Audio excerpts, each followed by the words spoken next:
Yeah.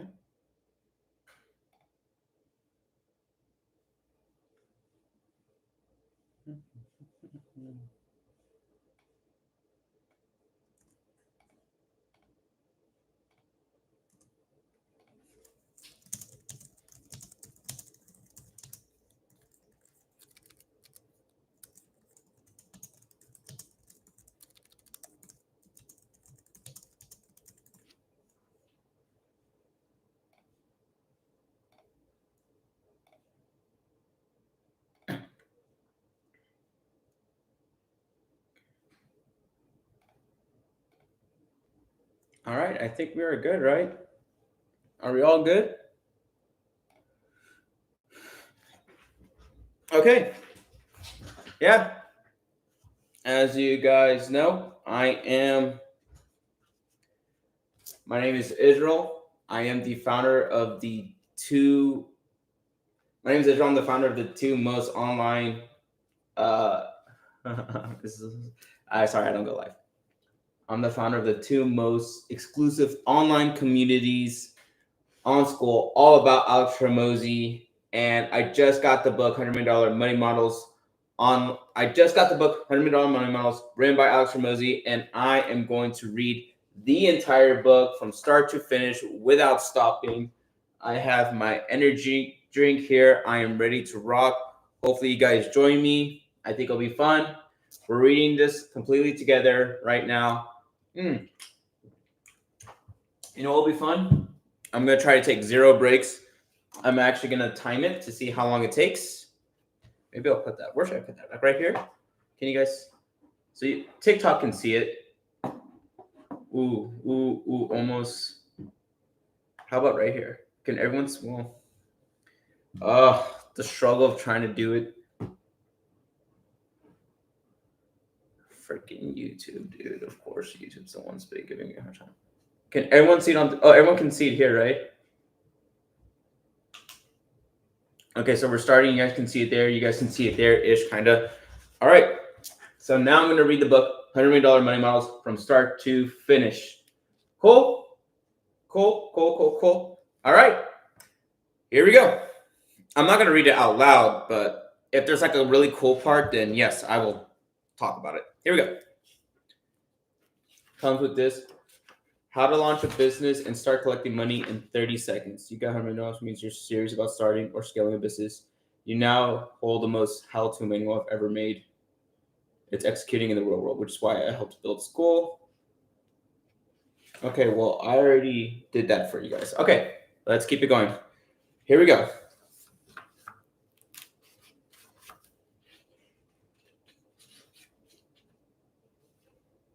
Thank you. $100 Million Money Models, How to Make Money, Alex Hormozi. What people have said about Alex Hormozi. Alex is my husband, Layla Hormozi. I have known many people. Alex is one of them. Friends of Alex. Alex does things I have seen. Alex's dad. Alex is better at some things than others. Alex's mom. Alex wrote a book. I have read many books. Magazine critic. Funny. This guy is always cracking jokes.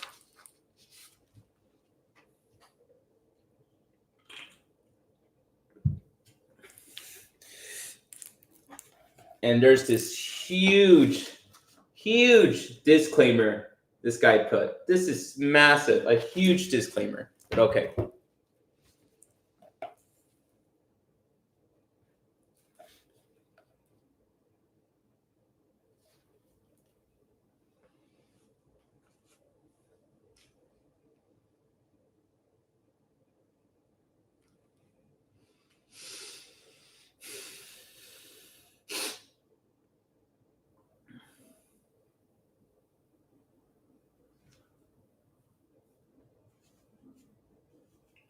Individual results will always vary, and your results will depend entirely on your individual capacity, work ethic, business skills and experience, level of motivation, diligence in applying the strategies discussed, the economy, the normal and unforeseen risk of doing business, and other factors with or beyond your control. No guarantee is made that you will achieve any result at all from the ideas of this book.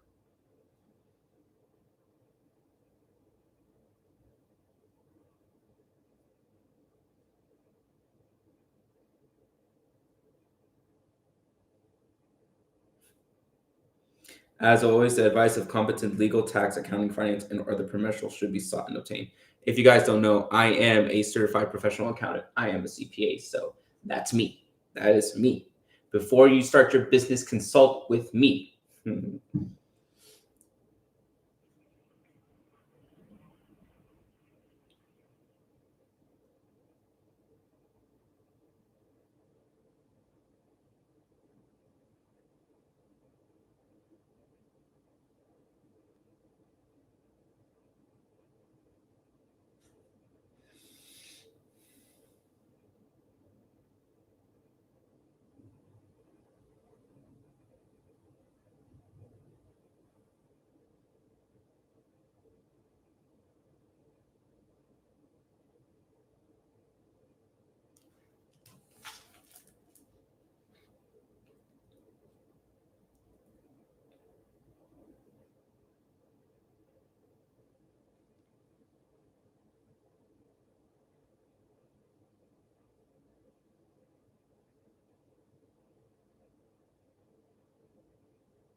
That's a very long disclaimer. He's making it. Um, hey, by the way, you need to tell. I need to talk to you. What happens if I'm making money with a second business, but it's under the name of another? Anyway, I'll tell you later. But I'm gonna need your help tax wise, Mister Muffin Man, because I'm making money and it's technically not under the company name. I'm putting it under. We'll talk later. Anyway, here we go. Now this is what you guys want to hear. Guiding principles.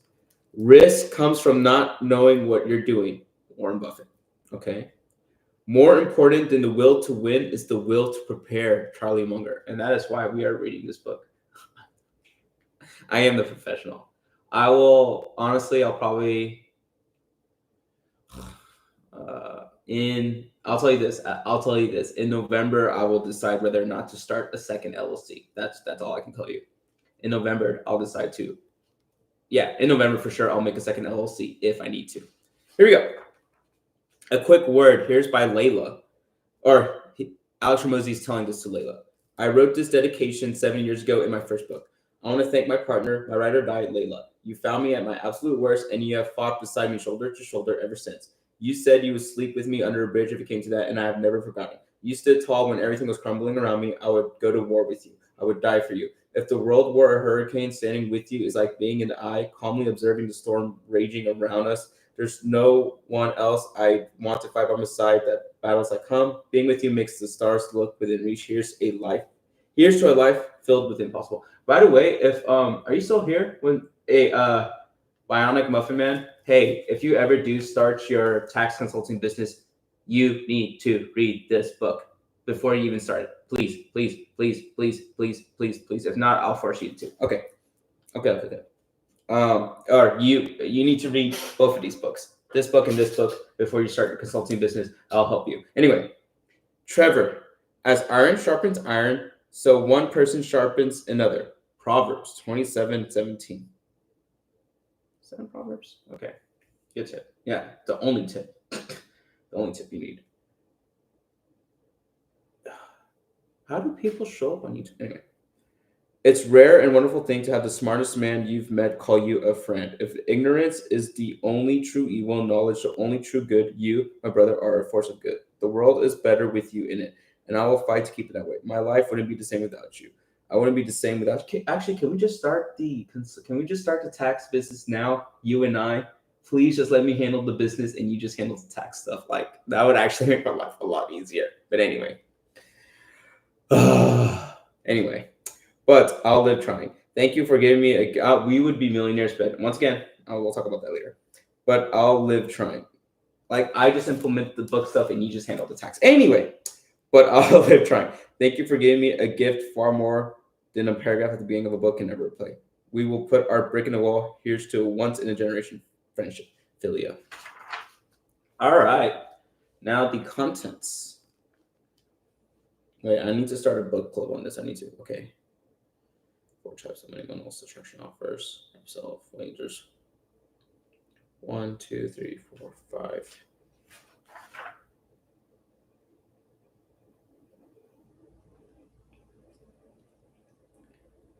Okay, so that within 5 sessions you can, so 5 weeks, a 5-week book club. That's what I'll do. I don't know what you're talking about. I'm here to learn. Well, bro, I'm reading this quietly. I'm not gonna read the whole fucking book out loud. I hope you know that.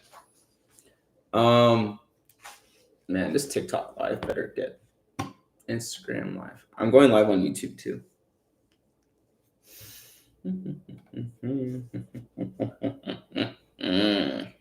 Is this working? I think so. Is it?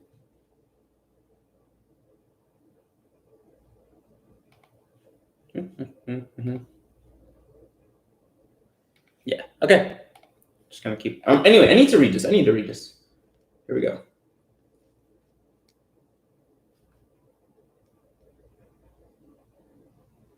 I feel like I need to put music on, but that'd be weird. Ernest Hemingway. The world breaks everyone, and afterward, many are strong at the broken places. Tough.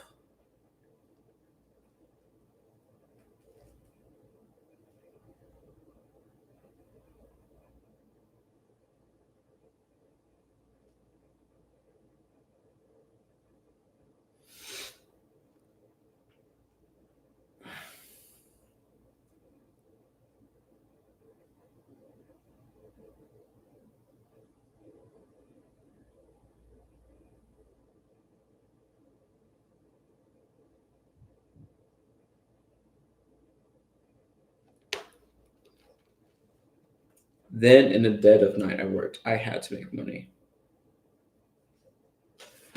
Trust me, I know. I know.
You did this all 30 days.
So what's in it for you?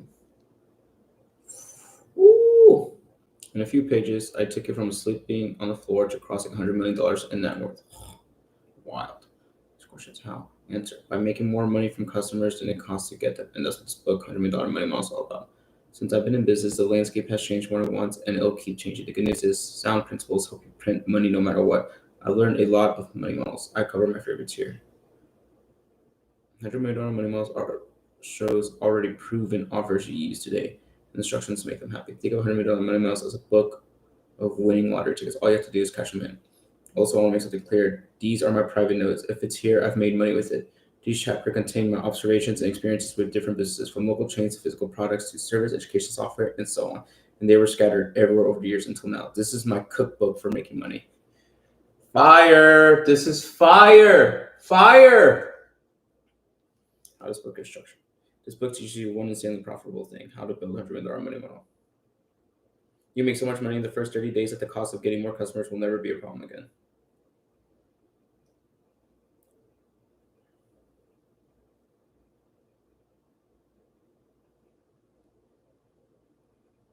Ooh, watch this. With so many customers, you'll be forced to work on everything else in your business just to keep up. A problem for another book to solve. Winky face. Bro's fire. Hey, what's up, dude?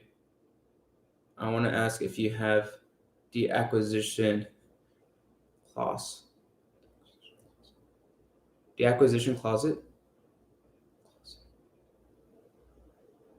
The acquisition clause. Do you mean the AI tool? The acquisition. What do you mean by acquisition closet? Yeah, what's up? What's up? What's up? What's up? Let me know what you mean by acquisition closet, and I'll let you know.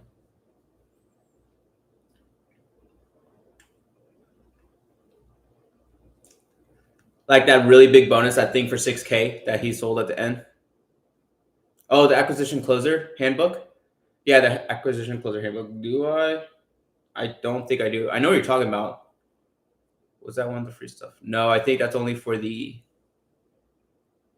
No, the only people who got that were the people who bought. No, I know what you're talking about. I know what you're talking about. You're talking about the people who donated, or the people who bought 15 books or more. I didn't know. I only bought the one book, dude. I only bought the one book. The people who got the acquisition closer handbook. Yeah, I didn't, bro. I should have. I'm saying bro as if you're a guy. Yeah. I didn't. I'm sorry. If I meet someone who, if I meet another member who has it, I'll give it to you. Yeah. I need to do that. They actually, thanks for reminding me. I need to ask everyone like the stuff they got and to send it to me.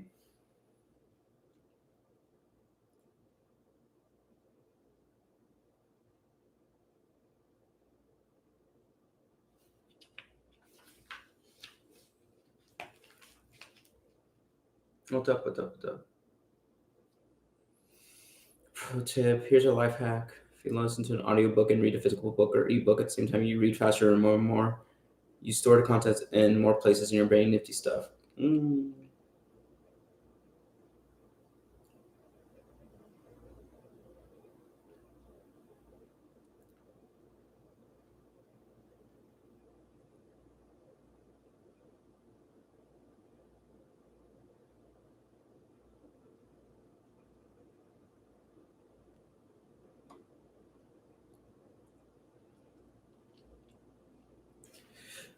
All right. Yeah, of course. I will. Section 1. What's a money model? Hi. Here we go. Hormozi has the highest return on advertising of any business using our advertising tracking platform by a mile. He has.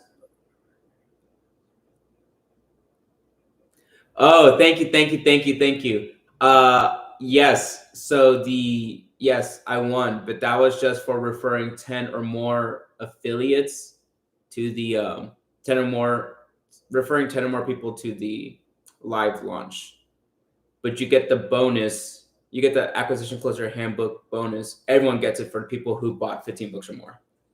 But yeah, thank you. I get to go to Vegas. October 21st. October 21st, I get to meet the guy, Alex Hormozi. I get to meet him in person and talk to him and ask him anything I want. October 21st, dude. I'm very excited. I'm also very nervous, but I'm happy.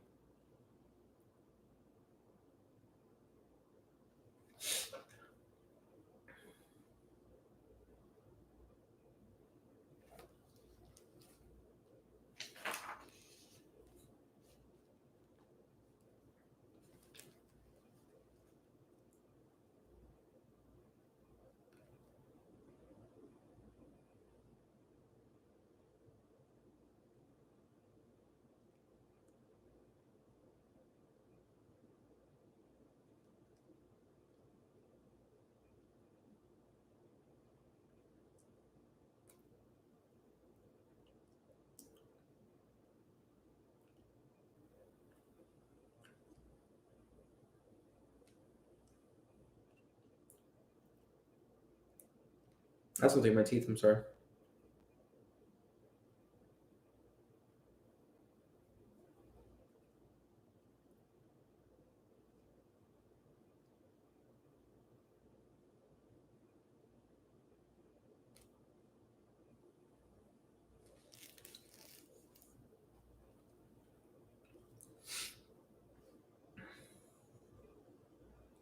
Ooh.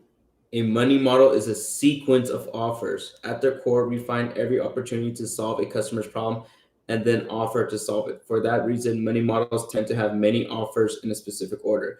If you offer the right thing when customers realize they need it, you can make as many offers as you'd like. Interesting. Okay.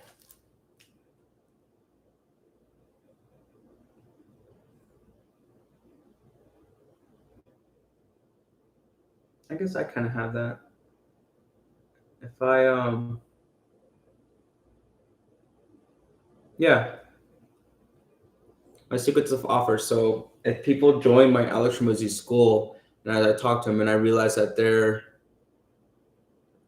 business is mature enough for Hormozi money models school, then I can upsell them to that. Anyway,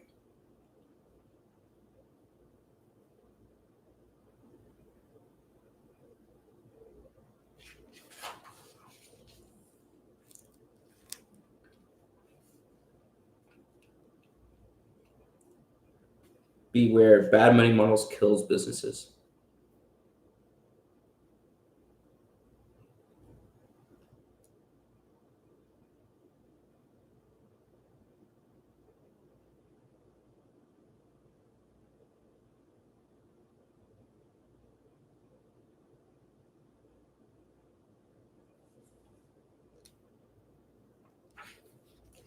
It doesn't have to be a wait. There's plenty of money. You just have to go get it.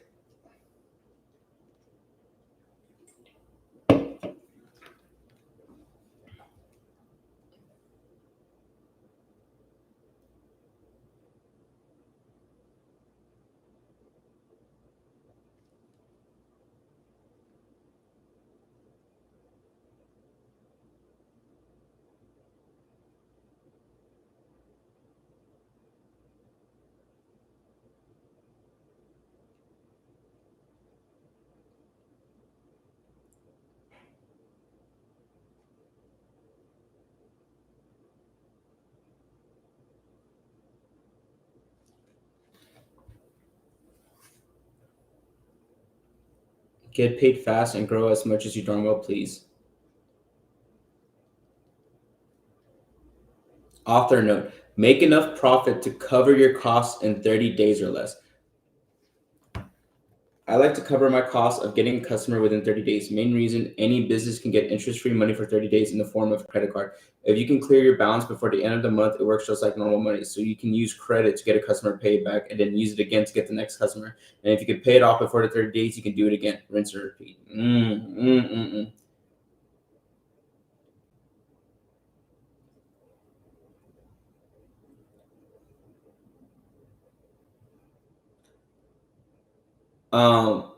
So we can talk about that. I mean this seriously. Message your Put it in your calendar. Message me in November. That's honestly when I'll be able to have an answer to your question. For right now, it's gonna be all me until November. November 9th. I'll even give you a specific date. November 9th. Put it in your calendar for November 9th to remind me and reach out to me. Yeah, what's up? What's up?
There are 4 types of offers: attraction offers, upsell offers, downsell offers, and continuity offers.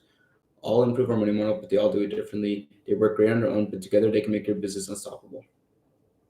Number 1, attraction offers: turn strangers into customers. Number 2, upsell offers: get people to spend more cash. Number 3, downsell offers: get people to say yes when they would have said no. Number 4, continuity offers: to keep people buying.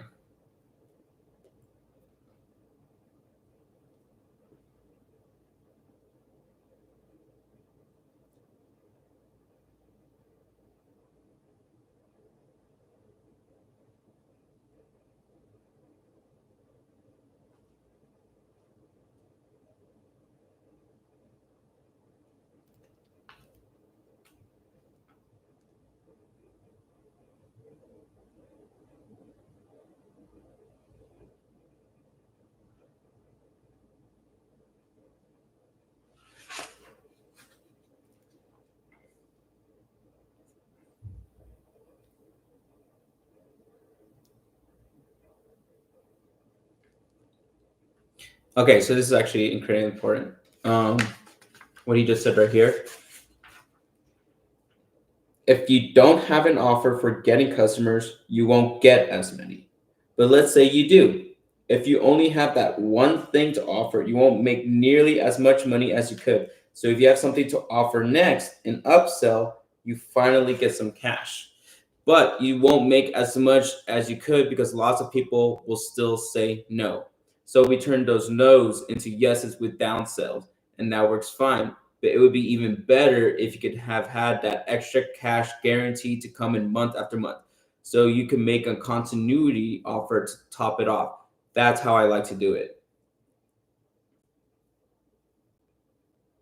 I think I have an idea of what to do. How I structure the sections.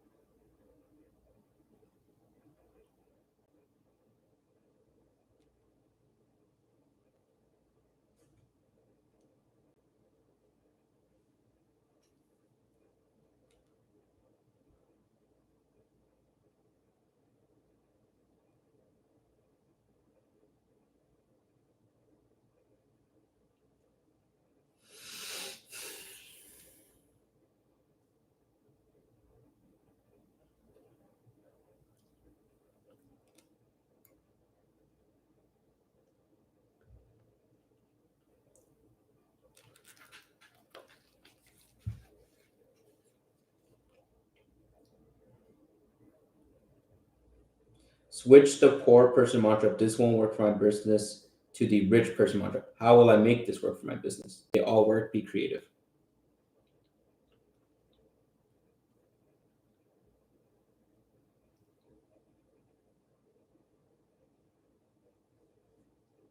This is huge, and I'll be honest, I even did it today.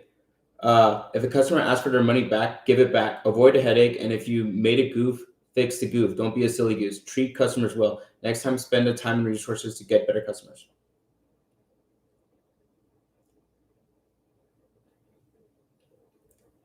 If someone doesn't want something, that's okay.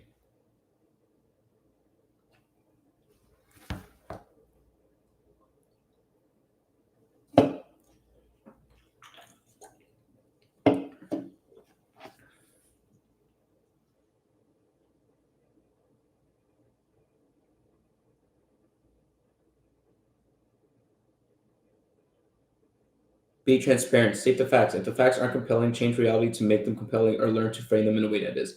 Don't lie. You'll shortchange yourself long term. And unlike credit card debt, you can't file bankruptcy to erase a bad reputation. Once you have a bad one, it sticks for life. Yeah, facts.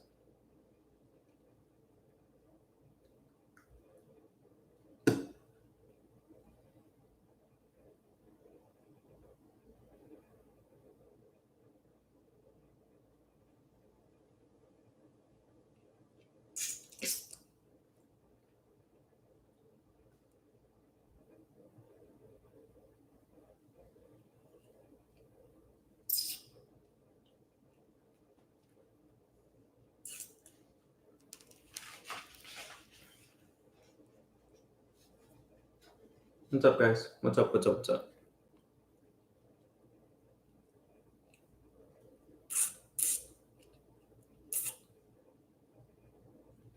Section 2. Section 2. Attraction offers. How to turn eyeballs into money. God, that'd be the best. Let me just refresh here and make sure no one's messaging me.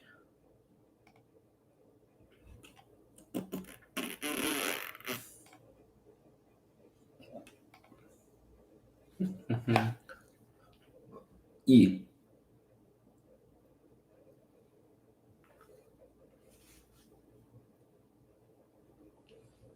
Attraction offers generates leads and converts them into customers. Leads. Right here, guys. Leads. Gotta get some leads. There we go. Yeah. All right. It's been 33 minutes and I'm on page 19. Okay.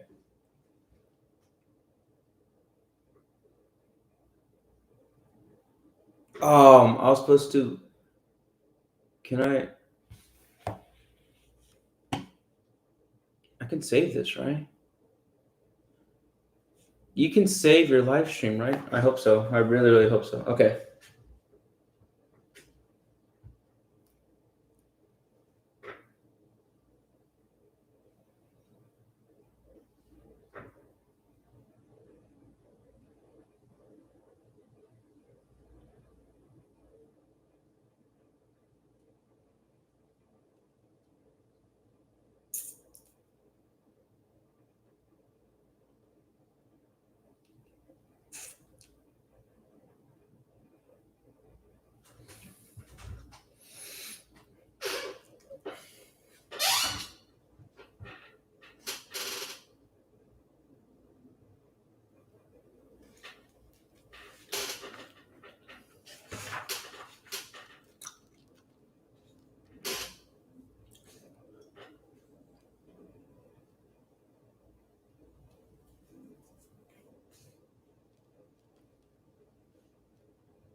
People look for one thing and then buy another by accident all the time. Attraction offers get them to do it on purpose. But what's a better deal than free stuff?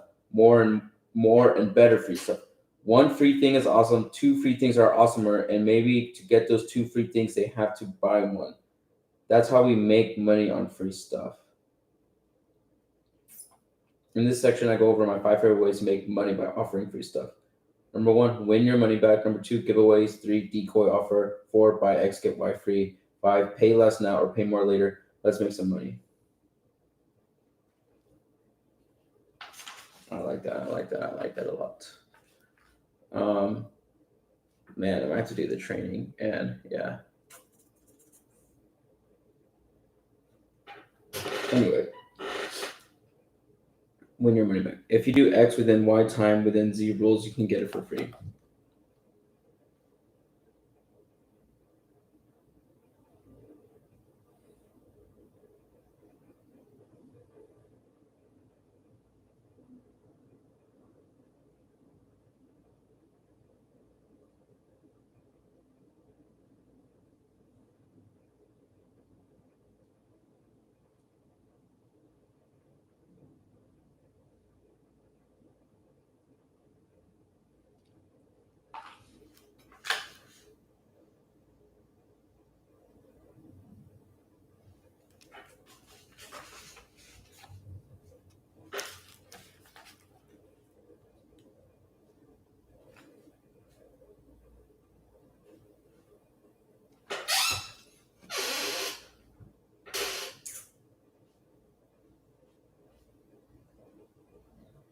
Pay now with the chance to get your money back later.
That's good stuff.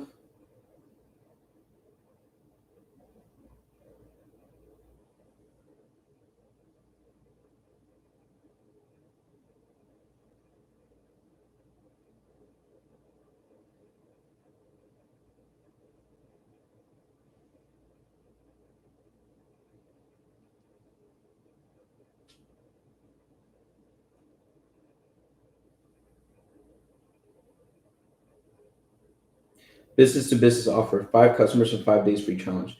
Deposit X dollars and get it all back if you send 100 messages per day. Report stats on messages sent. Attend daily training. Post finish homework in the group.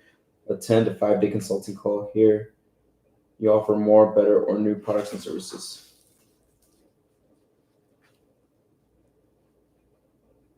Hmm. Hmm.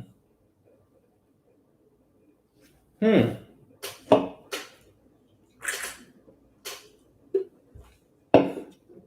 Okay. Okay.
From the data we collected from thousands of gyms, about 10,000% of all customers will ask for their money back. If you can't stomach it, don't do this.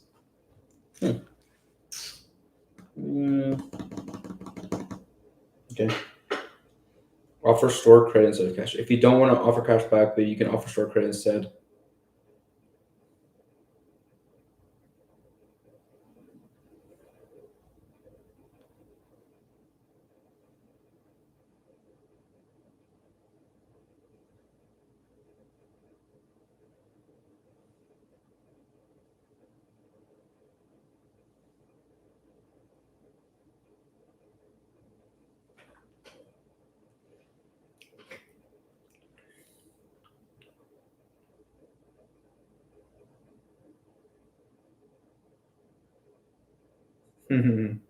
Do you want me to read it out loud? Do you guys want me to read this book out loud? Is that more fun? I'm doing it to just show you guys like it's possible to read this book all in one go. It's not. Yes, it is honestly for me. I guess if you want me to read this out loud, do you guys want me to read this book out loud? I can. My throat will probably get a little messed up, but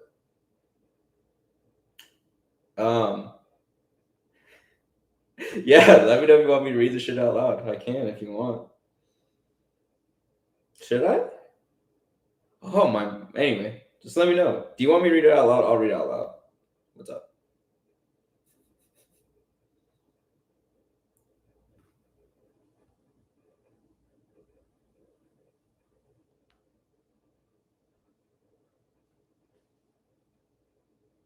Maybe I'll read it out loud. Maybe I'll get more of you guys to incentivize. Okay, let's do this. I'll read it out loud. I'll read it out loud, but I'm gonna. Let me get some. Do I have water? Let me get some water. I'll read it out loud. God, I can't believe. Hold on. But I'm only gonna go as far as my voice can take me. All right, guys.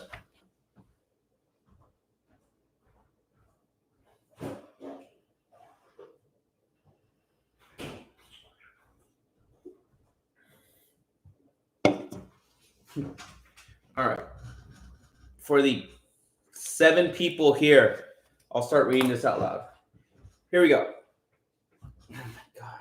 Can everyone see? Everyone can see, yeah. All right, here we go.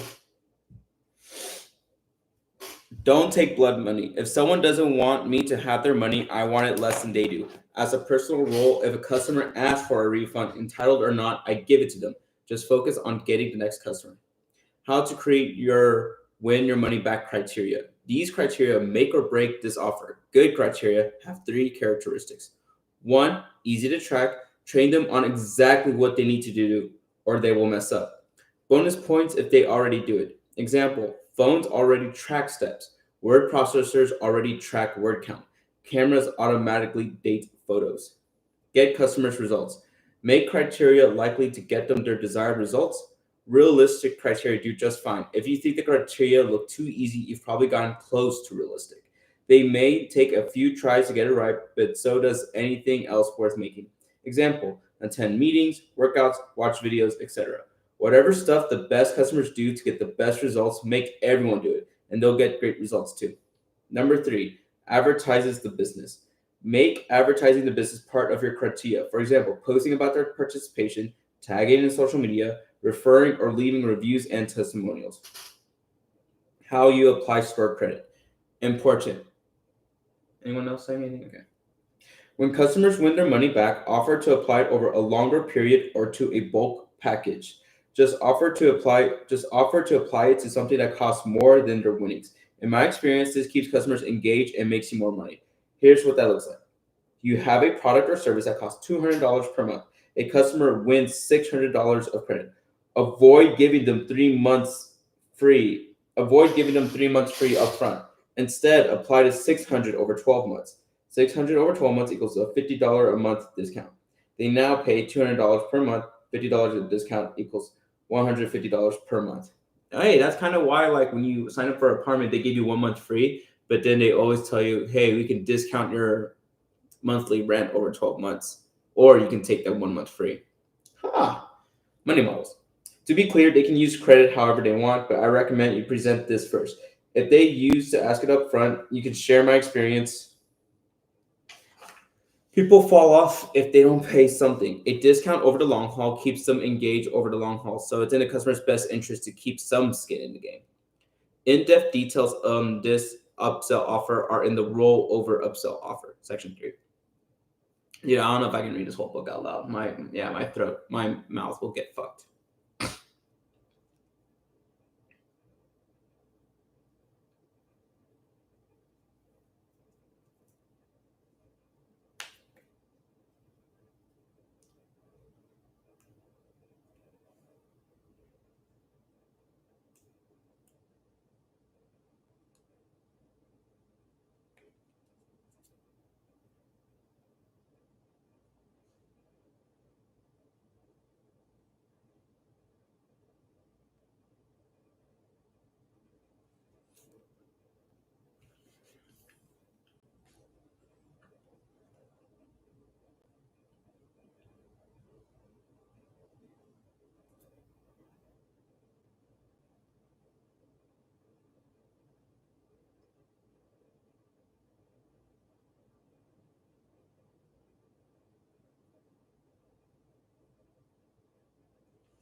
Hmm.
Only use a win your money back offer if your refund rate is below 5%.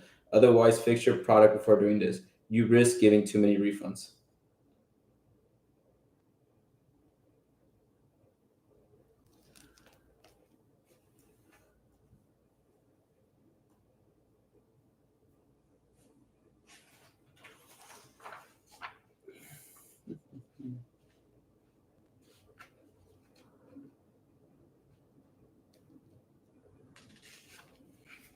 Giveaways. Many will enter, many will win. Give away free something amazing to get a ton of leads. Select your grand prize winner. Offer everyone else the product at a discount. So all the second prize winners. Okay. Sweepstakes and giveaways are heavily regulated. Main reason they're exceptionally powerful, and when done wrong, can become illegal lotteries. So we don't want that. Jail time, no bueno. Make sure you follow all the local advertising laws. This description is no way a guarantee of lawfulness. I take no responsibility for anything you do or don't do as a result of reading the chapter. Ooh, okay, gotta get that out of the way. I hopped on the phone with the owner of a fitness certification business talk shop in a few minutes to give me the rundown of how they certify fitness enthusiasts.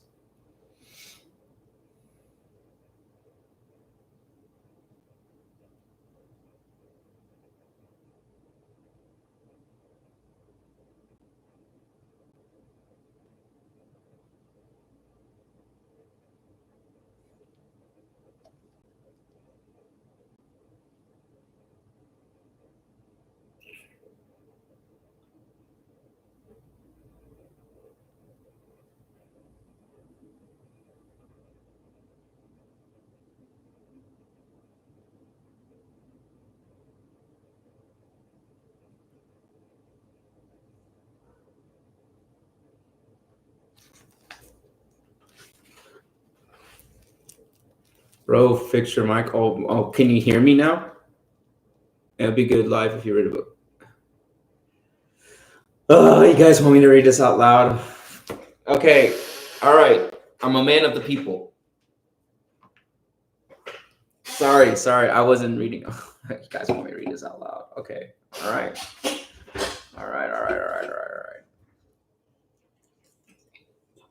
God damn. All right.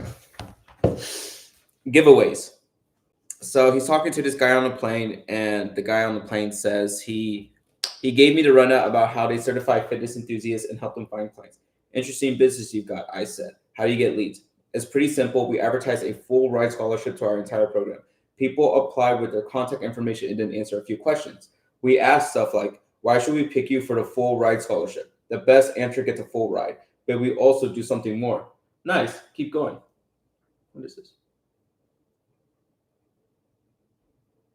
Sorry, I have to do this update for TikTok. There we go. Okay.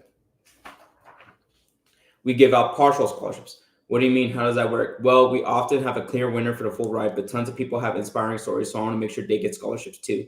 Now, I can only give away one full ride, but I can give away as many partial scholarships as I want. And then it hit me. Oh, so lots of people apply for the grand prize, and the only one person gets that, but the other applicants qualify for smaller prizes. Right. So I make a big deal out of the person who wins the full ride scholarship, but then I call everyone else to let them know they got a partial scholarship. When I talk to them, they're thrilled. Most of them join our program on the spot. So they don't know the actual price of everything when they hop on the call. Nope.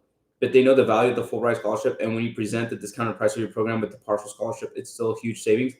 Exactly. So not only do you get a ton of engaged leads, but you also get more customers with your surprise discounts. Genius. It works really well. We actually have to cap it to make sure we service all the new signups. Believe it or not, we teach the same play to the trainers we certify. It works just as well to fitness customers, sometimes even better. Love it.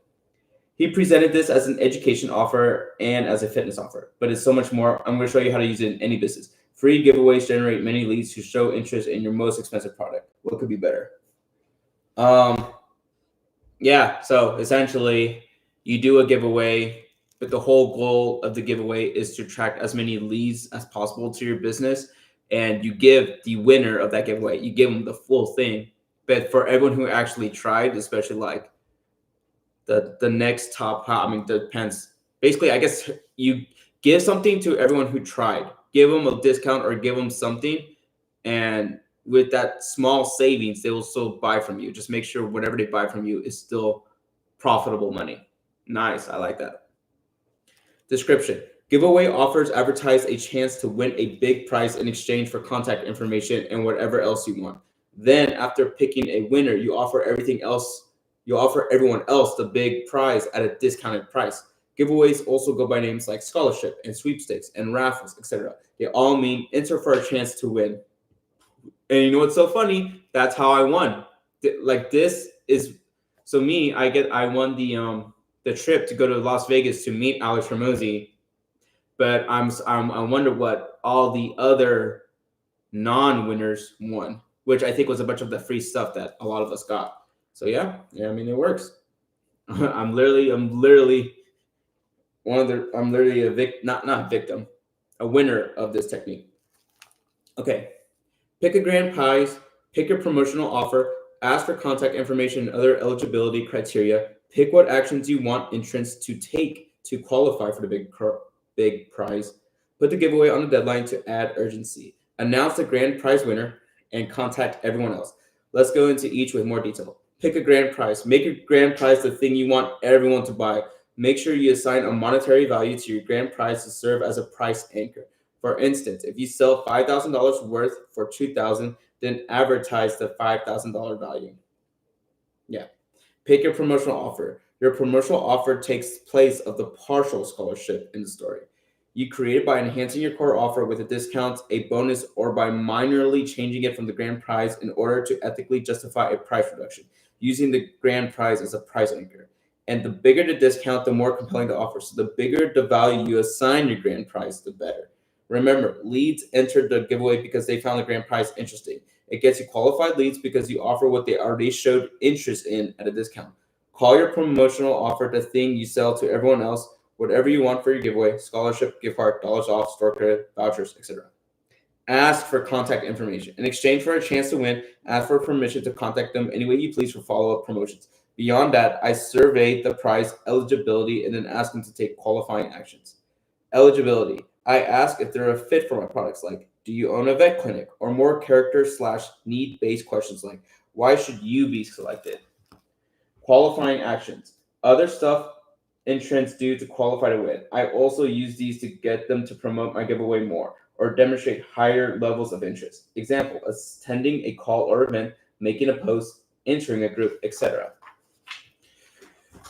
Put the giveaway on a deadline to add urgency. Set a date for the grand prize drawing. Make your giveaway more urgent by only making it available for a limited time. I like 3 to 7 days from the day I start promoting it. As soon as leads enter the giveaway, update them daily. First, let them know how long they have until you announce the winner. You also do this with email, direct messages, text, social media posts, and so on. Do as many as possible. Once a day across all platforms works fine. Second, provide value along with your countdown. Show everyone the benefits of the grand prize, how excited they should be, and refer everyone to social proof. Keep the hype alive. Pro tip: whisper, tease, shout. Once people enter the free giveaway, it may help to think of the countdown like a mini product launch. So check out the affiliates and partners chapter of $100 million leads for a detailed look on launches.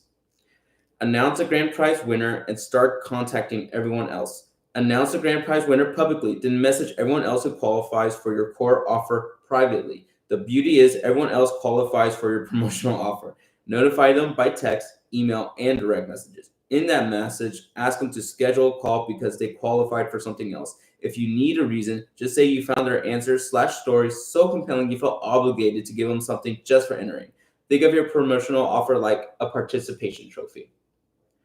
To make sure they redeem, add another deadline. Make claiming your promotional offer, the scholarship, gift card, dollars off, store credit, vouchers, etc., expire in 7 days. The second countdown works just like the first. Show the benefits, more social proof, and more valuable stuff about your offer.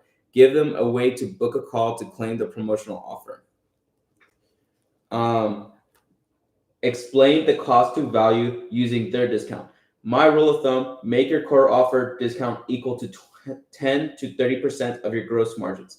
Let's say we advertise a grand prize with a $5,000 value with a $2,000 retail price tag. Everyone else gets it for $1,800, a 10% discount off retail. When we let them know they qualified for something, we explain that they got $5,000 in value for a $1,800 price tag. By comparing the value of the thing to what they pay, a $10,000 discount becomes a 64% difference in cost to value. Yeah, it makes sense. I mean, the math checks out. Okay, bottom line. Remember, everyone that entered the giveaway showed interest in your thing. And if somebody shows interest in a thing you have to offer it to them. So here are some examples of free giveaways. Dentist offer: a free perfect smile giveaway. Grand prize: a free set of invisible braces, a $6,000 retail price. Promotional offer: $2,000 gift card for braces. Physical products offer: for a free year of organic dog food. Grand prize: you get a free year of organic dog food, $1,000 retail price. The promotional offer: a $300 gift card for dog food, only usable within a 1-year subscription. Services offer: free ultimate giveaway. Grand prize: a free 1-year package of $5,000 retail price.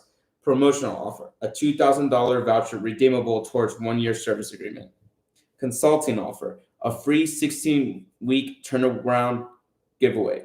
Grand prize for 16-week turnaround, $12,000 retail price. The promotional offer is a $6,000 partial scholarship.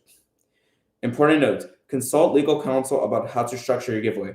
I'm not legal counsel, but I do consider these no-brainers because of the way I like to do business. Somebody actually has to win the grand prize. Make the grand prize and the qualifications to win clear in the rules. Make clear that more than one person can win a prize. Ask your legal counsel about the rest. Eligibility criteria: get more customers to buy your core offer. More people will take your core offer if you can make the value specific to them. I ask questions like this to get ammo. Why should we pick you? Why this program? Why now? Why did this matter to you? Why is this important to you? What's your goal? Etc. That being said, the more you make, the more work you make it to enter. The few people will enter, but the more qualified they'll be. So find your sweet spot. There's one. Yeah. If your giveaway doesn't work, it means your grand prize wasn't grand enough. One of my portfolio companies ran a giveaway. They barely got interest. Their grand prize, tickets to their event. Not compelling. I told them grand prizes only work if they're grand. They tried it again with a $50,000 bundle of equipment from a well-known industry supplier, plus their core product for a year. And this time it crushed. Surprise. When you give an awesome thing to give away and you advertise it properly, the leads flood in, and giveaway kind of explains itself. So if nobody bites, then I suggest you give away something better, or at least better for the audience. Give away 2 prizes for twice the leads. If you give away 1 prize, that's fine. But if you give away 2 grand prizes, you can get twice the leads or even more. Here's how. Just tell everyone that if someone they refer wins the grand prize, they win one too. Yeah. That way, they get endless entries into the contest by referring their friends. This gets more people to refer and work together. This also provides a sneaky benefit. Referrers are invested in the success of the referrers. This keeps quality high. Here's an example I did for school.com, a platform I co-own for people to build and monetize communities. And if you guys don't know, I own 2 school communities, and they're based around Alex Hormozi and $100 million money models and $100 million leads. So let's see how he did it, and let's see if I can apply what he's about to say into this. Alex Hormozi, refer a winner and you win too. Many of you are inviting friends to play in the games with you, and that's the point, to make business fun. To encourage this even more, we're adding a new incentive. If a person you refer gets into the top 10, you get to come too, aka if they win, you win. Beyond that, as a reminder, anyone you refer to school earns you a lifetime 40% commission. Everyone's going to come to school eventually, and people can only be referred once. So since you are early, you have a bigger opportunity to refer. So I encourage you to refer them before someone else does, or they come on their own. Imagine referring all your friends to Facebook before everyone was on it. Like that, the cool, because they're actually going to be helping them learn and grow, and getting commission too. To refer somebody, share your referral link here. P.S. You'll have a higher likelihood of winning the games if the people you refer already have an audience to give their group an immediate boost.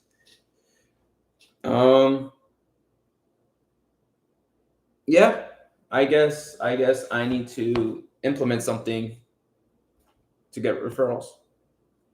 Yeah, all right. I guess I'll come.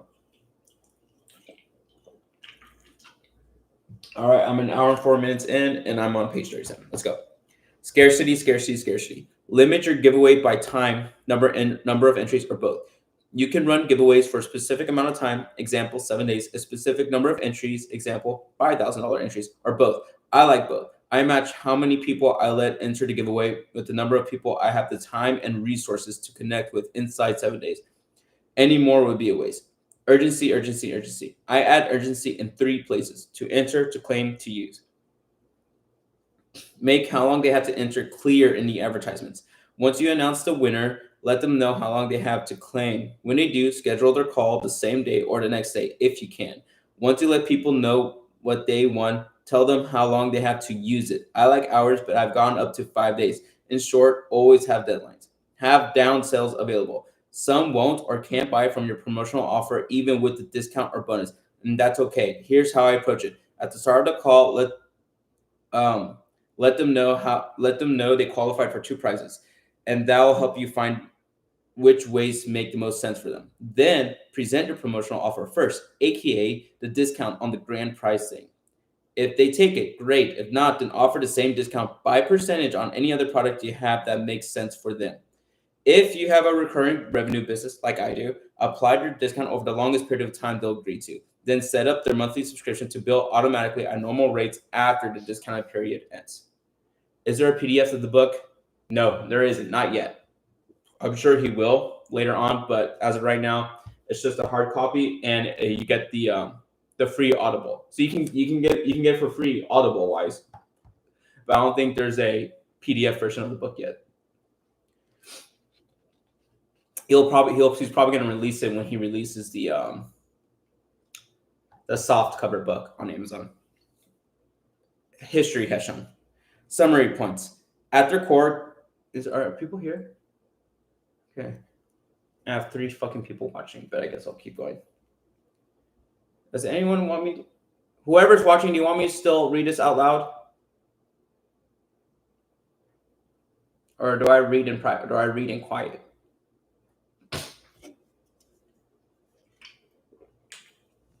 All right, your wish is my command. Summary points. At their core, giveaways ask an audience to apply to get a high value thing of yours for free. Many will enter, one wins. The rest qualify for discounts on your core offer. Pick a grand prize people want. Give 2 prizes away if you want more people to refer. Tell them if someone they refer wins, they win the other prize. Offer a chance to win the grand prize to anyone who enters and qualifies. You can get information from every lead because you can make it part of the entry process. Get information that indicates how your offer will provide them value. This becomes important for making offers later. Advertise your business for advertise your giveaway for 7 days or until the number of leads surpasses the number of people you can manage to call in 7 days, whichever comes first. Book appointments with everyone else to claim your promotional offer. Use whatever reason why feels good to you. Putting an expiration date on people claiming their prize makes them more likely to claim it. If somebody says no to your core offer, have another product or service to discount. It may suit the lead better. All right, next section, decoy offer. Which one do you think will get you the best results? A or B? Okay. June 2014. John, another early mentor, retired early. He spent his retirement raising his girls, playing golf, and hanging out at his lake house. He was a man who had lived. Once in a while, he invited me to his lake house, and on those long drives, he taught me things about life and business that I use to this day, like the difference between price and value, the pros and cons of low-cost offers, high volume, low-price business models, differences between recurring subscriptions and one-time transactions, and the art of keeping things simple in business and life.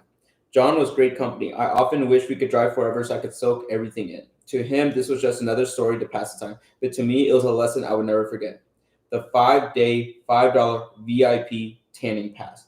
You see, the beauty of the 5-day pass is everyone thinks they can get tan in 5 days, and they can, but it's never as tan as they want to get. And if they want to speed things up, they'll burn. So when someone comes in with a pass, we ask them how tan they want to get. And as soon as they say they want to get a few shades darker, we give them the turkey talk. Well, what's the turkey talk? I asked. John smiled and continued. Say a Thanksgiving turkey takes 3 hours to cook. We all know what happens if you double the temperature to cook it in half the time. You burn it. It takes at least 5 to 10 sessions to get to the color they want without burning. And since they got to take some time between sessions, it always takes more than 5 days. Once they realize that, we say, let's just credit your VIP pass towards your first month. Why buy so many 25-day passes when members get unlimited access for just $19.99?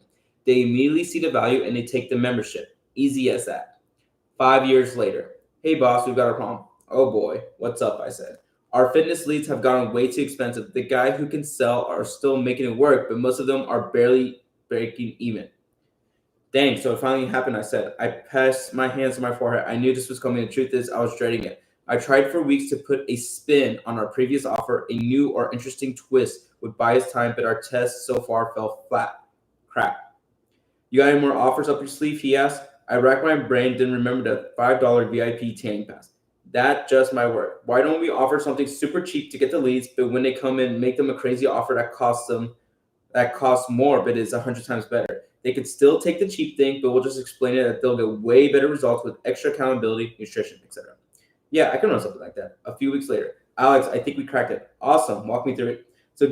So we give 2 options. The first option is free. I give 1 session per week. The second option is the ultimate version for $3.99. It comes with unlimited sessions, one-on-one coaching, more personalized stuff, and a guarantee that they'll get results or they repeat the program for free.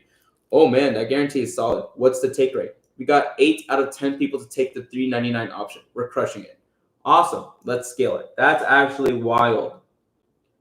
You offer something that's free and then you offer something that's $399 and 8 out of the 10 people took the $300.99 option.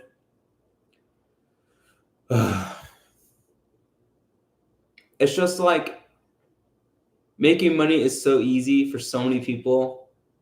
And like there's just so much money to be made and like we all just want to do it ourselves. Anyway. It's just like it makes you feel sad. It makes you feel sad knowing like you're not making money because you're not willing to offer great offers, if that makes sense. Anyway, John was a brilliant salesman and a patient teacher. His philosophy of giving customers what they want now so you can give them what they need later shaped many ways I do business. He also inspired to offer that saved my gym. But the most valuable thing I learned from him was you have to know what gets results for customers better than they do. This makes our premium offer the clear solution. And making our premium the clear solution is what decoy offers are all about. Ooh, fire. Fire. Okay. Description. Decoy offers advertise something free or discounted. Then, when leads ask to learn more, you also present a more valuable premium offer. The premium offer provides more features, benefits, bonuses, guarantees, and so on.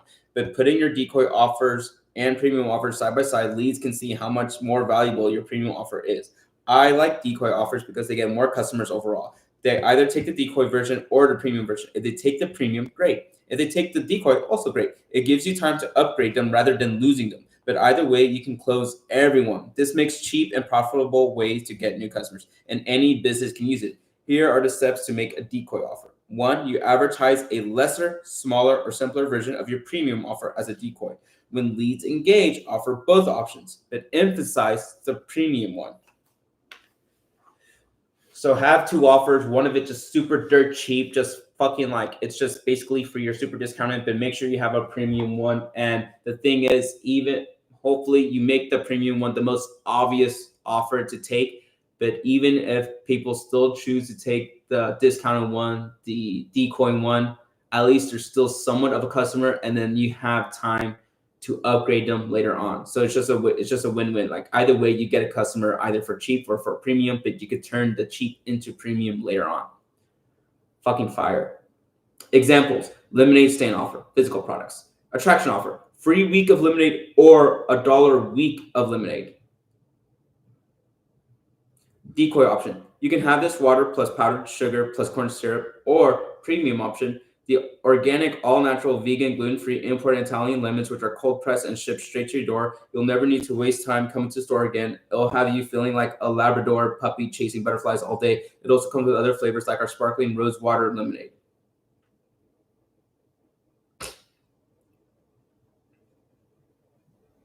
Okay, float tank center service. Attraction offer, free 6-week stress release or $6 6-week stress release. The decoy option, 1 float per month with at-home do-it-yourself stress relief exercises.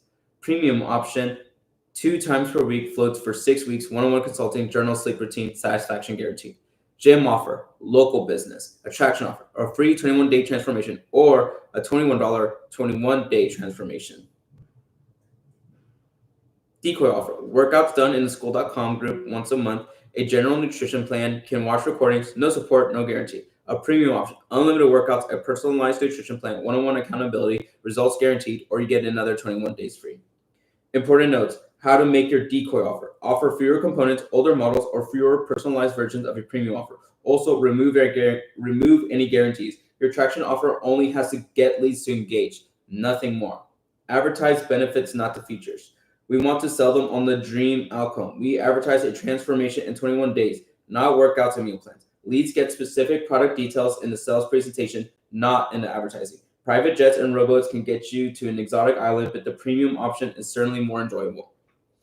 You can advertise discounts in 4 ways. Let's say you had a year-long thing that costs $100 per month. If you wanted to let them pay $900 for the year, you could say 1, percentage off, 25% off. 2, absolute amount, $300 off. 3, free portion.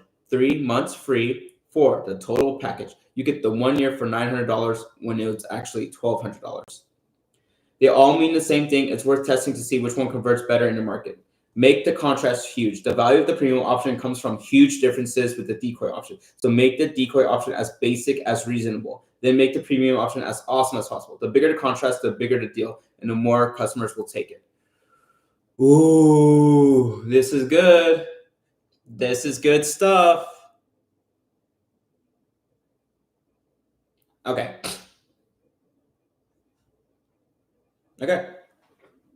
I think I'm getting some ideas. Okay, I'm getting some good ideas.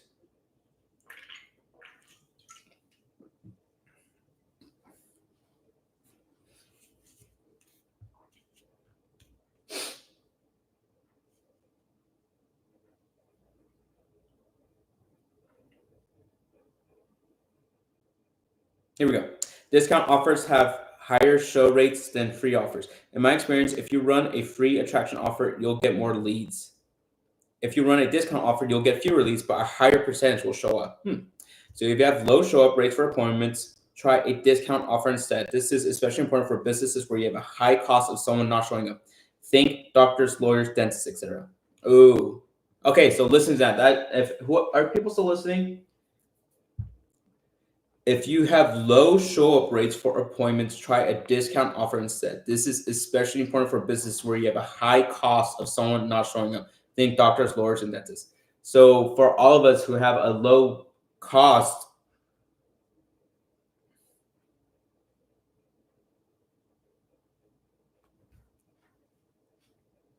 so for a majority of us, we actually need a free attraction offer because we have lower costs compared to doctors, lawyers, dentists. A lot of us aren't doctors, lawyers, or dentists when it comes to our business.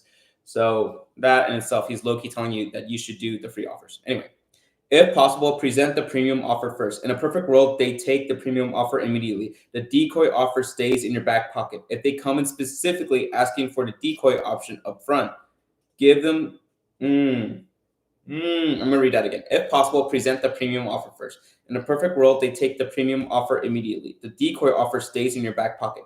If they come in specifically asking for the decoy option up front, give them to give you permission to sell them. If they ask to hear about your decoy, you are legally required to present it. Or if you prefer to present it first, here's how I like to do it. Ask them a simple question. Are you here for free stuff or lasting results? And as soon as they say results, which most people do, skip to your premium offer.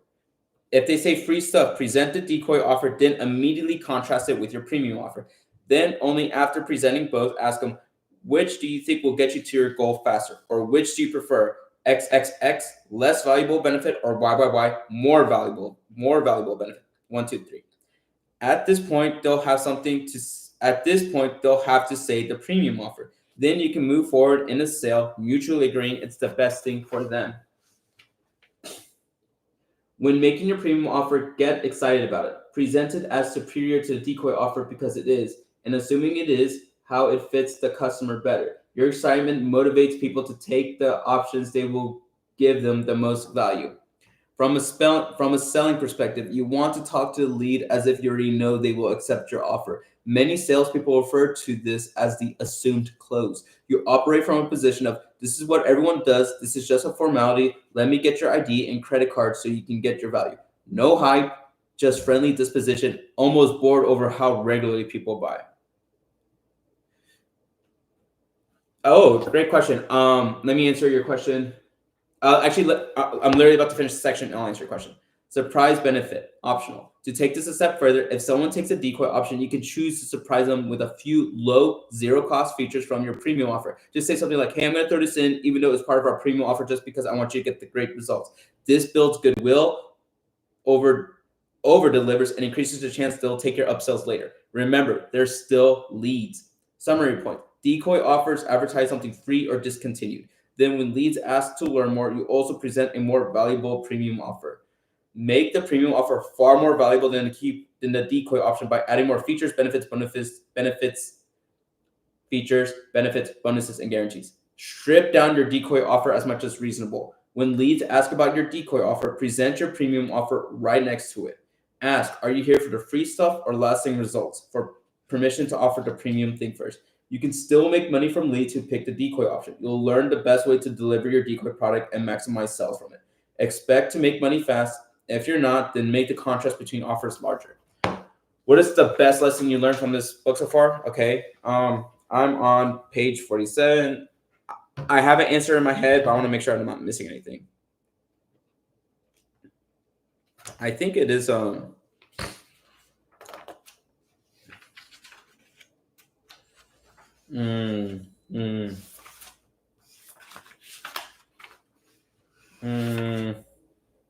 Okay, I think I have my answer. So far I've only read 2 different methods. One of it is to have like the money back guarantee based on results. So saying like, hey, if you do this, this, and this, then you'll get your money back. And it forces them to like do those certain actions. And if they do those certain actions, they're more likely to get the results. And if they get the results, then we're actually more likely to, like, if you can upsell them on something bigger at the end of whatever that deadline is, then they're more likely to buy from you because, one, they did everything they said they were going to do to get their money back, but you tell them you're going to use that money that you told them that they would win back, you're going to apply it to the upsell offer, so it'll be discounted, and you just make more money that way. You get to keep the cash, right? But the cash you collected them up front, you use that cash to get more customers, to get more leads. You use it on advertising, use it on advertising dollars or whatever it is. That one's really good. I really like what I just read, though. I really, really like what I just read because it's somewhat similar to my business model right now. Is to have a decoy offer and to have a premium offer, which I already do. But I think what I'm learning right now is to take things to the next level. Make your decoy offer, aka your basic offer, like really strip it down, make it super basic, but make it still like something, and make the premium really fucking premium. Like price it expensive, but make sure you go all out. Now, this might require you, the business owner, to like give a lot more on the premium. You might be like, oh shoot, dude, like, do I want, like, if whatever your business is, let's just say it involves you being there and like taking calls or getting on meetings with them, you might have to offer like, hey, you can have unlimited meetings with me. We just have to schedule it. Now, if you're thinking like, well, dude, I don't want to like talk to this person an unlimited number of times.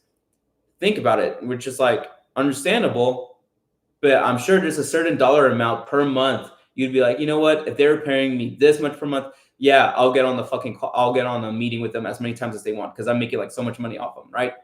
So I really like the decoy offer and the premium offer. Basically, make the decoy offer really, really basic because what's probably happening right now, and I'm going to be honest, it's happening with me with my two communities. I think my two communities are a little bit too similar, meaning like the non-premium community, or sorry, let me reword it like this. My premium community is just slightly better than my regular community. I think I need to make my regular community, I don't want to be mean, but like bring it down a little bit more, like strip some stuff, and then have the premium community like add a lot more stuff to it. So I think I'm gonna start doing that. Hopefully that answered your question. But yes, so I'll even answer your question more simpler. What is the best lesson I've learned so far in this book? It's to have multiple things to sell in your business. You need to have multiple quote unquote products / services. Multiple offers. You can't just say, hey, let me walk your dog.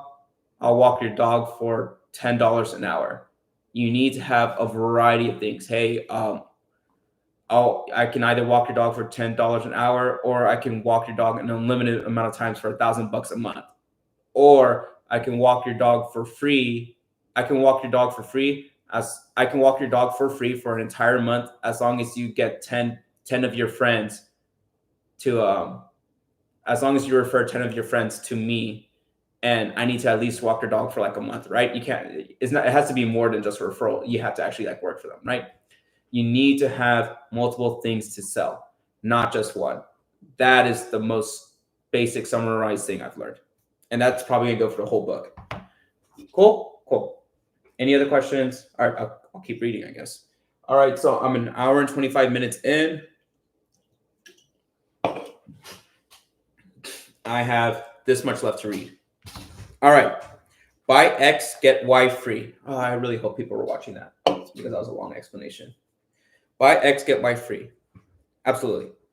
Buy one puppy, get two puppies free. Okay. Buy X, get Y free. All right. Downtown Nashville 2020. Bars and shops at this. Oh, I'll position myself like this for the camera so most people know what the fuck I'm reading. Okay.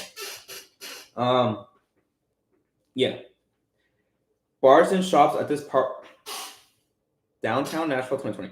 Bars and shops at this popular tourist destination went in and out of business all the time, but one store remained supreme: Boot Factory. Their neon sign cut through the visual clutter on the street like a hot knife through butter. A cowboy boot bigger than my car directed me to the front door.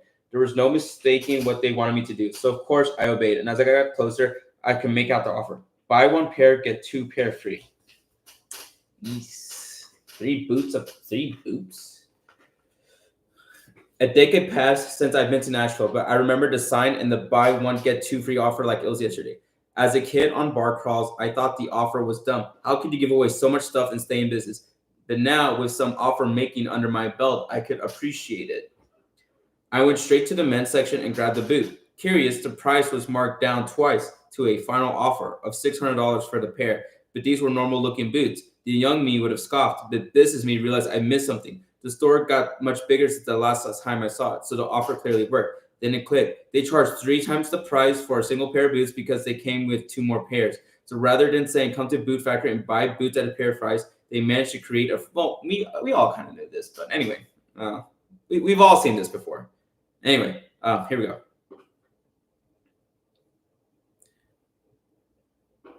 So rather than saying come to Boot Factory and buy boots at a fair price, they managed to create a free offer. Even in the few minutes I checked out the store, bachelorettes filed in to get matching boots. And since the Boot Factory sat in the middle of a street full of cowboy-themed bars, this happened a lot. It was brilliant.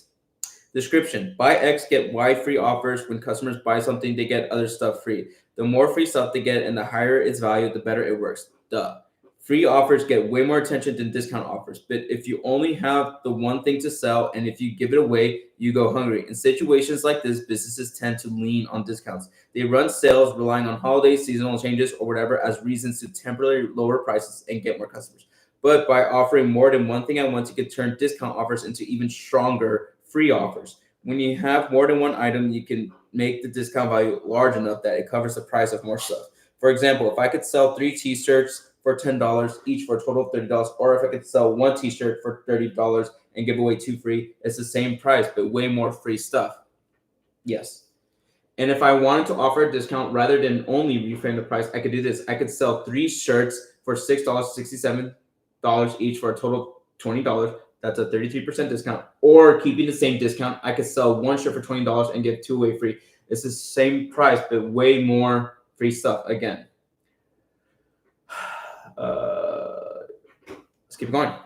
Boot Factory took the first option. They tripled the price of 1 pair of boots and they added value in more boots. And an expensive pair of boots with 2 free pairs gets Boot Factory more customers than selling 1 pair at a fair price. Plus, if you can include free, then it attracts even more customers.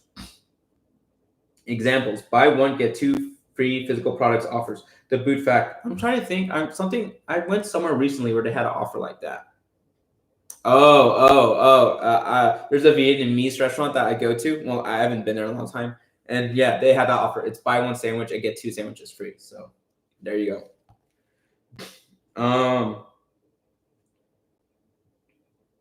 Here we go. 3 versions. 18 months of services, aka 3 pairs of boots. Good. Buy 12 months, get 6 months free for $1,800. Better. Buy 9 months, get 9 months free, $1,800. Best. Buy 6 months and get 12 months free, $1,800. Everyone's paying the same price for the same amount of service, but the third option is the most compelling. Hint: it has the most free stuff. Important notes: buy X, get Y free gets people to buy more stuff and provides more value. It used to take a whole year for some of my service businesses to make their money. But the buy 6 months, get 6 months free only attracted far more customers than the original month-to-month offer. Even better, they got paid upfront for it. Raise prices before giving away stuff to preserve profits.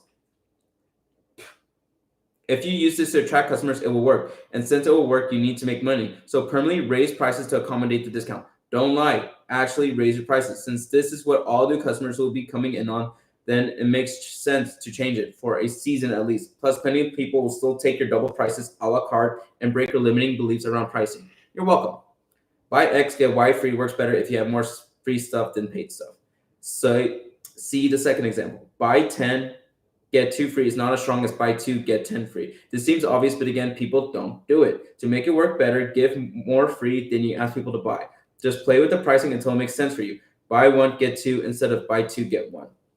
The free things can be different from the paid things. So here, there's an example of like buy 1 shirt, get 1 shirt free, or you can buy 1 shirt and get 2 pairs of socks for free.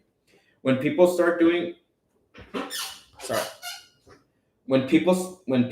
start doing offers like this, they match the free and paid stuff. But you can mix and match whatever you want. Just make sure the value of the different free stuff still makes the offer compelling. Example: let's say socks have a $10 value. If they buy 1 shirt for $10 but get $20 of free socks, it may seem like a better deal. More free, cheaper things can work better than fewer free, expensive things. Revisiting the t-shirt example, let's say I could only afford to give away one shirt away for free, but for the same cost, I could give them 3 pairs of socks. I probably test buy one shirt, get one shirt free against buy one shirt, get 3 socks free. Socks cost less than a shirt, but people will see buy one thing and get 3 things free. Sometimes more cheaper things work better than fewer expensive things. Rather than a 33% discount, try buy one, get 2 free. I think this is really heavy for any type of physical product service. So if you sell any physical products, this is probably the best chapter for you. Even though it can be structured to accomplish the same thing, free drives more interest in a discount. Most people know the value of free than the value of one t-shirt. For example, rather than sell $10 shirts for $6.67 each, you may get more interest and make more money by offering buy one shirt for $20, get 2 free. Test it. Do not make offers like this if you can't manage money. While buy X get Y free offers create massive cash flow for a business, you need to deliver. So if you get a whole year's worth of payments in a month, make sure you can deliver for a whole year. Budget the correct amount of money to service your customers for the duration of your agreement. Don't be a goon and buy yourself a house with the cash meant for servicing your customers. Selling stuff you can't deliver on breaks the law and ruins your reputation. Deliver on your promises. Yeah, that's fair.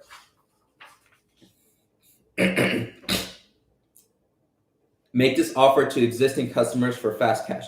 If you have a recurring business already and need cash fast, you can make this offer to existing customers. Many will happily buy 10 and get 2 free even at the current price. Just limit the offer to 10% of your customers. This gives you a good cash pop and keeps recurring cash flow healthy. Don't worry, prepaid customers keep buying stuff, so keep selling it to them. A lot of people don't want to make more offers to customers who prepay for stuff. This is a mistake. Speaking from experience, these are people who spend the most money. Give them offers to buy and they will. After all, they may have prepaid months ago. Their wallets have been refreshed with new money that is dying to make it to your pocket. Don't get in the way. If customers only buy once, make them buy big. The Boot Factory in my store caters to tourists that want to fit in with local cowboy bars. That means most of their customers made one purchase ever. For that reason, it makes sense to make that purchase as large as possible. Just provide the value to back it up. If you only have one shot, you might as well make it count. Summary points. In buy X, get Y free offers when customers buy something that they get other stuff for free. Buy X, get Y free works for stuff that makes sense to buy more or get longer access to. Basic buy X, get Y free offers reframes pricing. Buy one, get 2 free costs the same as buying 3, except customers see the free offer as more valuable. 18 months of service example. Always try to give more free things than paid things.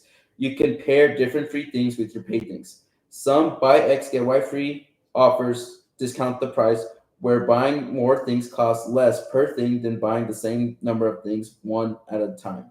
Buy X, get Y free can lengthen the amount of time customers stay. If normal customers stay for 3 months, then buy 2, get 2 free will keep them for 4 months or whatever it is you set it at. This gives you more opportunities to make more offers and provide more value. If you use the buy X, get Y free to generate a lot of cash fast, make sure you manage it well and deliver on your promises. If you need fast cash, you can make this offer to existing recurring customers. Just cap how many you sell so you'll still have cash flow. Keep selling customers who prepay long durations. They are most likely customers to buy again. Yeah. All right. That was a lot of talking. I'm going to ask this every single section. Do you guys still want me to keep reading out loud? Is there anyone here who still wants me to keep reading out loud? Because my voice is getting tired.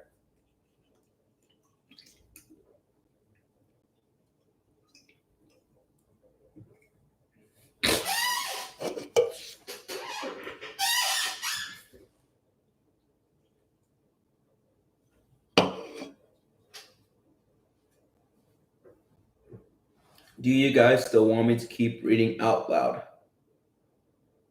You guys remember that viral video where that guy was like Mr. Beast? He kept saying Mr. Beast like a million times. Mr. Beast. Oh my god. That's not good for the camera. Sorry. Okay, well, I'm going to keep reading, but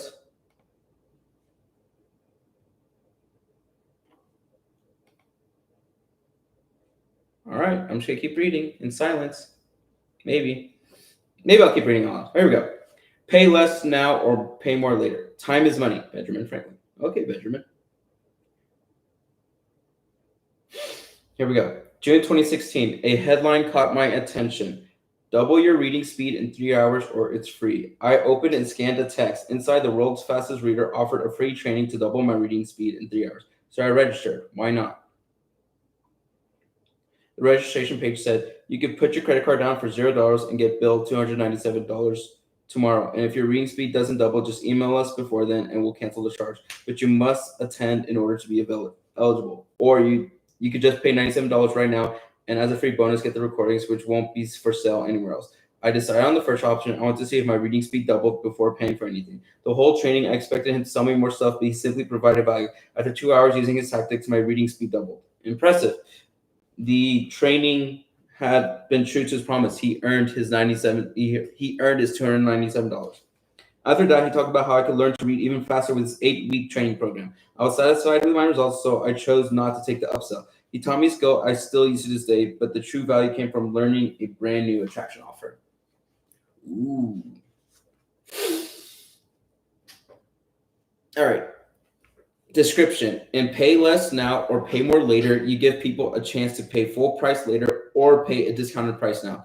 This play works so well because we remove all risk from the customer. They pay later and only if they like it, so it combines the benefits of a delayed payment and a satisfaction guarantee. Anyone can sell this. Almost anyone will agree to pay later if they are satisfied. But once they agree to pay later, you can get them to pay now with hefty discounts and valuable bonuses. The pay later option allows you to advertise free since they could choose to pay or not. This gets a lot of leads engaged, but this free offer has an added benefit. We get their card on file. If they choose this option and hate the product, they can cancel anytime before the charge goes through. If they accept the pay later option, we can make a follow-up offer to pay now. Pay now options provide a 20 to 50% discount and greater bonuses. And since we already have their card on file, we can make it easy for them to pay. Whether they choose to pay now or pay later, we've got customers and likely some profit. But to take full advantage of this offer, you'll want something else to sell. So have something more, better, newer to offer when the time is right. And don't worry, we go deep on upsells in the next section.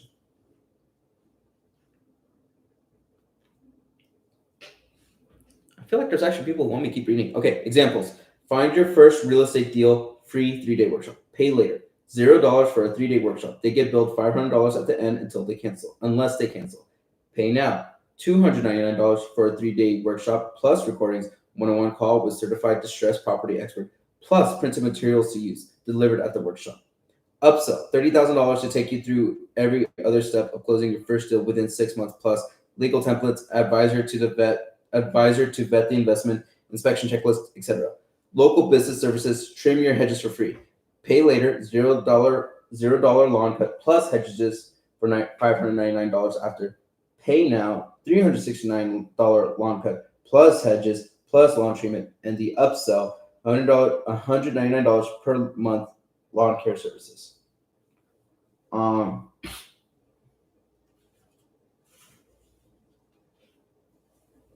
Yeah, okay. This reps comes to the house, makes the estimate, and offers both options. Then upsells after the work is done. Physical products, 14-day clothing trial. Pay later. So $0 now, get it, then get billed $149 in 14 days. Pay now, $97 for the clothing plus an accessory that goes with it. Upsell. The dress comes with an offer for a monthly subscription to make more clothes like this. Customers must return the product in like new condition before billing to qualify for a guarantee. What else we got? Keep it going? Okay. Important notes. Promise a clear yes or no result. First, make your promise a clear yes or no result. Second, make sure you can deliver on it within your time frame. If you don't, they will ask not to be billed. Duh. For example, if you promise to decrease someone's shoulder pain, have them rate their pain 1 to 10 before you do your magic, then ask for them to rate it later. If it went down, you succeeded and you can sell them something else. Keep the promise simple, clear, and measurable. This avoids unnecessary cancellations. This is so funny because as I'm reading this book, I've realized like how many of these money model offers have been done to me, and it's like you can see the matrix now. It's cool. It's kind of fine. It kind of makes you feel like gullible, like you fell for it. But That's money. That's business. Make a conditional satisfaction guarantee. People can only cancel the billing if they qualify. For example, if I had to show up to the reading training to qualify to cancel the charge, after all, they can't say you suck if they never tried. So to be sure to track the conditions necessary to qualify, think attendance, showing up to an appointment, turning in data, etc. Make the criteria what people to do to get the most value out of the product. A win-win. Bonuses for your pay now option. I hate when people repeat content and call it new, so I don't want to be like that. I dedicated an entire chapter to bonuses in my offers book, $100 offers. You can grab a copy of this book or watch the video training on my site for free. Optimizing your pay now or pay later offer. If too many people take your pay later option, discount the pay now option even more. Add better bonuses or both. If too many people take your pay now option, do the opposite.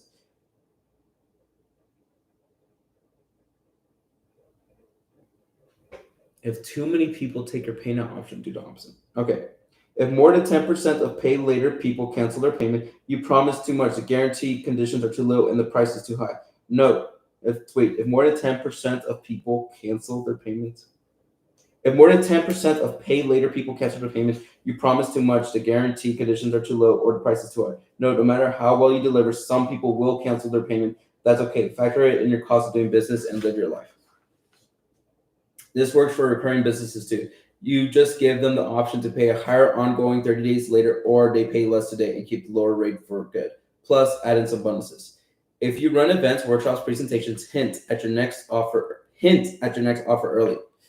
If the reading guru has said everyone wants to know what the next reading intensive starts because they sell out so fast, I'll get to it at the end, but please pay attention. I want to deliver on the promise I made to you guys to double your reading speed first. By hinting at his next offer earlier, he would have sold more of it. Let me explain. I used to do a lot of nutrition consultations. People would interrupt me all the time to ask about supplements. It annoyed me. So one entire day, I started, everyone wants to know what supplements to buy. We'll get there, I promise, but please pay attention to the nutrition section. It matters more. By accident, I implied everyone bought supplements without offering them. And all the head nods I got showed they actually did want more products. All these factors got more people to buy when they actually finally got to ask. A happy mistake I made sure to repeat. Summary points. Pay less now or pay more later offers give people a choice to buy full price later or pay a discounted price with additional bonuses if they pay now. The pay later option has a delayed payment with a conditional guarantee. Have clear criteria to qualify for the guarantee and easy ways to measure it. If you can, align the criteria with what get people the most value from the product. Keep going, brother. Oh my God, thank you. The pay now option offers a 20 to 50% discount and bonuses if they pay now. Offer customers the pay now option after they accept the pay later option. If they choose the pay now, they can get the discount and bonuses instead of the guarantee. Make your promises easy to track, difficult to refute, and a clear yes or no results. If you have more than 10% canceling, you promise too much. The guarantee conditions are too low or the price is too high. Also, give extra attention to those who claim they haven't received what was promised before the cancellation deadline. All right, so that was a really good section, and I'll be honest, this will be probably something I'll implement later. Pay less now or pay more later. It just seems like one of the more complicated ones, and there's so many different money models in here and different money models I think I'm gonna try. So before I try that one, to be blunt, I don't want to keep track of all this oh, you're paying for this now or you're paying more for this later as of right now, right? I'm just being honest. Good money model. All right, it's been an hour and 45 minutes. I've been reading. I'm on page 61, and the next section is free goodwill offer. He who said money can't buy happiness hasn't given away enough money. True. I became a quadriplegic in 2018 and was living on welfare until I found your content and book. I made $50,000 the following 12 months as a freelancer. Danny W. If you guys don't know what a quadriplegic is, this guy's paralyzed for both arms and legs from the neck down. Ooh. Anyway, here we go. I have a question for you. Would you help someone you've never met if it cost you nothing but you didn't get credit? Most people do. In fact, judge a book by its cover. So here's my ask on behalf of a struggling entrepreneur you've never met.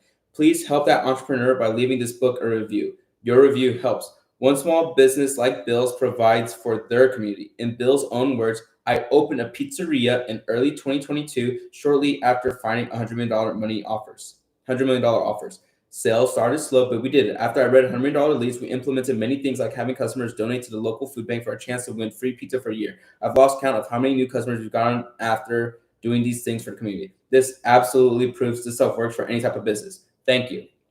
One more entrepreneur like Thomas support their family. In Thomas's own words, after 10 years, I got laid off from my 9-to-5 jobs, but then I found your book and opened a tour guide business here in Colorado. Fast forward 2 years and we have 5 employees. I literally took what I learned and built my dream. Now my kids and wife are happier than ever. That is very, very nice. Here we go. We're going to keep going. One more employee like Miguel's had more meaningful work. In Miguel's own words, I received the book as a gift and decided to pass it on to my 6 employees. Since then, our business has undergone a remarkable transformation and continues to grow on a monthly basis. Not only that, but I also gave it to my independent contractor trainers. Thank you. Your review helps one more entrepreneur like Simon transform their life. In Simon's own words, I'm just a normal guy from Germany and I couldn't get a client to save my life. I bought $100 million leads. After reading the cold outreach chapter, I started the rule of 100. I expected to maybe get 1 to 2 clients, but then I booked 8 meetings in 7 days. I closed 4 of them and earned my first €500 from one of the clients. It has been 3 months now and my career couldn't be better. Your book was the only book I needed. I recommend it to everyone. One more entrepreneur like Alex get out of the hole. In Alex's own words, I moved in with my girlfriend making less than $1,000 per month. I bought $100 million leads and we applied everything. 3 weeks later, we signed a client for over $2,000 a month, then 3 more. I owe you a lot more than what these books are cost. Let's go. Your review helps one more entrepreneur like Mohan flee his country and get out of debt. In Mohan's own words, as a struggling Indian immigrant trying to get to Ireland, I made so little money I would die before I paid off my debt. I tutored on the side where I could, then I read $100 million offers and quit my job 11 days later. I did the same work but learned how to make offers this time. Clients were happy to pay, sometimes even $1,500 euros when I give some bonuses. I make a livable income now and finally found what I love to do. I moved to Germany now and my debt is almost paid. Thank you, Alex. If you tell yourself you'll do it later, instead, please do it now. It takes less than 60 seconds to change someone's life forever. If you're on Audible, hit the 3D. Okay.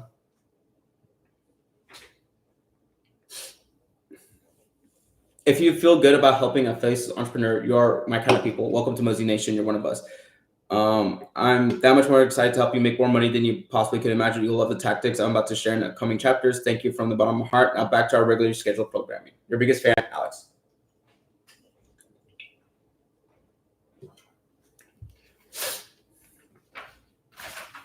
All right, we're keeping it going. I am on page 65 now.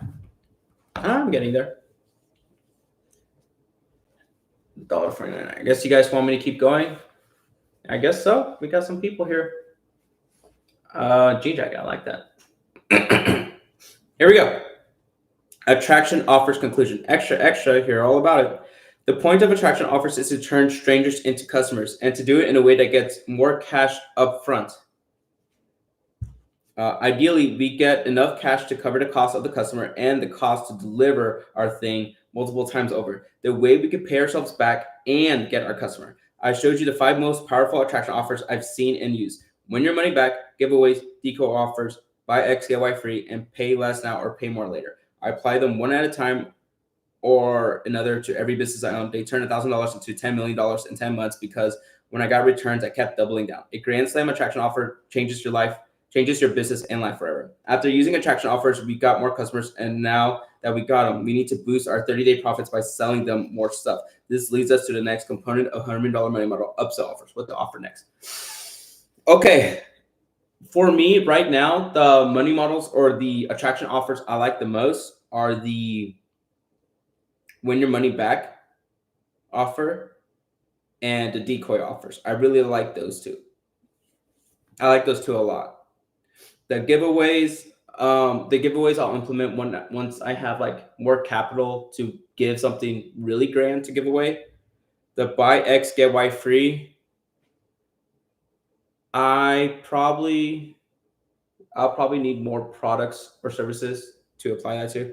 And the pay less now or pay more later, I kind of have that essentially, where it's just like, hey, you pay more per month or you can have the discounted 12-month subscription.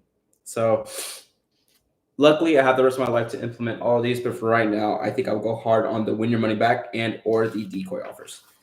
So I need to build those out. Now, this is the good stuff. Section 2, upsell offers. Do you want more fries with that? McDonald's famous upsell.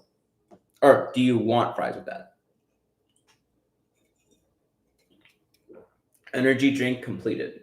No more energy drink. Here we go.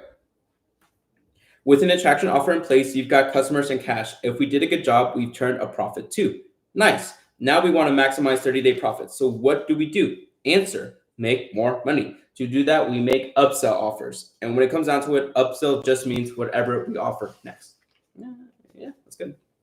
So it doesn't mean you offer them something more expensive the next time. You just offer them something else. How upsells work. When an offer solves a problem, another appears. You upsell the solution to the problem your offer reveals. So every offer opens the door to an upsell, even upsells. Often, upsells make the majority of the profit. They make or break a money model. Let me show you how much. Let's say a burger shop sells $25 a cent. Let's say a burger shop makes $25 in profit on a $2 burger. If it was the only offer they had, they'd had to sell 10,000 burgers a day to cover costs and barely eke out a living. Good luck. But they have more offers beyond just a burger. They ask, do you want fries for that? If they say yes, they profit another 75 cents. And they ask, do you want to make it a meal, which adds a drink? If someone says yes, they profit an extra $1.75. Their profit goes from 25 cents to $2. That's a 8x increase. And on top of that, they offer a third upsell. Do you want to supersize your meal for just $1 more? This takes profit from a measly 25 cents to a massive $3. An 11.6 increase. And now this little burger place actually has a chance to succeed. I showed this basic and common example to point out one thing. Your first offer doesn't always make the profit. In other words, the thing you sell the most isn't always the thing you make the most profit on.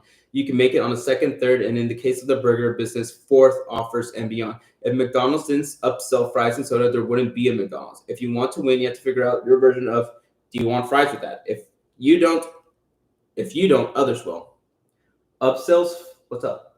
Upsells fail when you offer something they don't want, too different, or doesn't solve the problem. You offer it at the wrong time, before they've experienced the problem. You offer it the wrong way. They don't believe you, or a combination of the above. In summary, upsells tend to offer more of what they just got. Think quantity. Why have one burger when you can have two? Better versions of it. Think quality. Why have mystery meat when you can have sirloin? New or complementary stuff. Think different. Do you want fries and soda with that? I use 4 simple and brutally effective upsell offers: the classic upsell, menu upsells, anchor upsells, or rollover upsells. And with a few tweaks, you can fit them into your business today. Warning, this section is brutally effective and must be used ethically. That being said, let's make some money. Oh shit, we got some people here. What's up, guys? What's up, everyone? I'm glad you're enjoying me read $100 million money models. Anyway, the classic upsell. You can't have X without Y. Problem, upsell solution. You don't want anything besides X and Y, do you? And the person replies, no, that's fine. Summer 2016. He was a premier fur coat dealer, a 4th-generation business savant, and a childhood mentor of mine. We sat down to catch up in a swanky restaurant across from his shop. Within a minute of ordering, our salmon appeared. What do you think this salmon cost the restaurant? $3, maybe a few extra pennies for the garnish. And look at the menu; they're charging $32. Unbelievable, but we pay it. He took his first bite, chuckled to himself, then continued. So I heard you got into the game. Good for you. Never would have guessed you when you worked at the shop. You were kind of awkward. What can I say? Brushing $7,000 fur coats in a row melted my brain. I chuckled. You're still making a killing on that? A sheepish grin appeared. Yeah, and that's not even the best part. My son came up with something genius. His son would be the 5th-generation owner. Tell me about it, I said. We advertise free earmuffs with coat storage. And get this, when customers come to get their muffs and store their coats, he says, great, and we'll store those as well for $30. You don't want to store anything else, do you? And of course they say no. Wait a second, so you get them to pay for an additional storage for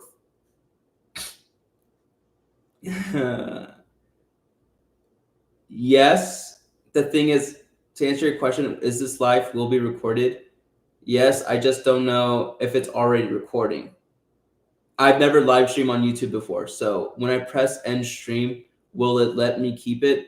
If you know the answer to that question, I hope so, right? It has to. I'm pretty sure once I end the stream, it'll ask me like, "Do you want to keep the recording?" It has to. It has to. It has to. If anyone knows the answer to that, but yes, I will. If it does let me, I am going to be uploading it.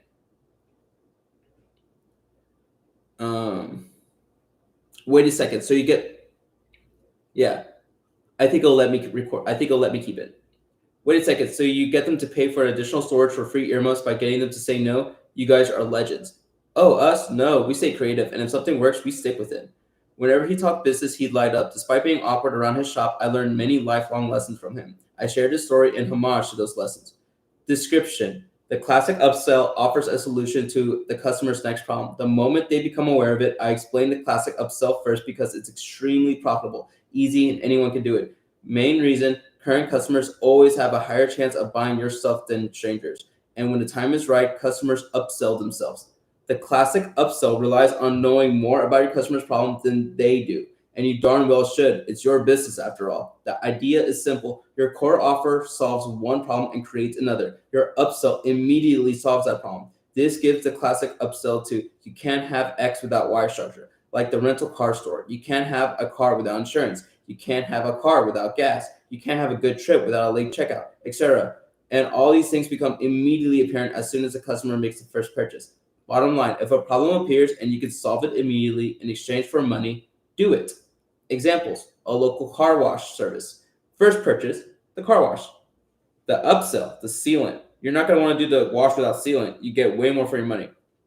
Physical product. The first purchase is a bicycle. The upsell number 1, helmet. Upsell number 2, lights. Upsell number 3, puncture resistant tires. You can't have a bike without a helmet. A digital product. First purchase, a course on exercising. The upsell, a nutrition course. You can't out-exercise a bad diet, so you're going to want our course on nutrition.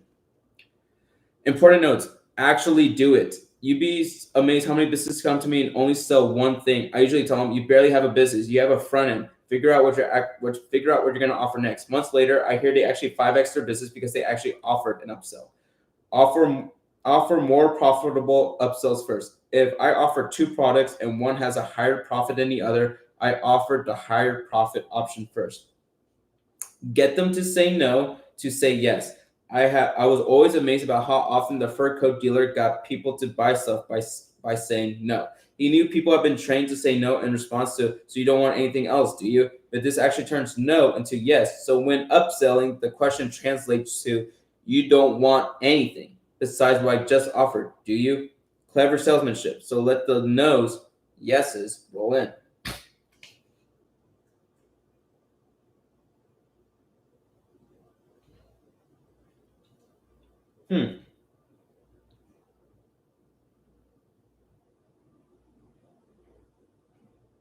Oh, okay. Let me. If you guys missed that, let me reread it because that's actually incredibly important. So the guy who sells fur coats, this is what the Sun says.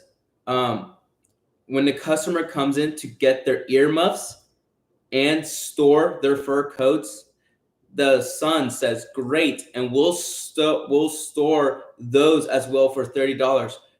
And let me be clear. These 2 sentences are said at the same time, or they're said right after each other before the customer even replies, and that's important. Great, and we'll store those as well for $30. You don't want to store anything else, do you? And then the customer says no. So if you're selling a product and you're upselling, as soon as you say, hey, this is the thing you're buying, and we will do this for you too. Do you want anything else on top of that? Because you know how most customers are trained to say no. So you literally say, hey, yes, you're buying this, but you're also gonna need this. Will you need anything else? They're gonna say no, but basically they just said yes to your second thing, aka your upsell, because they're like, no, we don't need anything else. But they literally just said yes to your second upsell because you didn't let them interrupt you. It would be bad if you said, hey, so you're buying this. Do you also want this? They're going to say no to that. and then if they said no to the second thing, they're obviously gonna say no to the third thing, right? So brilliant, fucking brilliant. Okay, surprise and delight. Let's say you have 4 bonuses and you save to add to get people who are on the fence to buy. Add one at a time. If they say yes before you add them, still give them all 4. It will surprise and delight them, and it guarantees you still sell them the same thing to everyone, so no one feels left out later. Let's say you have 4 bonuses, you save to add.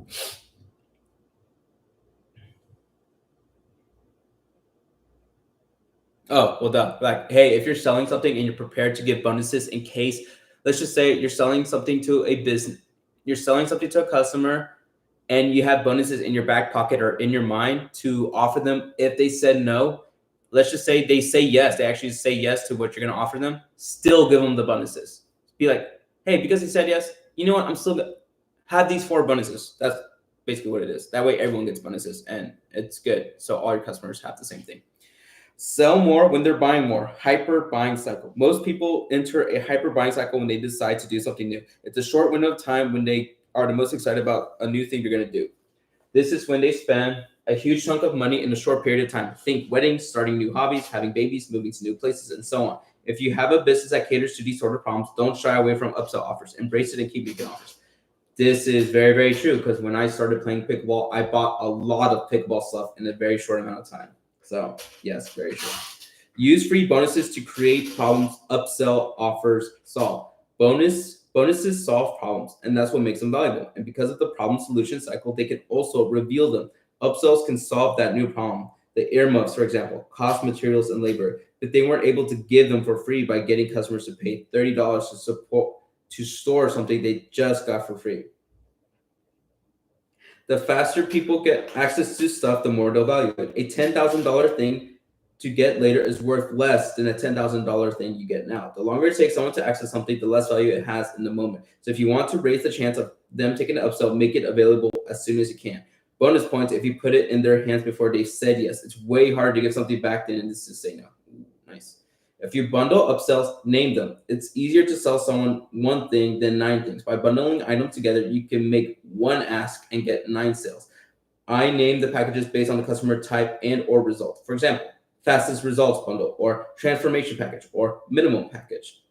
All of these will boost upsells per person. Last, you can peel some of those products or features out of the package as a way to downsell. More on that on downsell offers. We still have people here? My throat is starting to go, by the way. Anyway, integrate upsells into your other offers. Make stuff you upsell part of how you deliver other offers. Then more customers will take them. My meal plans include optional supplement suggestions. So when I went over nutrition, guys, I don't. Are people still listening to me? my throat is getting fudged right now. Are you also listening? Okay. All right. Oh my God. Okay. Integrate upsells into your other offers. Make stuff you upsell a part of how you deliver other offers. Then more customers will take them. My meal plans include optional supplement suggestions. So when I went over to nutrition, people asked about supplements. Gym launch sales and marketing training suggested optional softwares. This led gym owners to buy them. Integrate the next thing you want to sell into the first thing they buy. Make sure you book a meeting from a meeting. Bam, fam. The more times you can upsell, the more people you will upsell. If you upsell more people, you make more money. Since you want that, end every appointment by scheduling the next appointment. Don't let them leave without booking. As my big fancy public CEO friend Sharon says, a customer should know the next time they see you and why before they leave. So if you agree to meet again, agree on why and when right then. Upsell as many times as it makes sense to. The rental car agency had a lot of upsells. The burger place had a lot of upsells. My gym had a lot of upsells. Gym launch had a lot of upsells. Offer as many solutions as there are problems you can solve. Don't be shy. If you can solve it, offer to. The second worst thing that can happen is they say yes. The worst thing is they would have said yes, but you never asked. The magnetic middle. This is a classic example, and I actually literally have this page right here. I have a YouTube video on it, just so you know. I think it's called middle pricing strategy. So watch it. How to sell more of the same thing. So if you want to sell two things and want to sell one, add a third option to nudge the option you want them to buy. Movie theaters do this with soda and popcorn. Here's how. They're small, medium, large pricing. It's so funny. This is the exact same fucking example I used in my video, but I didn't know Alex Hormozi would use this example. Just great minds think alike. Here we go. Their small, medium, large pricing works something like this. Their small popcorn, $5. Their medium popcorn, $8, rather than the rational price of $7. And their large popcorn, $9. The result: more people take large. People will take the small option. People who will take the small option, they're always going to take the small option. People who take the large option will always take the large. But the people who normally take the medium will now take the large. If you want to get more people to buy the medium option, you'd price it like this. The small, it's $6 rather than the rational price of the $5. So you bring the price of your small option up. The medium is $7. The large is $9. Result: this upsells more people into the medium option now, because most people who would normally get a small, now they're going to get the medium. Bottom line, if you have a lot of customers buying small, you can bump them to mediums. If you have a lot of customers buying the medium, bump them to large. If you have a lot of customers buying large, raise all your prices. Let me read that again, because that's actually such a goated golden nugget that I don't think you guys are. I really hope you guys are like hearing it. Here we go. So you have 3 products you're selling. You have 3 services you're selling at 3 different prices: the cheaper option, the middle option, and the most expensive option. And this is how you know which direction to go. And you have to know how many customers are buying your small stuff, your medium stuff, and your expensive stuff. Your cheaper price stuff, your medium price stuff, and your expensive price stuff. There we go. If you have a lot of customers buying small, which is your cheap stuff, you can bump them to mediums. If you have a lot of customers buying the medium, you can bump them to the large. If you have a lot of customers buying large, if the majority of your customers are buying your most expensive thing, that means you need to raise the prices on everything. Just chef's kiss. Chef's kiss. Many businesses upsell guarantees, warranties, and insurance. Many businesses offer guarantees on products. Many businesses offer warranties on products. Many businesses offer insurance on products. You can upsell all of them. So instead of doing it for free, just add 5 to 50% onto the price in exchange for a guarantee that your thing does what it says it will do. An example: an art studio used to replace damaged portraits at no charge. I told them to start asking customers if they would pay an extra 10% for it. Now 30% of customers buy stuff the art studio used to give away for free. Pure profit. He wrote pure profit, baby. Summary: your attraction offer reveals a problem. Upsells: whatever you offer next solves it. Use the classic upsell for immediate problems revealed by your previous offer. Asking, you don't want anything else, do you? Gets people to agree by saying no. It works. Remember, I already said that. Increase the chance customers to take upsells by giving them access to it as soon as possible. Give away bonuses that create an upsell opportunity. A great way to make more cash. To give more chances to upsell customers, make Bam Fam a way of life. You can have as many upsell offers as you want as long as you solve problems. You lose nothing by offering to solve someone's problem. If it makes sense for your business, you could charge for guarantees, warranties, or insurance rather than giving them away for free. Good stuff. Oh, dude, so like upsells is just a way of life. Everyone needs to be doing upsells. All right. We still have a good amount of people in here. TikTok, you need to start pulling your fucking weight. YouTube is out here. There's a lot. What's up, YouTube? I love you guys. You guys are the real ones. TikTok, man, no respect. Y'all don't want to make money. YouTube people, you want to make money. You guys don't. Anyway, menu upsell. You don't need that. You need this. So number 1, unsell what they don't need. Number 2, prescribe what they do need. Number 3, ask if they prefer A or B. Number 4, make it easy to pay. December 2013. People kept joining the gym like normal, but nobody cared about my supplements. I read summer keeping shelves full got more people to buy, so I stocked my shelves with all the labels in a perfect row. It didn't work. I also read if I told everyone about the cool science they would buy, that didn't work either. I got a few pity purchases from loyal members, but I was doing something seriously wrong. Why do I suck so much? On a particularly rough day, I had 19 nutrition consults and nobody bought anything. It was miserable. Then appointment number 20 came in. She had a nice purse and a big diamond ring on her hand. If I can't sell her, I should just quit trying. But then I remembered I've got $5,000 in inventory on that shelf. I gotta figure this out.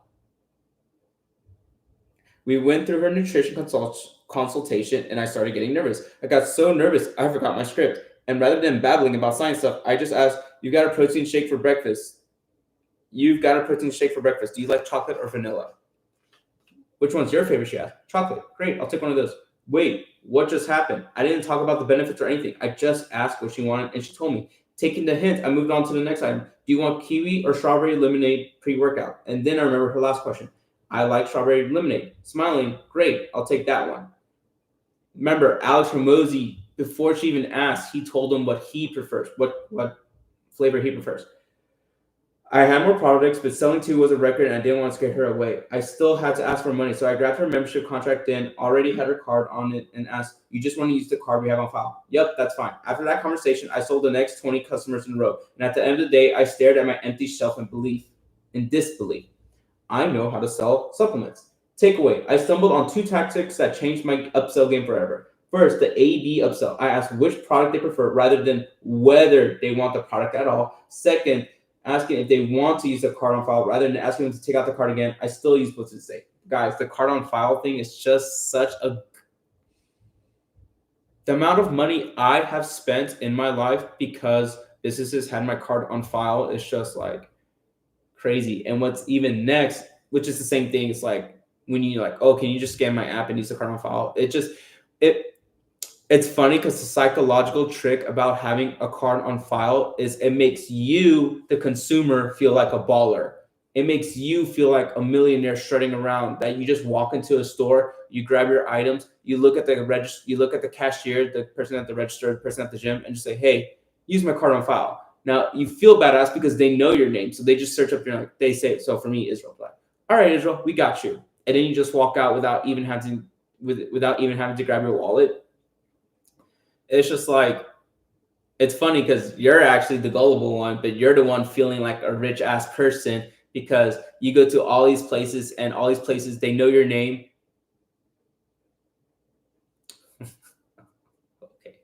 Okay, that's fine. Get to the point, brother. All right. If you have a business and you can get someone's card on file, do that. Here we go. Oh, this guy. August 2014. Now I close sales left and right. Bing, bang, boom. Now, it wasn't exactly big stuff, but I was selling consistently. Every month, I'd start another group of challengers, and like clockwork, I'd sell $5,000 to $10,000 worth of supplements.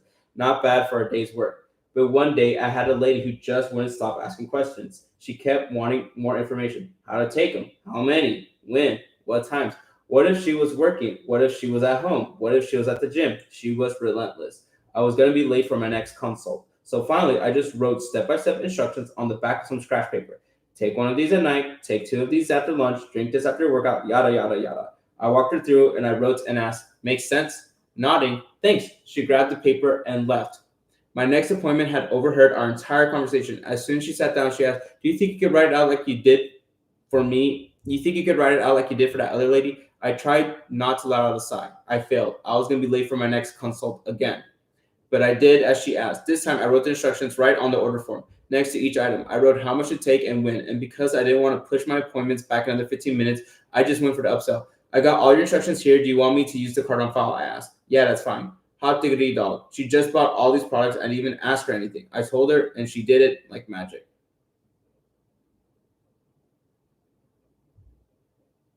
Okay, thanks. I'm not going to do that. I'm just reading this book straight, but I appreciate it. I'll do that on my personal time. I did this. I'm going to read this book like 20,000 times, but thank you. Oh, here we go. Hot diggity dog. She bought all these products and I didn't even ask her for anything. I told her, and she did it like magic. I did this from this day forward, and my 30-day profit skyrocketed. Takeaway, I learned detailed and personalized instructions, upsell more people than vague and general suggestions. I call this prescription upselling. November 2016. By now, I was on the road launching other people's gyms, and that included selling supplements. I sold thousands of people. I'd see 40 to 50 a day, 2 people, every 30 minutes, 12 hours straight. My supplement selling marathons alone covered the flight there, my hotel, and advertising costs. I got so good, I ran out of stuff to sell. Today was one of those days. Yeah. I just sold a lady the last of the 4 different products. In situations like this, I sell whatever I had left to the next customer. But before I could pitch, she blurted out, "Can I just get what she got?" Oh boy. I said, "Sorry, I just ran out, but honestly, you can get something close at the shop down the street for about $20 less. It's not as good, but it'll do okay for the first month." Cool. Thank you so much for helping me out. She seemed so grateful. It felt good, so I continued unselling. This other thing, same story. Again, not as good, but it'll get you through the first month. She seemed so happy I couldn't stop myself now. I started unselling stuff I wasn't going to sell her anyways. "You're not trying to gain weight, right?" I joked. "Oh God, no," she laughed. "Okay, great. You won't be needing this crossing out the weight gainer shake." "Oh, and you aren't trying to boost your testosterone, right?" "No, haha, I don't think so," she said. "Great. You won't be needing this later. You won't be needing this either." I crossed it out. Then I started making suggestions from what I had left. "Okay, so you're going to need to take 2 of these, 3 of these," and I went on. She loved it and bought without hesitation. So yeah, man, appreciate it. Thank you, thank you, thank you. Takeaway. I went out of my way to cross out what she didn't need, and this built enough goodwill to upsell what she did. Later, I kept products just to cross them out. I call this process unselling. Nice. Description. In a menu upsell, you tell customers which options they don't need, then tell them what they do need, the preferences, and how to get their value from it. Menu upsells combine up to 4 tactics: unselling, prescription upselling, A/B upselling, and cart on file. First, I unsell what customers don't need. Second, I prescribe what they do need. Third, I ask for preferences between A and B. Last, I make buying easy by asking if they want to use the cart on file. Unselling. You unsell by telling customers what they Unselling. You unsell by telling customers what they don't need so that you can emphasize what they do. Here, instead of asking if they want to buy or not, you explain what they don't as a way to get them excited about what they do. Unsells vary based on the customer's needs. When some options work best, you can cross out the rest after telling them what they don't need. Prescription upsell. We tell them what they do need. Prescription upsells work well when offering a choice is inconvenient and you only have one thing that solves the problem. Prescription upselling has 2 important components. First, you have to explain how it integrates with offers they already bought. Second, you personalize and detail how to maximize the value. Here, instead of asking if they want to buy or not, you explain how to use it if they already have. Again, we remove the option of not buying to lower the chance they don't buy. And once I've told them exactly how they're going to use everything. A/B upsell. We ask them their preferences. A/B upsells work for multiple offers that solve the problem. You make A/B upsells by asking their preference. Instead of asking if a customer wants to buy a product, yes or no, we ask them which product they prefer, A or B. Either choices results in an upsell. Basically, when you give people the option to not buy, some don't buy. So I give the option to pick between buying 2 similar things. Once they know what they're buying and how they're going to use it, I suggest the easiest way for them to pay. Card on file. A cherry on top of this upsell goodness. I literally asked, "Do you want to use the card on file?" Here, instead of asking if they want to pay or not, you refer to ways they already have. This gets more people to buy because it lowers the hidden cost of buying, picking which card to use, taking it out, being reminded of how ugly buying decisions in the past, even the hassle of buying stuff in a rush, and who knows how many more. Just know if you make it easy for people to buy, more people will. This took me 10 years to learn. May you get the same value in 10 minutes. Here are some examples. Massage therapist. Unsell. We have a lymphatic massage available, but you're not pregnant or just out of surgery, right? So we can cross that out. Prescribe. Since your shoulder hurts, we'll heat you up first and then hit your trigger points, and after that, we'll do some dynamic stretches. A/B. So would you rather do it before or on the way home? Card on file. Want to just use the card on file. Dog food. Unsell. You're not going to need this small bag or this puppy stuff. You got a big dog. You don't need these vitamins either because the food already contains them. Prescribe. You're also going to want to give your dog one of these joint chews at each meal, and every 90 days, give him one of these wafers for heartworms. Also, make sure to bring him back next month. Let's get that booked now. A/B. So does your dog prefer beef or chicken flavor? Card on file. Why don't just use the card on file? Digital product. Unsell. You don't need all 8 courses, right? You just need to solve X, Y, and Z. Tell you what, I'll send you some free stuff that solves problems X and Y. Then you'll just need 1 course for home C. prescribe. But to solve Z, you're definitely going to want to do the course in this particular way. So can you put an hour and a day towards it? Okay, great. This will prevent any other Z problems cropping up later.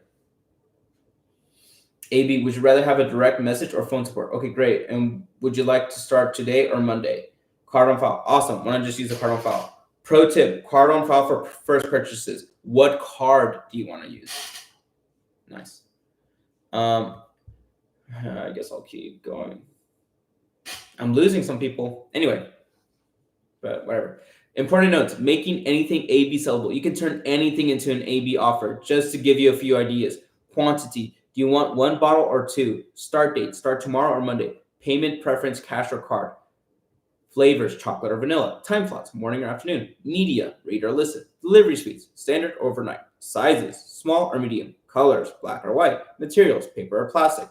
Personal, John or Sarah. Communication, call or text. With some creativity, you can make anything an AB upsell. If you make an AB upsell, add a nudge. If your customers have limited experience with your products or service, give them a nudge. This is my favorite, or X is usually a safe bet, or a lot of people love this, or Tuesday sessions are a little smaller if you like that, or Amy does great with high schoolers. These one-liners really help move sales along. Hence, if you want to move one particular product faster, nudge that one more. This is classic in restaurants. If you sold out of it, take payment and delay delivery. Later, I learned I could just sell them stuff, order it, and set the expectation of when it will arrive. This allowed me to sell way more selection because I didn't have to carry inventory. If you run out, consider just collecting the cash and changing the delivery expectations. You'd be surprised how well this works. Employees love unselling.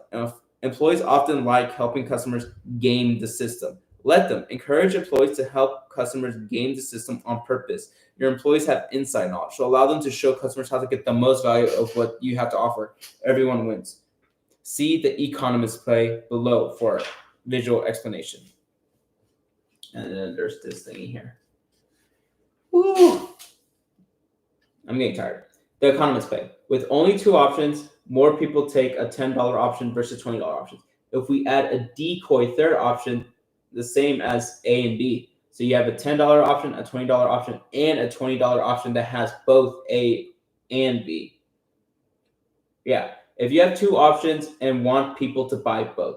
In the late 1990s, The Economist magazine started offering a digital subscription because more people were getting their news online, but it also wanted to keep it profitable print subscription. So thinking people would buy both, The Economist offered the following. A, you get your digital subscription for $59 a year, or B, you get the digital and print subscription for $125 a year. Result, print sales plummeted as customers flocked to the cheaper option. Oops. To fix it, they added a decoy option for the same price as the bundle. A, you get the digital subscription for $59 a year. B, you get the print subscription for $125 a year. Or C, you get the digital and print subscription for $125 a year. Result,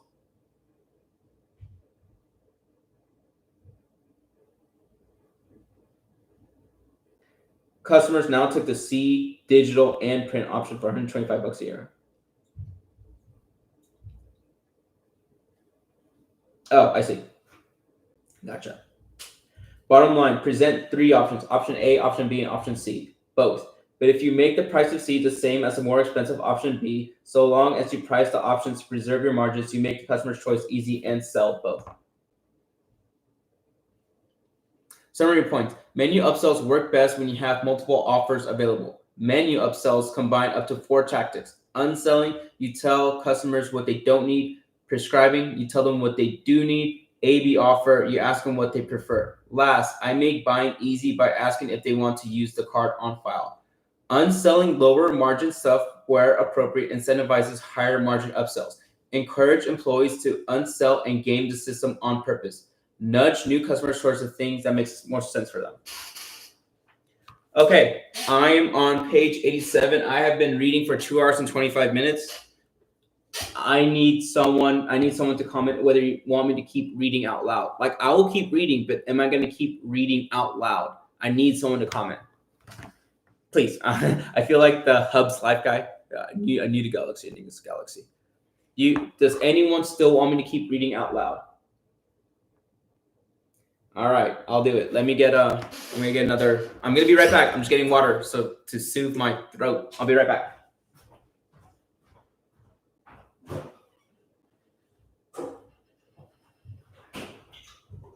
I'm back. Okay.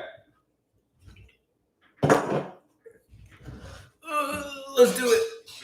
Let's go. Anchor upsell. The only thing worse than making $1,000 offer. Sorry, I need more water. Okay, here we go. The only thing worse than making $1,000 offer to a person with $100 budget is making $100 offer to someone with $1,000 budget. Oof, preach. Okay, 2016. After starting gym launch, but before making money. There we go. I had spent the last 5 years showerless, in sweats and tank top, but now I had gym launch and a fashionable friend said I should look professional. Businessmen don't wear tank tops, Alex. I know the owner of a local suit shop. I'll tell him you're coming. I took his advice and went. So I budgeted $500 for a suit, a big purchase at the time. I walked into the suit shop and made small talk. The owner knew I was coming. Wow. I told him I just started a new business and wanted a boss suit. He took my measurements, then grabbed 2 suits off the rack. I put the first one on. How's it look? How do you feel? I smiled. I felt cool. Like a rich guy. It was nice. He talked about some accessories, but I didn't listen much. I was too cool to listen now. This is going to be awesome. He turned to talk to an employee. I flipped the price tag over so I could look at it. $16,000. Okay. My face turned red. All I could think of was my friend asked the owner to make time for me. I couldn't even afford anything here. I felt horrified. I kept my head down to try to hide my shock. I took a breath and looked up. I felt he had seen me blush. Coming to my aid, he asked, do you care about the designer much? Not at all. Almost before I finished replying, the owner rolled around and draped the next suit over my shoulders. Try this one on for size, he said. I looked in the mirror. Looks good. Then I looked down the price tag, $2,200. It wasn't $500, but it also wasn't $16,000 either. A sigh of relief. Yeah, this one works. I'll take this one. He winked and nodded. You got it, boss. The owner sold me some socks, a handkerchief, and a shirt to go with it, all in another $300. But after seeing that $16,000 price tag on the first two, everything seemed cheap. Nice. Looking back, this wasn't the owner's first rodeo. He was a real pro. I spent 5 times more than I had budgeted and felt okay about it. I only later realized he used a price anchor. Dude, I love price anchors. Price anchors are so good. Description. With Anchor Upsells, you offer premium stuff first. If the customer gasps, you offer a cheaper but acceptable alternative. Basically, if you present your main offer, some people will buy it. Duh. But if you present a premium version that's 5 to 10 times the price first, lots of people will say no. Then, when you present your main offer, it looks like a much better deal, so more people will buy it. That's the power of Anchor Upsells. Anchor Upsells work best when the lower price tag offer has the same core functions as the premium one. For instance, I didn't care about the designer that much. I just needed a suit. So compared to the $16,000 suit, the $2,200 suit was a way better deal. Anchor Upsells also have 2 amazing bonuses. First, anchored customers spend way more than they normally would. Second, some customers still buy the super expensive thing. Here are the steps. Present the anchor, the really expensive thing. 2, get the gasp. Expect the customer to freak out about the cost. 3, come to the rescue. Ask if they care about what makes it premium. 4, present your main offer. Expect the customer to feel relieved and see the better deal. 5, ask how they want to pay. Which card do you prefer?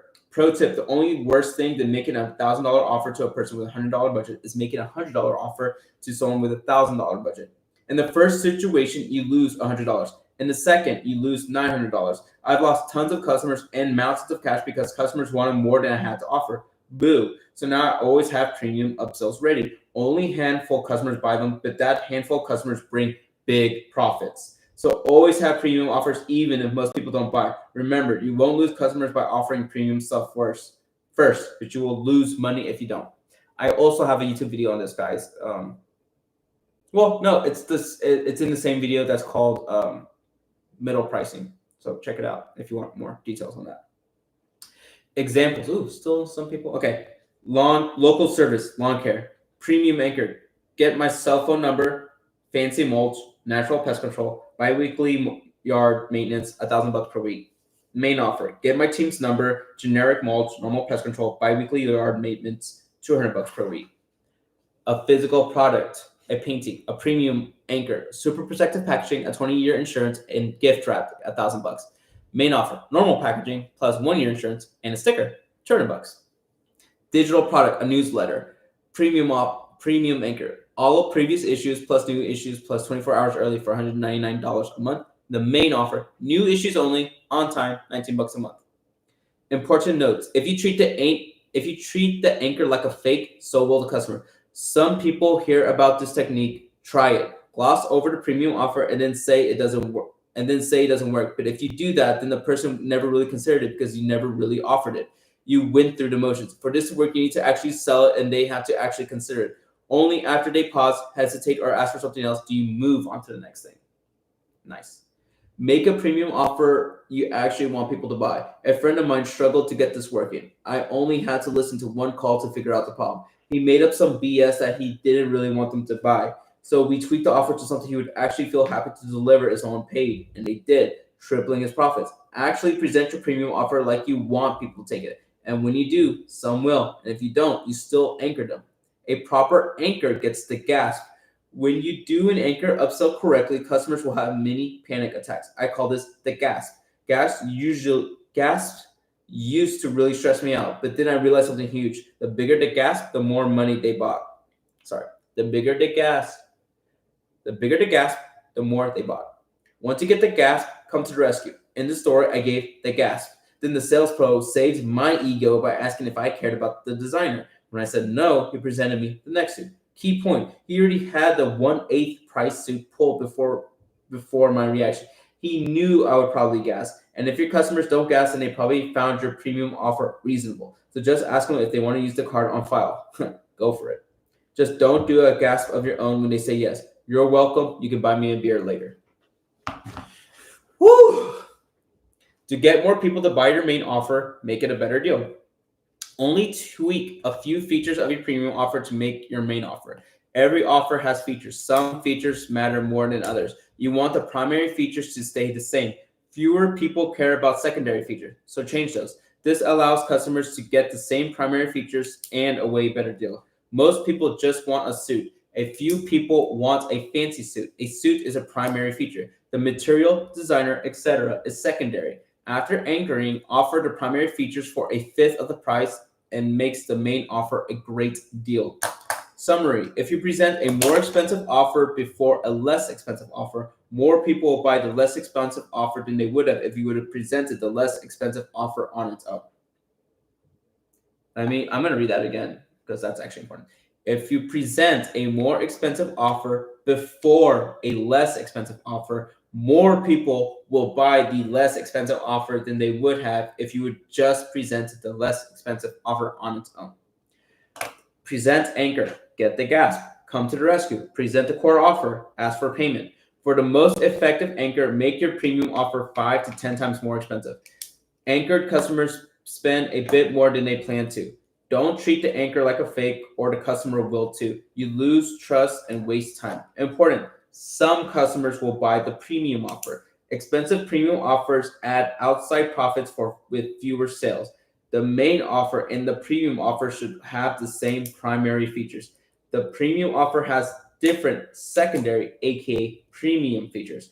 After anchoring, offering the primary features for 1/5 of the price will make the main offer a great deal. It basically gives them basically the same thing for way less.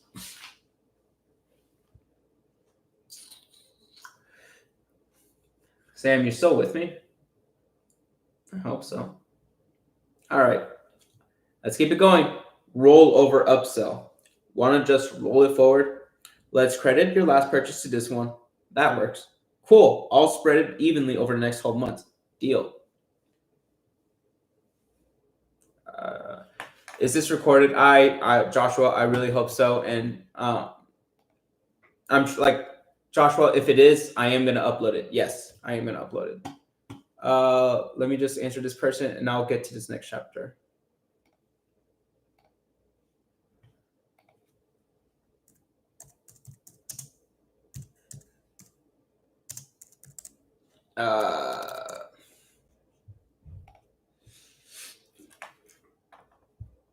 Okay, let's keep it going. Good boy. Okay. Okay, you're like.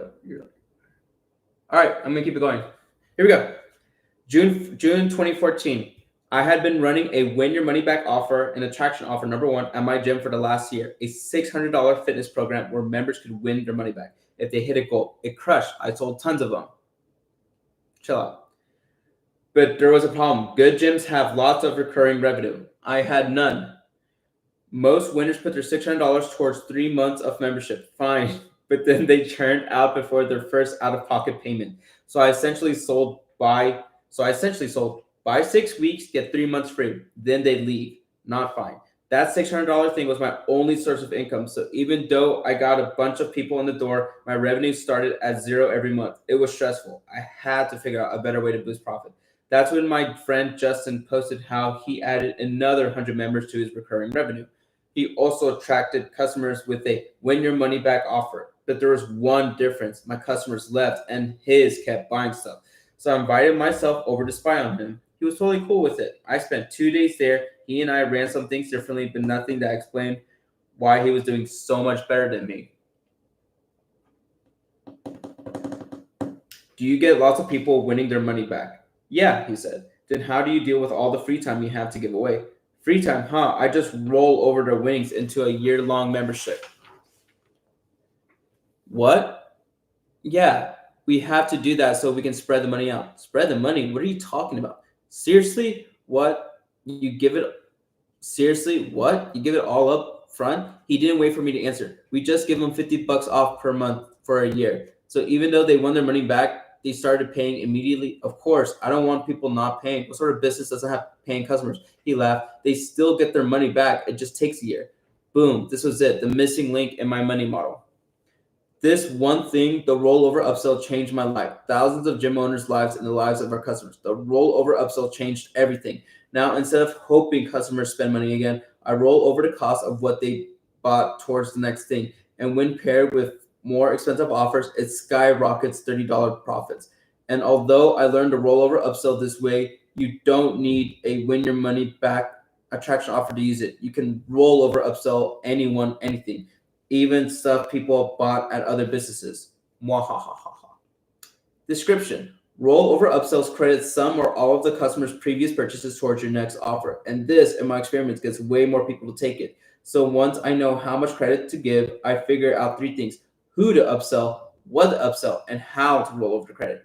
For the who, I use rollover upsells in 4 situations. First, to re-engage customers who left a while ago. Second, to rescue upset customers as a better alternative to a refund. Third, to rescue other people's upset customers. Fourth, to upsell regular customers. For the what, remember you can upsell more of what they just got, something better or something new and different. To make money, roll the credit over to something more expensive. For the how, you can apply all or part of the discount upfront or spread it over time. Examples of rollover upsells. A chiropractor. Re-engage old patients with a win-back campaign. Who? Customers with 6 months since last purchase. What? New plan. How? Upfront. Reach out to your old patients, look at their purchase history, offer to apply some or all of their past purchases towards something more expensive than they thought. Example, hi, Mrs. Banks. I want to give your money back. Do you have a minute? Great. Yeah, I want to see how your back pain is going. Oh, I'm sorry to hear that. Well, I have some good news. As a way to say thank you, I want to give you $500 of your money back as a credit towards staying pain-free for good. Is that of any interest? Great. Let's get you in. Oh, sorry.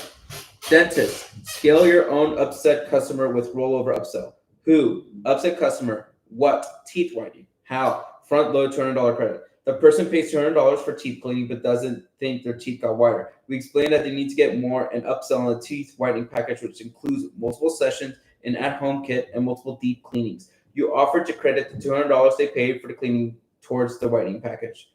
Software. Rescue. Other people's upset customers. Who? Competitors' customers. What? Service agreement. How? Rollover cost to break old agreement. You find competitors' upset customers and credit the customer's old purchases with them towards a new purchase with you. Roll over the amount that they owe them as a credit towards a longer agreement with you.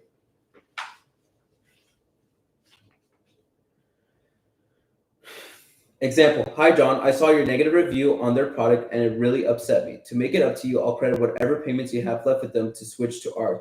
This way you don't lose a thing and you start getting the benefits now. Fair enough?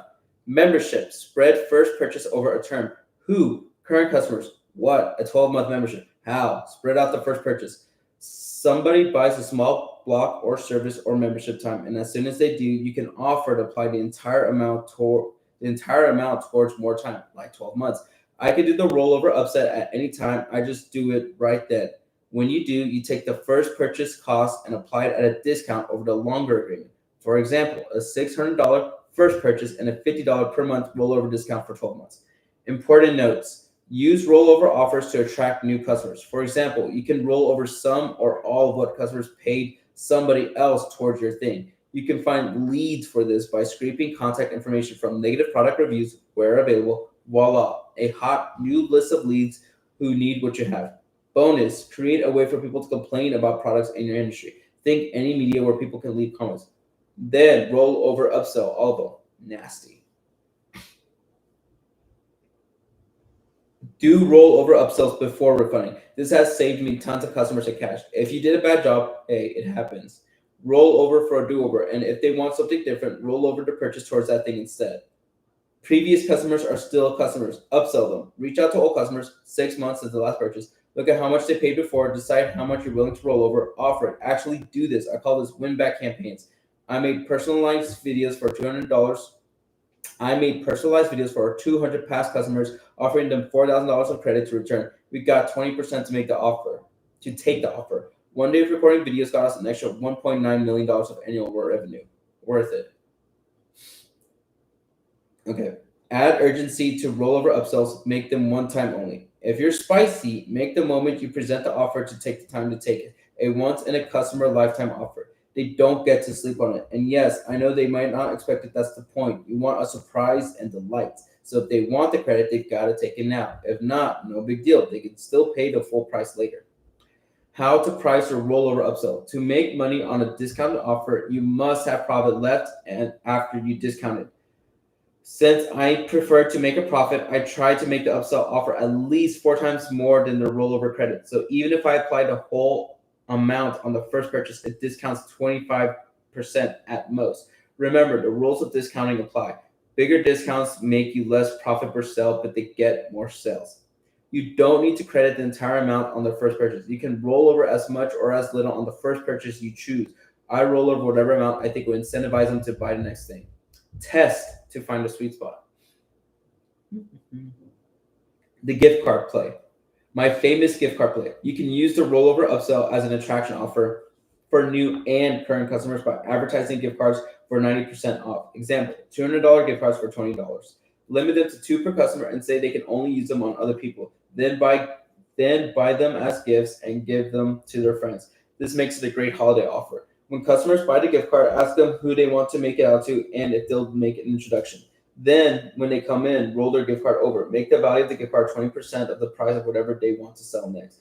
In our example, we sell a $200 gift card for $20. Then apply the $200 value to an offer with at least a $1,000 price tag.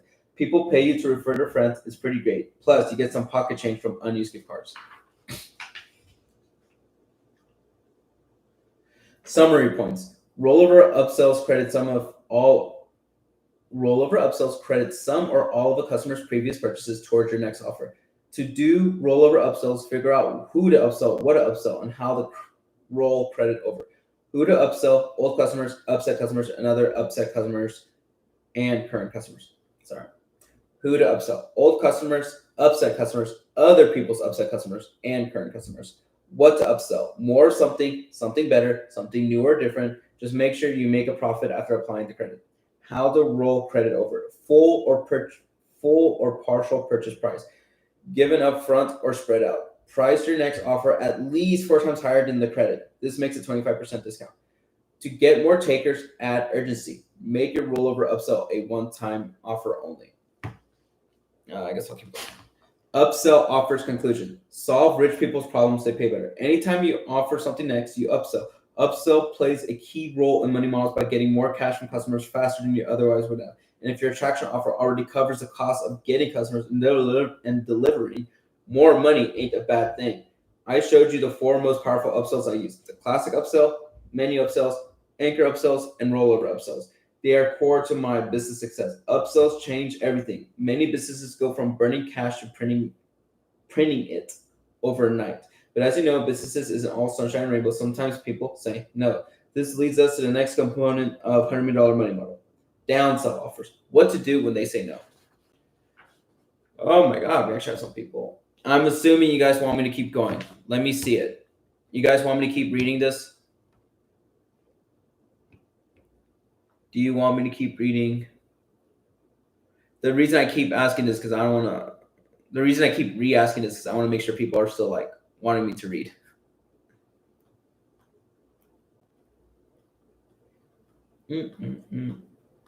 Do I keep reading?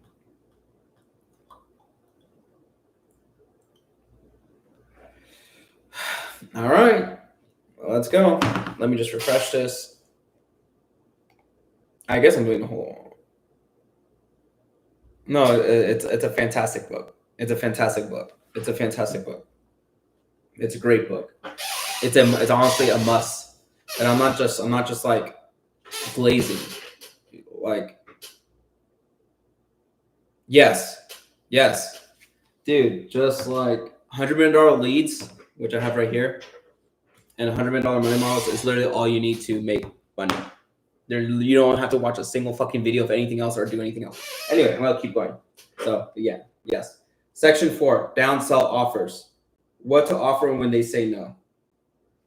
And in the last section, we use upsell offers to get people to buy more stuff. If we did a good job, we've turned a profit too. Another step forward. Awesome. But what if they say no? We downsell them. I'm running out of battery. Anyway. Downselling tweaks the original offer to find the highest value solution for the customer's budget. So any offer you make after someone says no is a downsell. I downsell in two ways. I change how they pay or what they get. For how they pay, I balance how much they pay now with how much they pay over time. For what they get, I change quantity, quality, or offer something different. First, we cover my rules of downselling. They apply to all my downsell processes. Then we dive into individual offers. You can hit the ground running and downsell like a pro. How to not downsell, a real story from a friend. I was buying a car and the salesman tried to upsell car insurance. The cost of the insurance when he first started was $5,000. I said no, but then he lowered the price and I said no again. He kept lowering the price until the same insurance he offered for $5,000 was now only $400. I still said no. At first, I said no because it was too much money, but by the end, I said no because I didn't trust the guy. The entire experience felt dirty. Then I wondered, was he ripping me off on the car too? Now I didn't even want to buy the car from him either. People lower the price to close the sale, but even if you close this one sale, the customer will question every price you offer from that point going forward. And whoever they tell, you trade trust for a buck. It's not worth it. Note, you can offer something different for less. You just can't offer the same thing for less. If he had offered different insurance for less rather than the same insurance for less, he probably would have kept her trust and closed the sale. The rules of downselling. Remember, they said no to this offer, not all offers. Sometimes, a lot of times, people say no, and that's okay. Just because they rejected this offer does not mean that they rejected you. It hurts when someone rejects you. I get it. But see it for what it is, an opportunity to find out what they really want and profit from it. Instead of hiding your head in the sand, stand your ground and make another offer. No means no for this thing, not no for everything. Downsell. Downsells are trades. When downselling, you work with the customer to find combinations of giving and getting until you get a match. If you're gonna give something, get something. Personalize, don't pressure. Figure out what they like and don't like. Then offer more of what they like and less of what they don't, with a price to match. You're personalizing here. If someone refuses my large soda upsell, I can offer alternatives. I could ask if they want a small, a juice, or a coffee. Am I being offensive by asking? Absolutely not. In fact, I can better serve them. It would be offensive not to. Offer the same thing in new ways. In a perfect world, you got tons of different things to sell so everyone buys something. In the real world, you limit downsells to what you've got. Otherwise, you create 100 businesses worth of products and problems. A silly choice. So just think of downselling more like 100 ways to offer the stuff you already have. Don't drop your price just to get somebody to buy. First off, dropping your price is not really downselling. It's discounting. If someone wants what you have and you don't, and it just doesn't want to pay the price, tough cookies. On the other hand, you can offer them to pay less now and more money over time, a payment plan. But whatever you do, don't change the price just to get someone to buy because customers talk about price. By all means, test prices. Plan to offer your thing at a specific price to a specific number of people ahead of time. That way, different than somebody that's way different than charging somebody less in the moment just because you felt scared of losing the sale in the moment. Customers talk. If they find out someone got the same thing for less just because, you'll upset people. And it also becomes an ethical problem. At least to me. Avoid it. Next up, I use 3 simple and brutally effective downsell processes.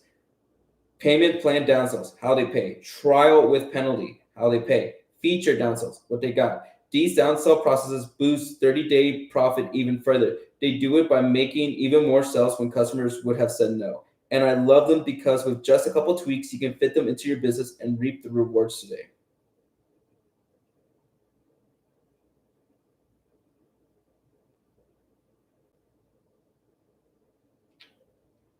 Oh, yeah, here we go. Y'all ready? Let's keep it going. Bro, TikTok sucks. Anyway, payment plan downsells. How many people got? 11? Sick.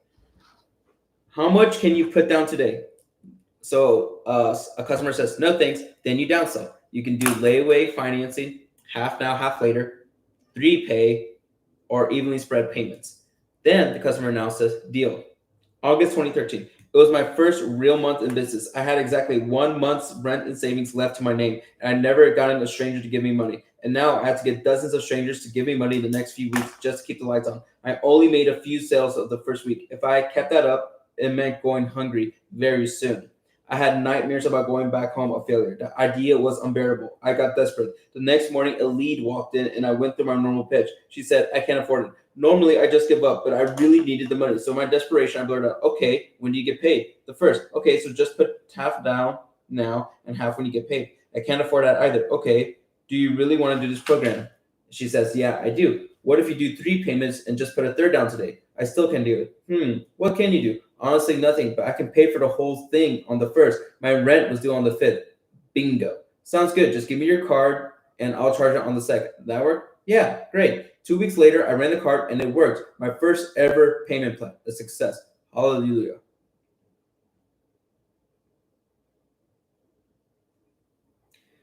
Payment plan downsells work no matter how many zeros the price tag has. I made tens of millions of dollars with them and I still use them to this day. But payment plans are a gamble, so you have to know how to use them. I know how to use them and I'll show you exactly how. Payment plans are a gamble because they can make money in one way, but they can lose money in two. They can make you more money when you get more customers and those customers complete their payments. They make you less money when people cancel before you turn a profit. You lose the most when people who would have paid in full take a payment plan and cancel early.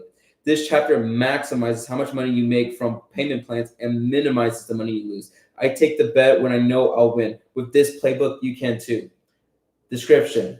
When most people think downsell, they think of a lower amount, lower quality, cheaper, and so on. Fair enough. But I like to downsell by offering the same product again.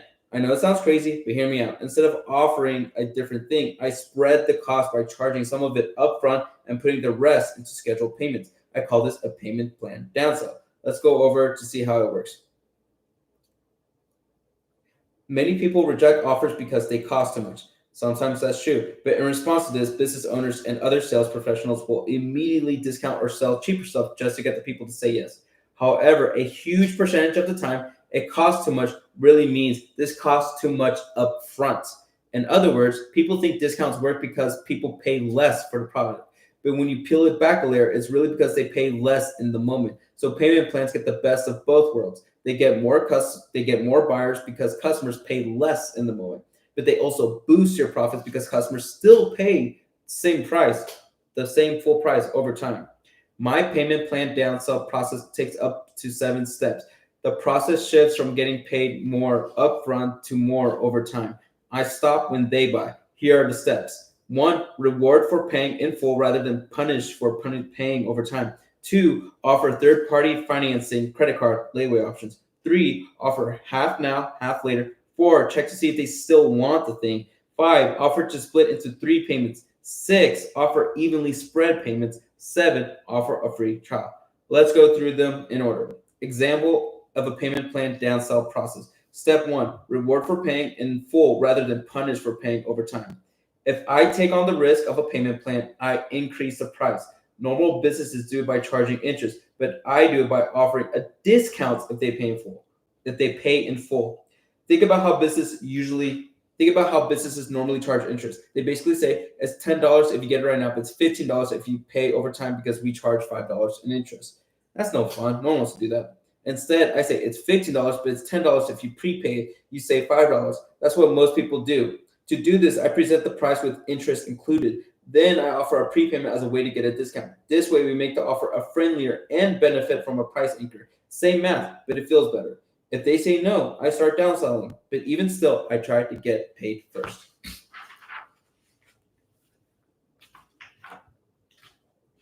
Jeez.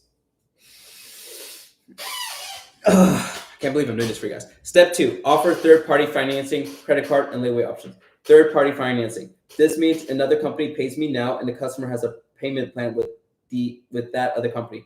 Car dealers do this all the time. The dealer gets money from the financing company today, and the customer pays the financing company tomorrow. Note, it takes work to get a third-party financing set up, but totally worth the effort. Credit card. Just ask, would you rather I decide your payment plan? Credit card. Just ask, would you rather I decide your payment terms or you decide? Then they say they prefer to decide. When they do, I tell them to use a credit card. That way I can get paid today and they can pay the credit card company over time. It's wild to me that this reframe works, but it does. I don't judge, I do. Layaway. Layaway means paying off the product before getting it. Customers can make as many installments as they want. They can take any reasonable amount of time to pay, but they get the product after they paid in full. This is by far the most flexible for them and it's the lowest risk for us. If they say no to these, I move on to step 3. Step 3, offer to half now, half later. I start by asking, when's the next time you get paid? After I ask, want to just pay half down now today and the rest when you get paid? If they can't do that, I ask, what's the most you can put down today? When they offer an amount, say, great, we'll put that down today and put the rest when you get paid. Fair enough? I like scheduling payments off of paychecks since most people get paid every 2 weeks. This boosts 30-day profits way more than monthly payments. Genius. If they can't do this, I pause to actually make sure that they want it. That's actually a really big tip, guys. Keep asking when they get paid because, like he just said, it's usually every 2 weeks. So that way you can get your full payment within a month, within 30 days. Step 4, check to see if they still want the thing. No payment plan will satisfy a customer who doesn't want the thing. So make sure the person actually wants your thing before putting more effort into trying to sell it. I may say something like, got it, so money is tight right now. Real quick, I want to make sure. On a scale of 1 to 10, how bad do you want to do this? If they say 8 or above, keep offering payment plans and say, awesome, don't worry, we're going to figure out a way to make this happen for you. If they say 7 or below, ask, why not a 10? And then say something like, you're right, I think we may have something that could be a better fit for you. Then you sell them something different. Feature downsells. That's a little later. Oh, my voice. Step 5, offer to split into 3 payments. If they said 8 to 10 on the scale, I downsell from half down to a third down. I offer a 3 payment per port. I offer a 3 payment option, 1/3 now and 1/3 on the next 2 paychecks, or 1/3 now and 1/3 in the next 2 months. Step 6, offer evenly spread payments. If they still can't manage it, I evenly spread payments over the rest of their service. For instance, gym launch was a 16 weeks long, so I charge them each week, 16 times in total. If that still creates problems, I move to step 7. Step 7, offer a free trial. I offer free trials in a special way. So I dedicated the next chapter to it, but the sale ends here, at least for now. This payment plan downsell process makes up to 9 offers. And if you think that sounds crazy, you're probably making way less money and serving way fewer customers than if you could.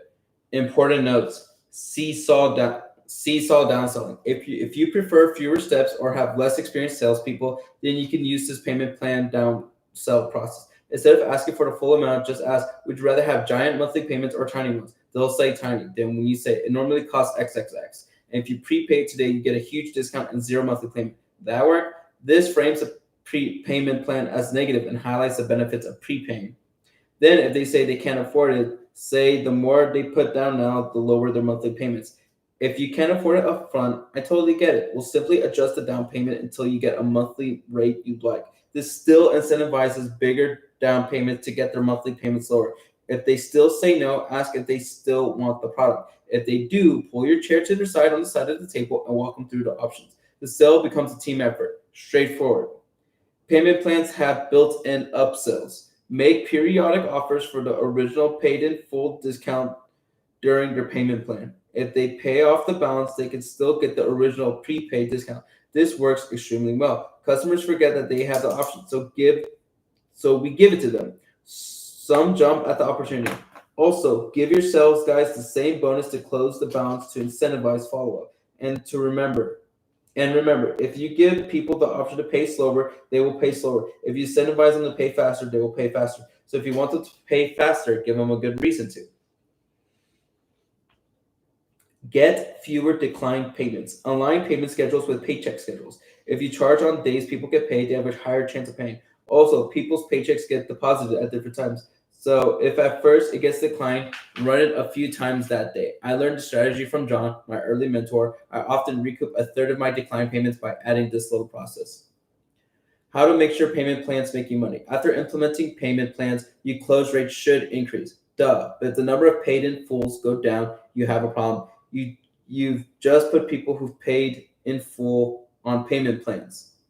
So you want to close more appointments overall, but with the same percentage of appointments paying in full.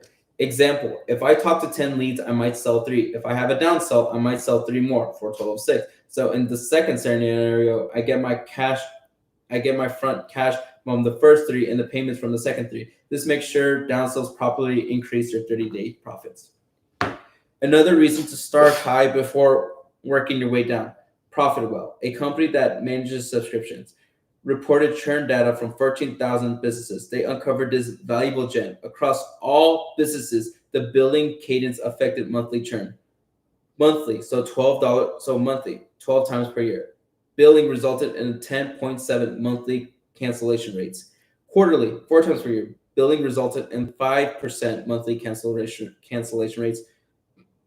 Annual, 1 time per year, billing resulted in 2% monthly cancellations. I already present pricing in order of most cash upfront to lease. So it just so happens that this also makes customers more valuable over the long term. So start high, fewer, bigger payments, and work your way down. Bottom line, changing how customers pay can have massive difference in how long they stay. We go more in depth on continuity and churn in section 5, continuity offers. Summary points. Payment plan downsells spread the cost of a product by charging some of it upfront and putting the rest into monthly scheduled payments. Payment plans get more buyers like discounts, but can also boost profits because they agree to pay the full price over time. Payment plans only grow your business if they get more customers and those customers actually pay. Step 1, present at full price and then offer a discount if they pay in full. Step 2, third-party financing, then credit card option, then layaway option. Step 3, split the payment in 2, schedule on their payment checks. Step 4, ask if they still want the product on a scale of 1 to 10. You want 8 or greater. Step 5, split the payment in 3, schedule their paychecks, dates, or monthly. Step 6, schedule equal payments across a specified amount of time. Step 7, offer a free trial in exchange for putting a card down, covered in the next chapter. Seesaw, downselling gradually shifts from paid in full to equal payments. Payment plan upsell, they get the original discount price if they pay the balance today. Align payment schedules with paycheck schedules to get fewer declined payments. At the end of all this, if someone still refuses to pay anything, then we offer them a free trial in exchange for the card. But it's not an ordinary free trial. I do it a special way. It took me years to perfect it. So that's where we go to next. You're going to love it. Okay, guys, I am just going to go pee and get more water. I will be back. I'll be back. I'll be back. I'll be back. I'll be back. I'll be back. I'll be back. I'll be back. I'll be back.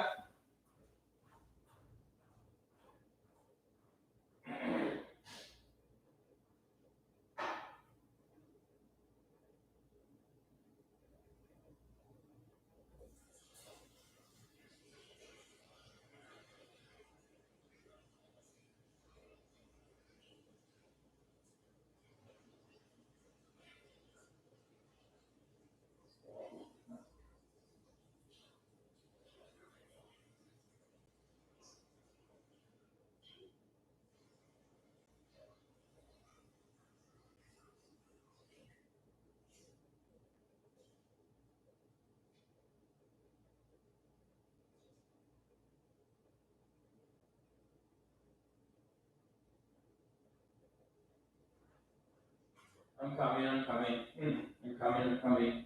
I'm coming. Hold on. Hold on. Hold on. Hold on. Hold on. My freaking throat, guys. Do this for you. 3 hours. I've been reading for 3 hours. I'm back. I'm back. I'm back. Did you guys leave? Did everyone leave? No, you're still here. Okay.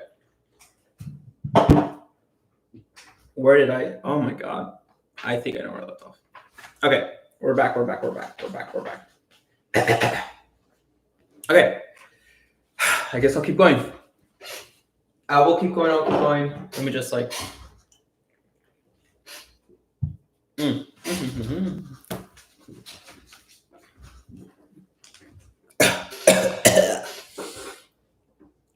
Fucking TikTok. Okay. Trial with penalty. If you do XYZ, I'll start you for free. So when a customer says no thanks, you downsell them. So free services for money, as long as you show up or you pay, do homework or pay, leave review or pay, and then they say deal. Spring 2018, gym launch was scaling fast. With 100 employees and counting, Layla needed better HR solutions to manage it all. After months of sales calls with prospective HR companies, she found one she liked. And to my surprise, it wasn't anything special. It looked like all the others. Yeah, the software is complicated, she said, but they got me. Seriously, how they manage that? They had a trial offer with a weird spin. It was pretty smart. What did they offer? They said if I did their training, I'd get free onboarding. But if I skipped the training, I'd have to pay for it. So what did you do? I went through the training, of course. So they took your credit card, you did the training, then you didn't have to pay for the onboarding? Yep, she smirked, and now I can actually use the complicated software too. Light bulb moment. Wait, you said no. Then they downsold you on a free trial on the condition that they could penalize you if you didn't use it? Basically, I mean, it makes sense. It forced me to learn, and now I don't want to learn anyone else's complicated software, so we're sticking with them. You're right. That's pretty smart. The software company used trial with penalty as their attraction offer, but I prefer to downsell trials. So I only downsell the trial if they say no to my first offer. And you do it the way I'm about to show you. It only changes the way they pay today, not how much they pay in total. Description. In a trial with penalty offer, customers can try your product or service for free so long as they meet your terms. For comparison, win your money back offers, the attraction offer number 1, gives customers the chance to get their money back if they meet the terms. In trial with penalty offers, customers only pay if they don't meet the terms. Ideally, the terms should be things that make excellent customers, so they'll mirror the actions and results used in your win your money back offer. But this time, we use avoiding fees rather than winning money back to incentivize adherence. So trial with penalty isn't, here's my thing, see if you like it. It's, here's my thing, you get it for free, so as long as you do this stuff, which makes you a perfect fit for my next offer, and if you don't, then you have to pay for it. To do a trial with penalty downsell, you must consider what they have to do to avoid the fee and how you charge them. Normally, you get one chunk of people to buy your main offer, so offer that first, and the rest you'll get on this downsell. Let's say you normally close 3 of 10 people on your attraction offer. Now you downsell another 4 on trial with a penalty. Then when the trial finishes, upsell 3 of them. You go from 3 sales to 6 sales, doubling your customers. If you have only one offer, you lose everything who says no. Downselling trials with a penalty gives people another chance to say yes.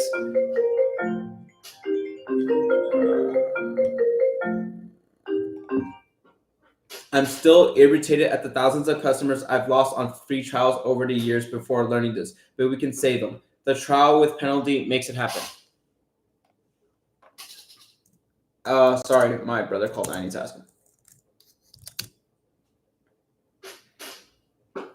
Okay.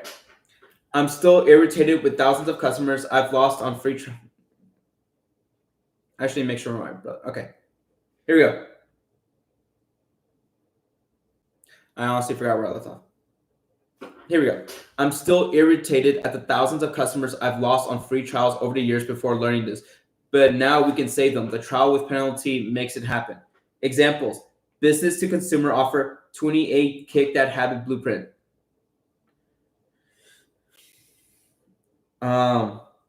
Business to consumer offers 28 kick that habit blueprint. To get a trial for free and avoid the penalty fee, you must attend all your consulting calls, post your progress in the group once per week, journal daily in the app, attend feedback sessions and transformation sessions, aka upsell opportunities. Business to business offer. 5 days, get your first 5 customer challenge. To get the trial for free and avoid the penalty fee, you must send 100 outbound messages per month, report stats on the outbound messages, attend a daily training, post in group daily once you've done your homework, attend your graduation call, upsell opportunity. Software, $500 upboarding for HR software, then $99 per month thereafter. Trial with penalty. You don't have to pay the $500 upfront, but you must attend onboarding, which is 3 60-minute Zoom calls, upsell opportunities, do the homework, activate your employer profile, get your employees set up by the end of the 3rd call. Otherwise, you paid for fee. Otherwise, you pay the fee.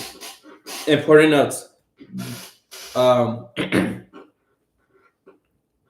What they get for free and what they have to do to avoid the fee. You'll need to know what your terms of services will be. The valuable parts will either be with your bare bones offer, like the decoy offer, or win your money back offer. Either work. I recommend giving more rather than giving less if you can afford it. The criteria should activate and retain customers. You can swipe these directly from your win your money back attraction offer number 1. Breaking up fees versus one lump fee. Say you have a $500 product with 10 things to do. I'd rather bill $50 for each mess up than one $500 fee on their first mess up. On the other hand, if missing once really messes up their success, you'll want to do the fee to reflect that. I've seen both work. How to downsell the trial. Here's a graphic to show how I downsell a trial with penalty in 5 steps. How I sell free trials. 1, use a free trial as a downsell. I'm not sure. Sell the big package, sell the small package, free trial. Offer the last trial. If someone makes it clear that they don't want your first offer, then downsell the free trial with penalty. Here's how it might sound. That is a pickle. I'll tell you what, how about we get you started for free? Would you be okay with that? We can just help you out, and if you like it, you can say, let me get your ID, and we can get that process started. Fair enough? Number 2, always get a credit card. Always get a credit card. Record their info, hold on to the ID, and motion for the credit card saying, what card do you want to use? They have to leave a card. If they balk, just say, that's just how we've always done it. If they still refuse, wish them a lovely day and show them out. Pro tip, if someone doesn't agree to put the card down and do the work, I won't sell them. They complain more and they convert less. Not worth the hassle. I'm going to read that again just so you guys really get it. If someone doesn't agree to put the card down and do the work, I won't sell them. They complain more and they convert less. Not worth the work. Number 3, set the expectation of staying and paying. I guess I'll just try it. So I get X days free, but I expect to need more time. It's going to take at least X months to hit your goal, and we'll give you the first Y days free. Then it's only dollars per week after that. Always sell, staying and paying. Ask directly, if this program got you results, will you stay long term? You want them to agree to staying long term if you get them results. If they say no, there's no point in giving them a trial. Then we frame the conversation as if they'll stay long term, even if we haven't started billing them yet. So if they say no, they want more explanation. Say something like this: I don't want you to try it. I want you to get results, and out of integrity, I want to set realistic goals. You're not going to hit your long-term goals during this trial, but you will establish habits that will help you get there. And we're going to help you do that for free. If you want to get to your long-term results, you're going to have to stay on after. I just want to make sure you're not looking for a quick fix because I can't ethically promise you on that. Once they agree, move on. I'm going to be honest with you guys. I'm going to keep reading. But I'm at the point now where I'm just reading and I have no idea what I'm saying. But it's okay. I'm going to reread this book plenty of times, so I'll keep reading. But I have no idea what I just read the past 5 pages. Yeah. Okay. Number 4, explain how fees motivate. So this is like an added incentive to hit my goal. You'll need to attend 8 workouts over the next 21 days, and to hold you accountable, we'll only bill you if you don't show. Explain the fees after getting the card. I say something like, we will do our part, so as long as you do yours. That's fair, right? So now I just ask that you bet on yourself. If you miss or skip any stuff, your results will suffer. We charge to keep you on track. If you miss, no big deal. You'll get dinged a little you'll get dinged a little fee, but it'll get you back on track. If you follow through, you get all this for free. So this is the best way we can get you amazing results and keep it for free for you. Best of both worlds. Note, if you explain the fees before you get the card, you will get more resistance. So explain after with this is just how we've always done it attitude. People still have to agree to the fees, but you'll get a higher take rate doing it this way. I always have customers initial separately next to the fee clauses to force my sales guys to explain them. Number 5, make sales meetings part of trial. That makes sense. They're for me to win. And the other person says, on top of that, you'll get 3 one-on-one consults. We'll charge you if you miss those because it's the only way we can get you results.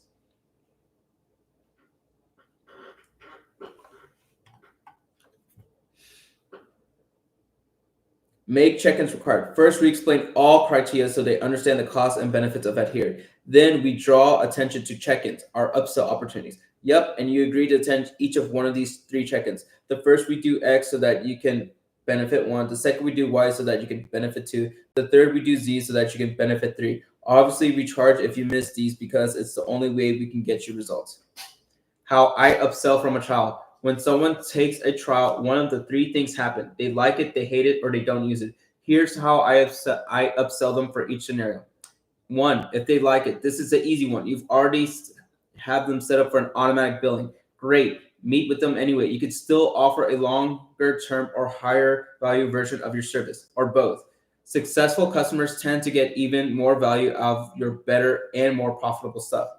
Number 2, if they hate it, turn that frown upside down. Ask them what they would have liked to be different. Tell them they're totally right and that you're angry at yourself for missing this. Do not blame them. Only one person can be angry, and it needs to be you. Ask if they'll give you a chance to make it up because of how outraged you are at their experience. And now, since you better understand their needs and they're a better fit for your higher level thing, then offer it to them. Yes, this is a sale. I can get about half of these people to buy. 3, if they didn't use it, reach out to people multiple times before you get to this point. Explain that you need to meet with them. Offer to waive the fee if they do. Now you can try to get them back on track or offer something better for them. I don't like billing non-stars. A small fee isn't worth a 1-star review, but hey, it's your choice. Tweak your trial to get more customers. If no one takes your trial, lower the requirements or penalties. If people take your trial but don't follow through, emphasize explaining how fees help them and make sure you include sales meetings as mandatory. If people don't stay on the back end, better emphasize the value of staying and paying. Get better at delivering and make sure what you sell on the back end makes sense with what you sell on the front end. If you start printing money, don't stop. Let people make up for goofs. People often get discouraged after getting billed, but you can make an offer an opportunity to make it up. This does a great job of getting people back on track and converting. But if they miss that, you justify it in billing them. Next, just call it a trial. Even though the trial with penalty has some special features, you should just call it a free trial. Otherwise, people just get scared and confused. No one wants to be penalized. And if they ask you why you do free trials this way, just reply with, this is just how we've always done it, or people get better results this way.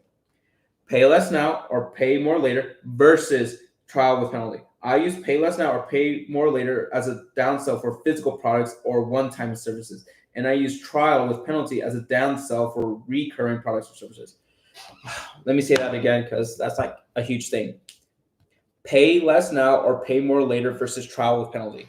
I use pay less now or pay more later as a downsell for physical products or one-time services. And I use trial with penalty as a downsell for recurring products or services. Also, I have only made this work in businesses where the customer has to do work to get in results. If you find other types of businesses these work for, let me know. Discounts gets card on file. Some people get weird when you offer free stuff and ask for a card. And if you have a super low price, it justifies asking for a card. The small price means the card will probably work and that the automatic payment starts. So instead of a free month, you might offer first month of $1, then X month per month when it occurs. That's just so you guys can get the card on file. I hope that makes sense. Summary points. In a trial with penalty offers, customers can try your product or service for free, so as long as they meet your terms.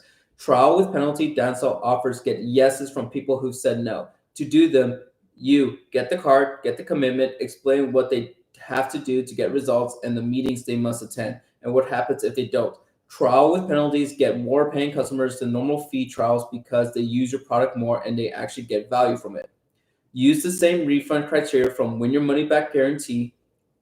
Use the same refund criteria from win your money back attraction offer number 1 to create your trial with penalty criteria. This way, at the end of the trial, they've done the stuff that makes up great long-term customers and advertise your business for free. You can break up fees by criteria, or you can charge a lump sum fee. I like breaking them up. You make money by getting people results and turning them into customers, not nickeling and diming people with fees. Use mid-trial check-ins to make more offers. If they love it, give them more of what they love. If they have problems with it, swap it for what makes sense for them. If they aren't using it, offer them the ability to make it up to avoid fees.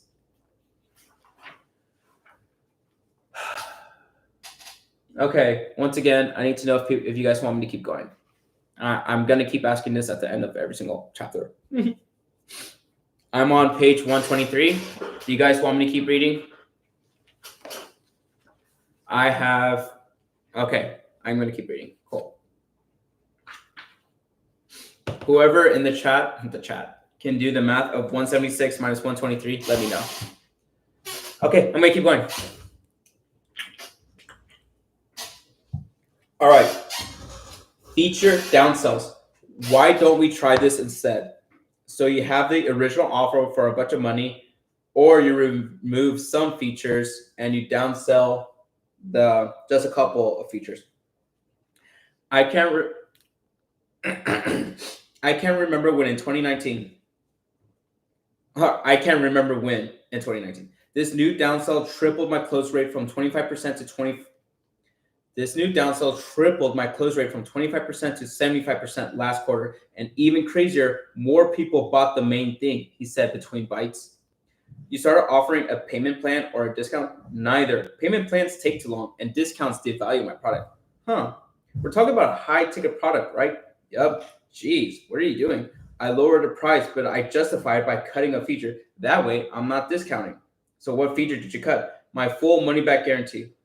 I never thought of guarantees as features. Super intro. Wait, you downsell by removing your guarantee? Yeah, works great. When we get a price objection, we ask, if you don't want the option to get your money back, you can pay less, or you can keep your money back guarantee. Which would you prefer? Once they understand what they give up, they often say, screw it, I'd rather keep the guarantee, get my money back.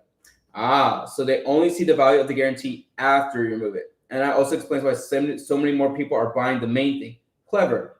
Then I followed up, how do the numbers break down? Before, I only had one full price option. So if 100 people got on the call, 25 bought. Now 35 people bought the main thing and 40 take the downsell.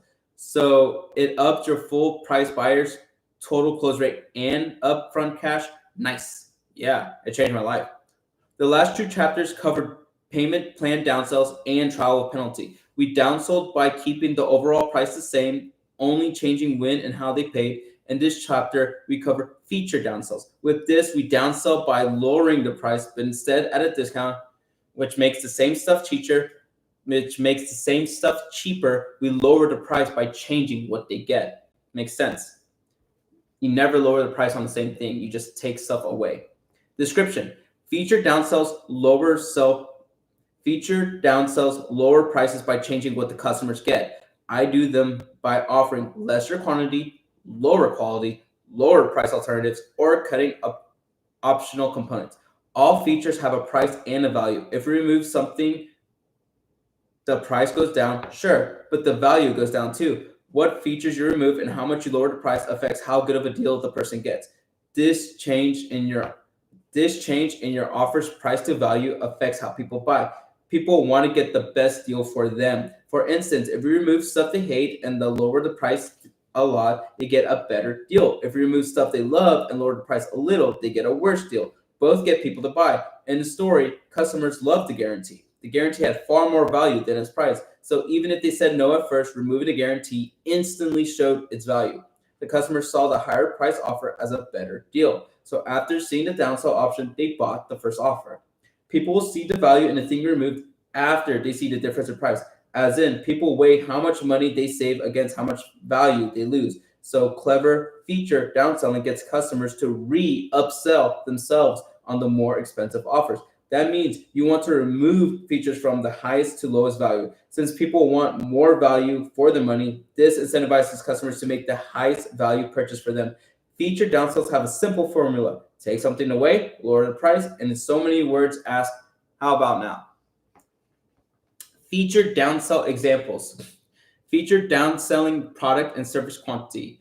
For services, this might mean a lower amount, fewer sessions, less time, or shorter duration. For products, it means fewer of them. Product quantity downsell. Instead of a 3-month supply, how about we start with just one? Service quantity downsell. Instead of 4 sessions per month, why don't we start you at 2? Feature downselling product quality. Think older versions, less reliable materials, materials of lower social status, etc. Product quality downsell. Instead of the leather seats, we can do vinyl. How does that sound? Feature downselling service quality. This means a lot of things. I'll give you a few ways I change the quality of services. Hence, this also works to increase the service quality. Service quality downsell. Instead of a 5-minute response times, why don't we just start you with an overnight response times? You'll save money and you'll still get your answers just with a small delay. More service quality features. Time availability. Come specific times versus whenever you want. Days of the week, Monday, Wednesday, Friday versus all days. Times of the day, 9 to 5 versus 24 hours. Amount of time, 15 minutes support calls or 60 minutes support calls. Location availability. This one location versus all locations we own. Cancellations, reschedule fees versus free. Speed of response, replying minutes versus hours versus days, etc. Speed of delivery, wait in line versus priority. Same day versus next day or versus next week. Service ratio, one-on-one versus one-to-many versus many-to-one. Communication method, text supporters versus chat support versus video call support, etc. Provider qualifications, owner versus longtime employee versus new employee. Live versus recorded. Watch it happening now versus watch it after it happens later. In-person versus remote. Watch where it happens versus watch it somewhere else.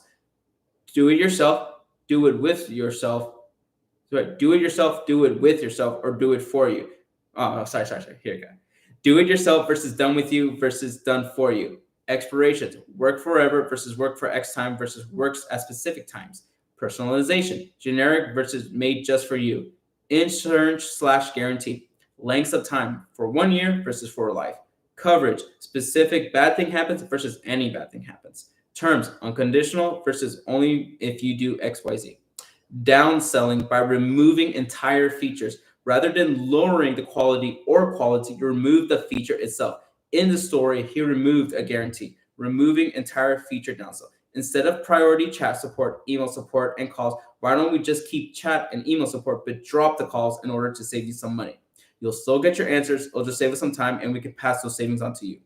Feature downselling done for you to do it yourself. If someone says no to all your service downsells, you can downsell another product that solves the same problem. Done for you to do it yourself product downsells. So a chiropractor, instead of a chiropractic adjustments, let's start you with some tools you can use to do it yourself at home. Then you sell at-home massage tools, foam rollers, mats, etc. Painter, if you can't afford me painting your house, why don't I just give you the paint and let you lease one of my spray machines for a daily rate? Alex Hormozi, instead of me and my team buying your company and actively growing your business, why don't you attend a workshop? Cough, cough, go to acquisition.com. Ha ha ha ha ha. Okay, important notes. Remember, never negotiate the price. People who demand to pay less for the same thing are business terrorists. I don't negotiate with terrorists. If they want to pay less now, offer a payment plan. If they want to pay less overall, offer a feature downsell. But don't let anyone pay less just because.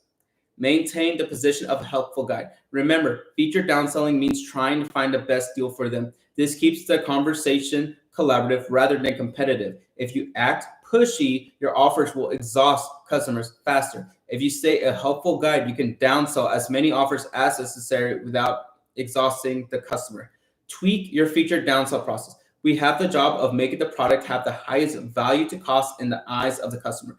But in the beginning, you won't know how much your customers' preferences. So as you solve the same problems for the same type of customer, you'll learn what they find the most valuable.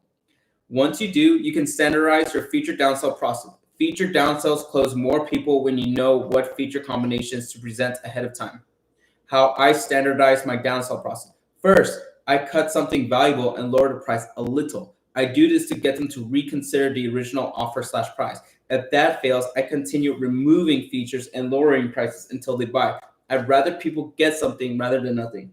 Name your feature combinations. Name the most expensive combination after a status your customer would find aspirational, such as the whale package, the total transformation, high roller, etc. Look at airlines. Make your version of first class, business class, and economy.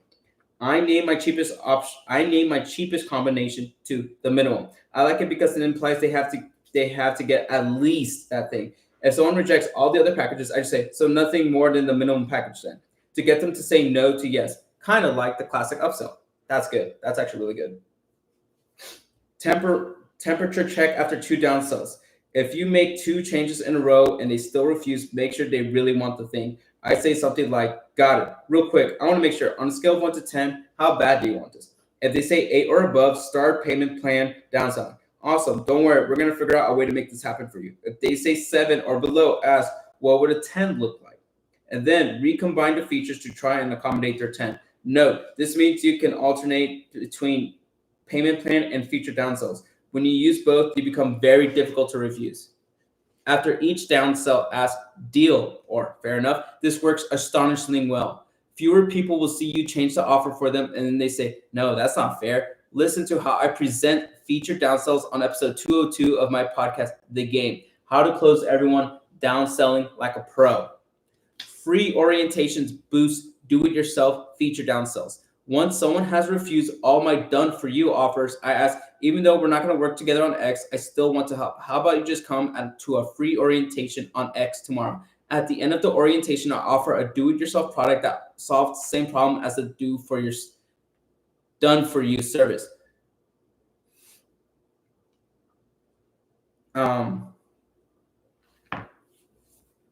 For example, I'm going to answer your question. For example, I offered a free, I'm almost done. For example, I offered a free orientation to people who refused my fitness offer. Of the people who showed up to the orientation, about half, almost all of them bought supplements. It got me money from people who would have otherwise said no. Free money for a little extra. I'm almost done. Feature downsell your guarantees. If you already have a guarantee, make removing it part of your feature downsell process.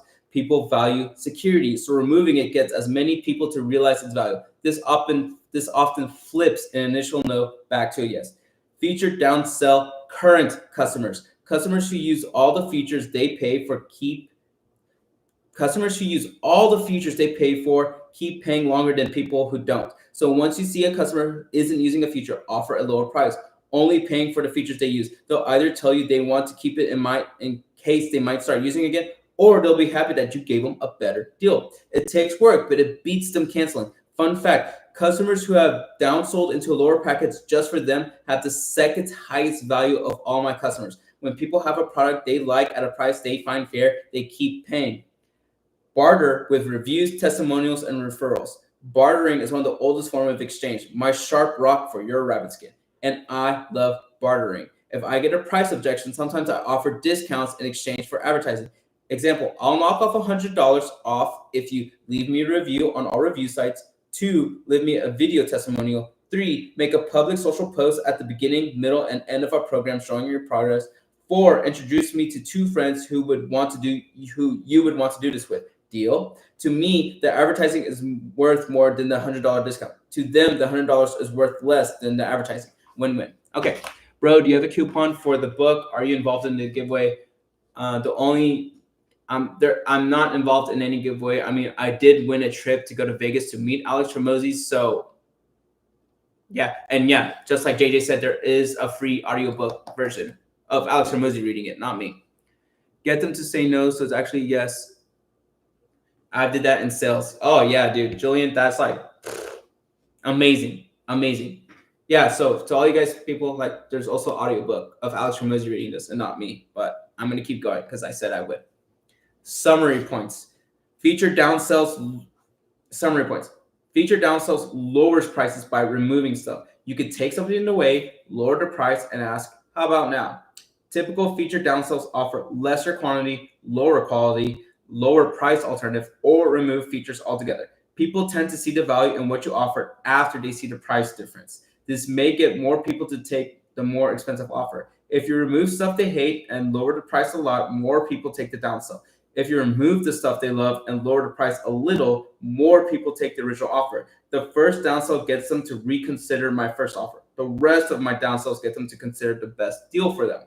If a prospect rejects multiple downsells, see if they still want your thing before continuing. If a prospect likes a combination of features but still doesn't like the price, start payment plan downselling. Very effective. Feature downsell current customers before they cancel. You can discount customers in exchange for them advertising your business.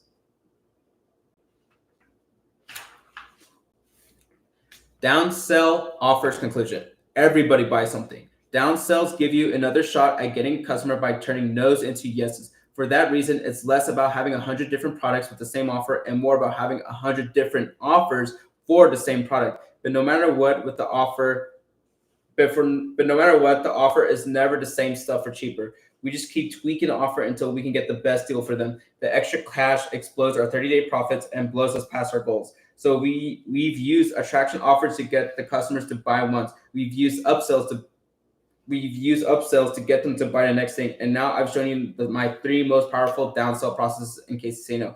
Payment plan downsells, trial with penalty, and featured downsells. Next, we got the final stage of $100 million money model, continuity offers, how to get them to keep buying for good.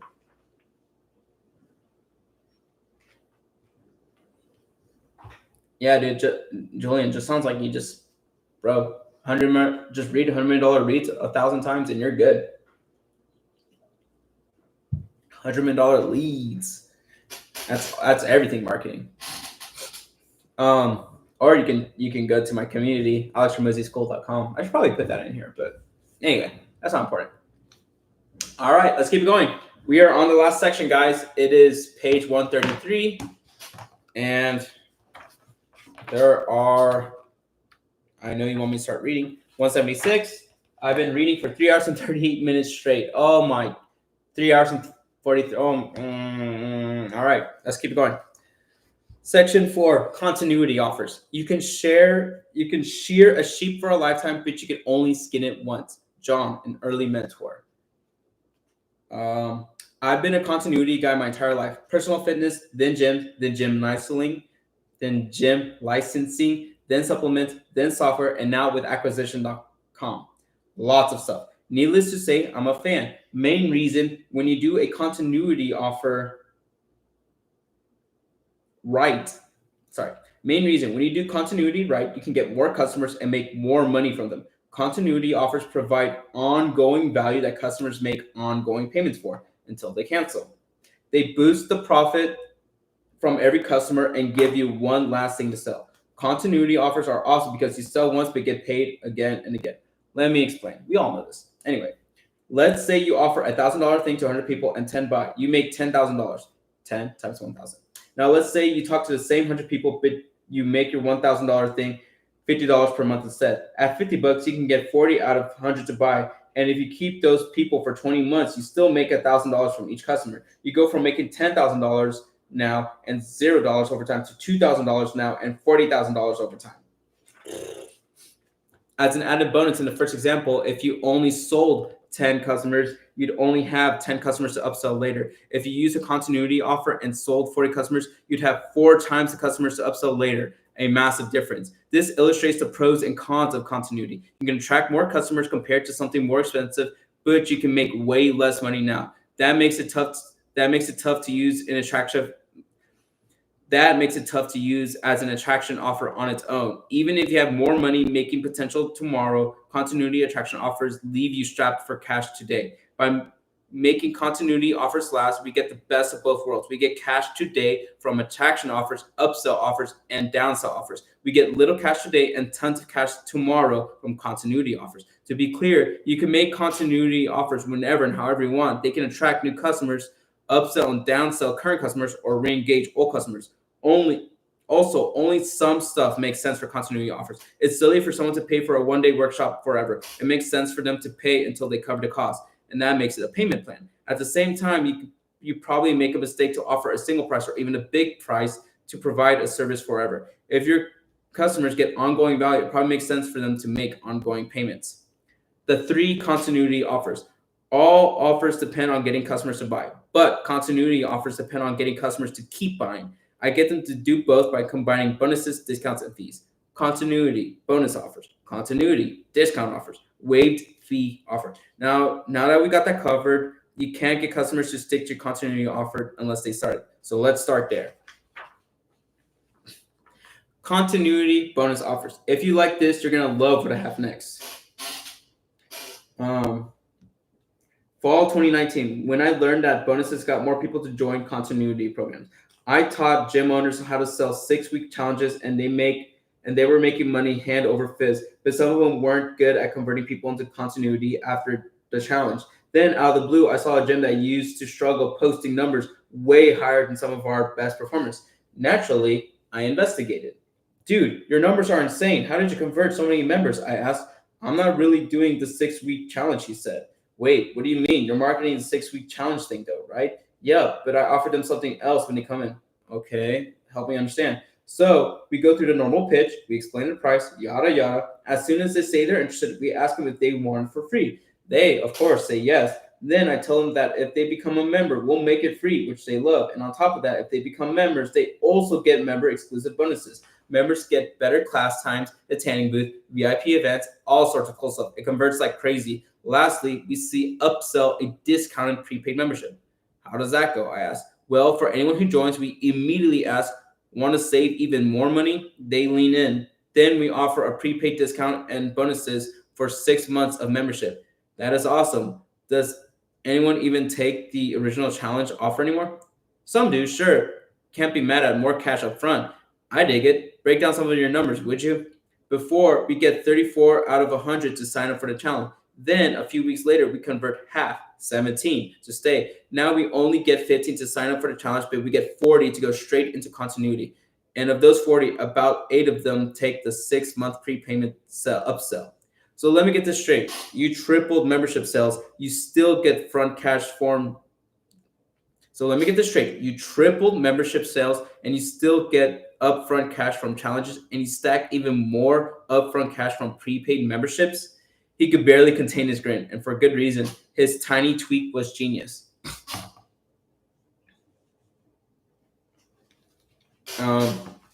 This is pretty good stuff.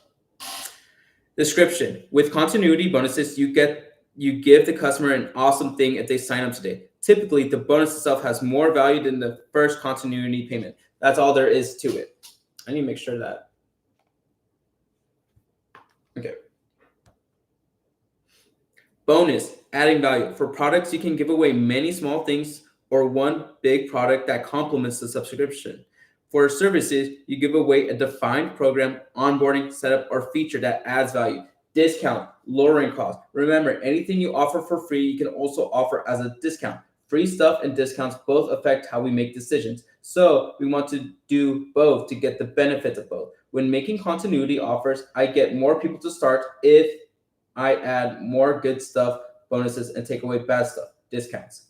And of course, if it all works better with a dash of urgency, if they join now.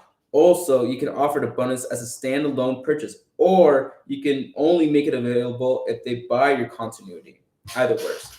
I think that last part actually is like huge, guys. Also, if you can offer the bonus as a standalone purchase, or you can make it only available if they buy your continuity. Good stuff. On their own, continuity offers get less cash now, and that makes it tough for getting customers profitably.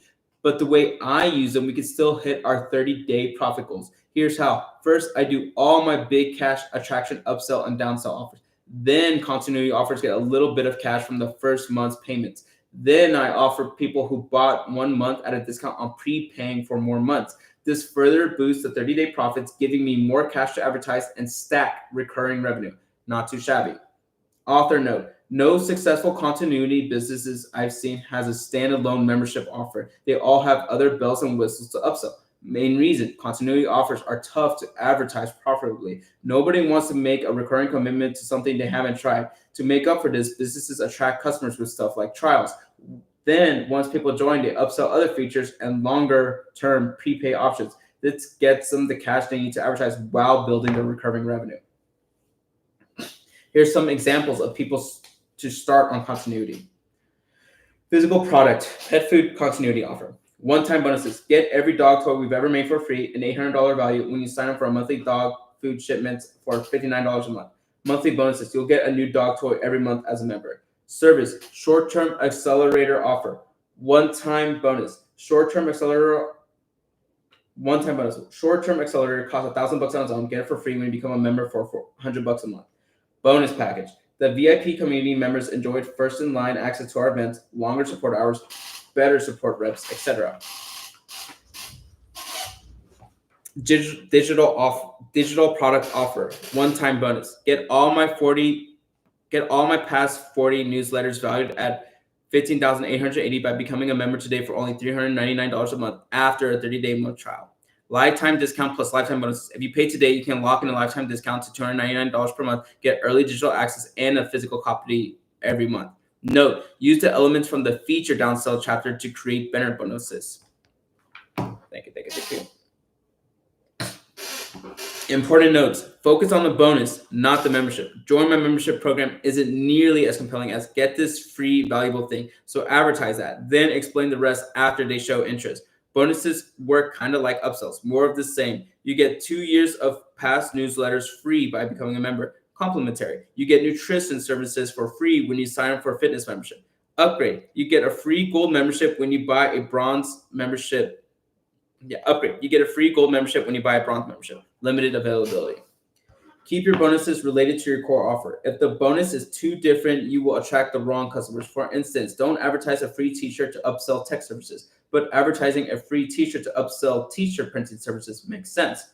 Make bonuses things you already have and do. For instance, the past 2 years of newsletters cost no extra time but are super high value. And onboarding is something you have to do with the client anyway, so you might as well slap a price tag on it and give them to it as a bonus. If you value it, they will too. Physical bonuses on physical products and digital bonuses with physical products. If you have a digital membership, I might offer a hat, shirt, or tool related to the offer. If having a physical product or service like a boxing gym membership offering live stream services can get more people to sign up, this strategy often lowers the cost of getting a customer more than the cost of the bonus. And that's the point. Also, if some people take the bonus and run, the lowering advertising costs still make up for it. If customers are too expensive, give it a try.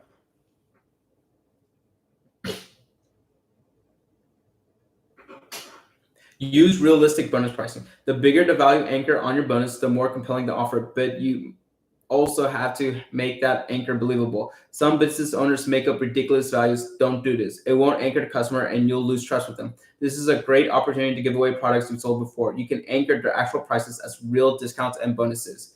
You can bonus your customers by giving them titles. Consider giving customers titles after they stay 3, 6, 12 months and beyond. Titles like silver, gold, diamond, double diamond, etc. A good friend of mine does this, and after a while, she found her customers cared more about their title than any other bonus. She told me they even introduced themselves to her by their title. So if you can't think of something to give them, at the very least, you can call them something special. You can make free bonuses discounts and make discounts free bonuses. Free bonus, become a member for $200, and then if you get this one free bonus, become a member for $200, then you get this $1,000 program as a free bonus. Steep discount, get this $1,000 program for $1 if you become a member for $200. When making your continuity offer, anchor the bonuses.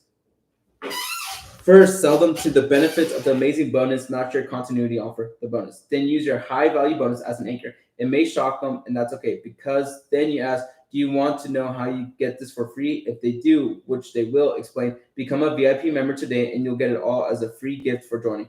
Or you could just buy it for XXX. Which would you prefer? More bonuses get more people to join. After you ask them if they want to know how to get it for free, you can tell them that they get it when they join. Then you say, on top of that, when you become a member, or you'll get amazing thing 1, amazing thing 2, amazing thing 3. Mention the individual dollar values too of each to anchor the value. Stacking bonuses this way makes even more people to join your community. Everything that I'm reading right now is exactly what Alex Hormozi did in his live launch. If you guys haven't realized that by now, he did all of this. Making bonuses available only to those who join. If you want to force everyone into continuity, then offer continuity as the only option. In other words, make the bonuses only available if they want to join the membership. Pricing for continuity versus upfront cash. For whatever reason, some people pick one-time payments over continuity, even with higher one-time payments. So offer a higher one-time payment option. This way, some customers will make you more money today while others stack recurring revenue for tomorrow. We change the price depending on our goals. I've tested this a ton, and at least for me, the data in the range look clear. Check it out. If you want to take a look at that, it won't matter. Okay. To get 50% to choose continuity, make the standalone offer 1.33x times more. Example, a $399 standalone at $260 a month or $199 a month membership. To get 60% to choose continuity, make the standalone offer 1.66 more. Example, $499 standalone, which is $300, which is $499 standalone, $333 a month, or $199 a month membership. To get 70% to choose continuity, make the standalone offer 2x more. Example, $599 standalone, which is $399 a month, or $199 a month membership. To get 80% to choose continuity, make the standalone offer 2.33x times more. Example, a $699 standalone, $466 a month, or $199 a month membership. To get 90% to choose continuity, to make the standalone offer 2.66 more. $799 standalone, $532 a month, or $199 a month membership. Those exact numbers matter less than principal. The smaller the standalone price compared to the continuity price, the more people buy the standalone. The larger the standalone price compared to the continuity price, the more the people choose continuity. If you want more upfront cash, make bonuses and continuity bonuses separate offers. If you want more upfront cash, make bonuses and continuity plus bonuses separate offers. Make the bonus offer only a single payment that's 1.33 times to 2.66 times more expensive than the first month of the continuity plus bonus offer. The bigger the price difference, the fewer standalone purchases you'll have, but the more money you'll have upfront cash each. Based on the data I just shared, people pay 33% more to avoid continuity. In other words, even if you charge 33% more for a one-time purchase, half will buy it. If you want even more cash, offer bulk prepaid discounts. Bulk continuity upsells boost 30-day profits by a lot. Let's say you offer buy 5 months, get 1 free. Only 1 out of every 8 people has to take the upsell to raise 30-day profits by 50%. That can make or break your money model. Note, the laws of discounting apply. The larger the discount, the more people will take it. If you want commitments, prepare to make a trade. If you want commitments, trade them for bonuses. For example, only allow customers to get the bonus if they commit 3 to 6 to 12 plus months. When you only give to customers who commit, you'll lose people who have signed up month to month just to get the bonus. This nets fewer sales but more committed customers. This is the trade you make. Summary points. When it comes down to it, offering real discounts and then following up with valuable free bonuses make people excited about your offer. Then if they agree to your continuity offer, you can further upsell blocks of time to boost your 30-day profits even more. With continuity bonuses, you can give the customer an awesome thing if they sign up today. Typically, the bonus itself has more value than the first continuity payment. If you use the continuity as an attraction offer, advertise what you give away, not what you sell. Make your bonus related to what your core offers so you engage the right leads. If possible, make your bonuses offer stuff you already have and do. This way, you don't need to change your business or create new products. More people start continuity if you add more bonuses and discounts. To add bonuses, add more good stuff only if they sign up. To discount, take away the cost of actual products, services, and features you sell. Sell the value of the bonus before telling them and how they can get it for free. Offer bonuses as a standalone option to make up for upfront cash. If you want half the people to take the standalone offer, price it 33% above your continuity. Boost upfront cash even more by offering continuity at a discount if they buy in bulk.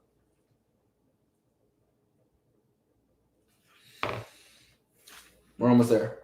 Okay, guys, we're in the last stretch. Continuity discount offers. If you sign up today, you get X time free. Spring of 2018. Layla and I had just moved into one of our nicer Austin suburbs. On our afternoon walk, a neighbor smiled and waved us over. It looked like she wanted to make welcome to neighborhood small talk. I hate small talk.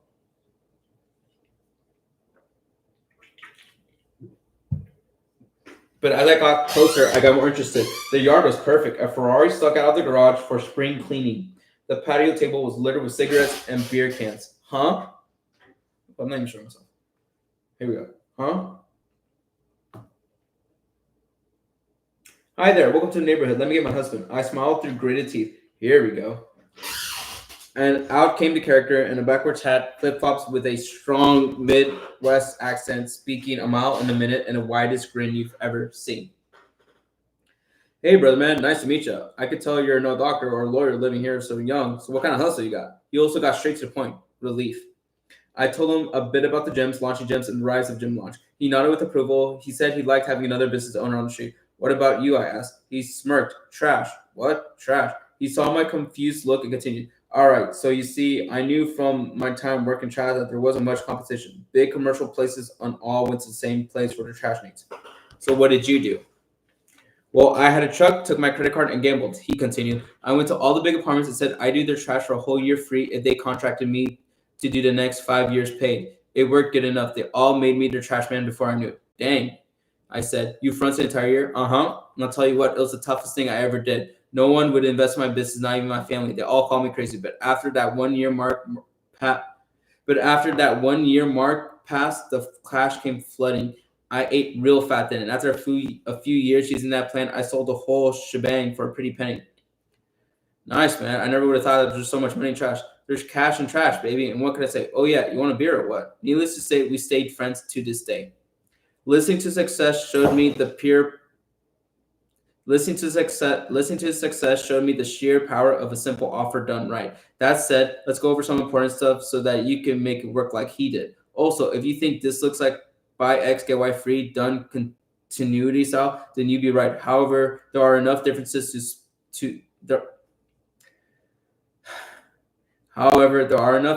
specific to continuity that it justified its own chapter.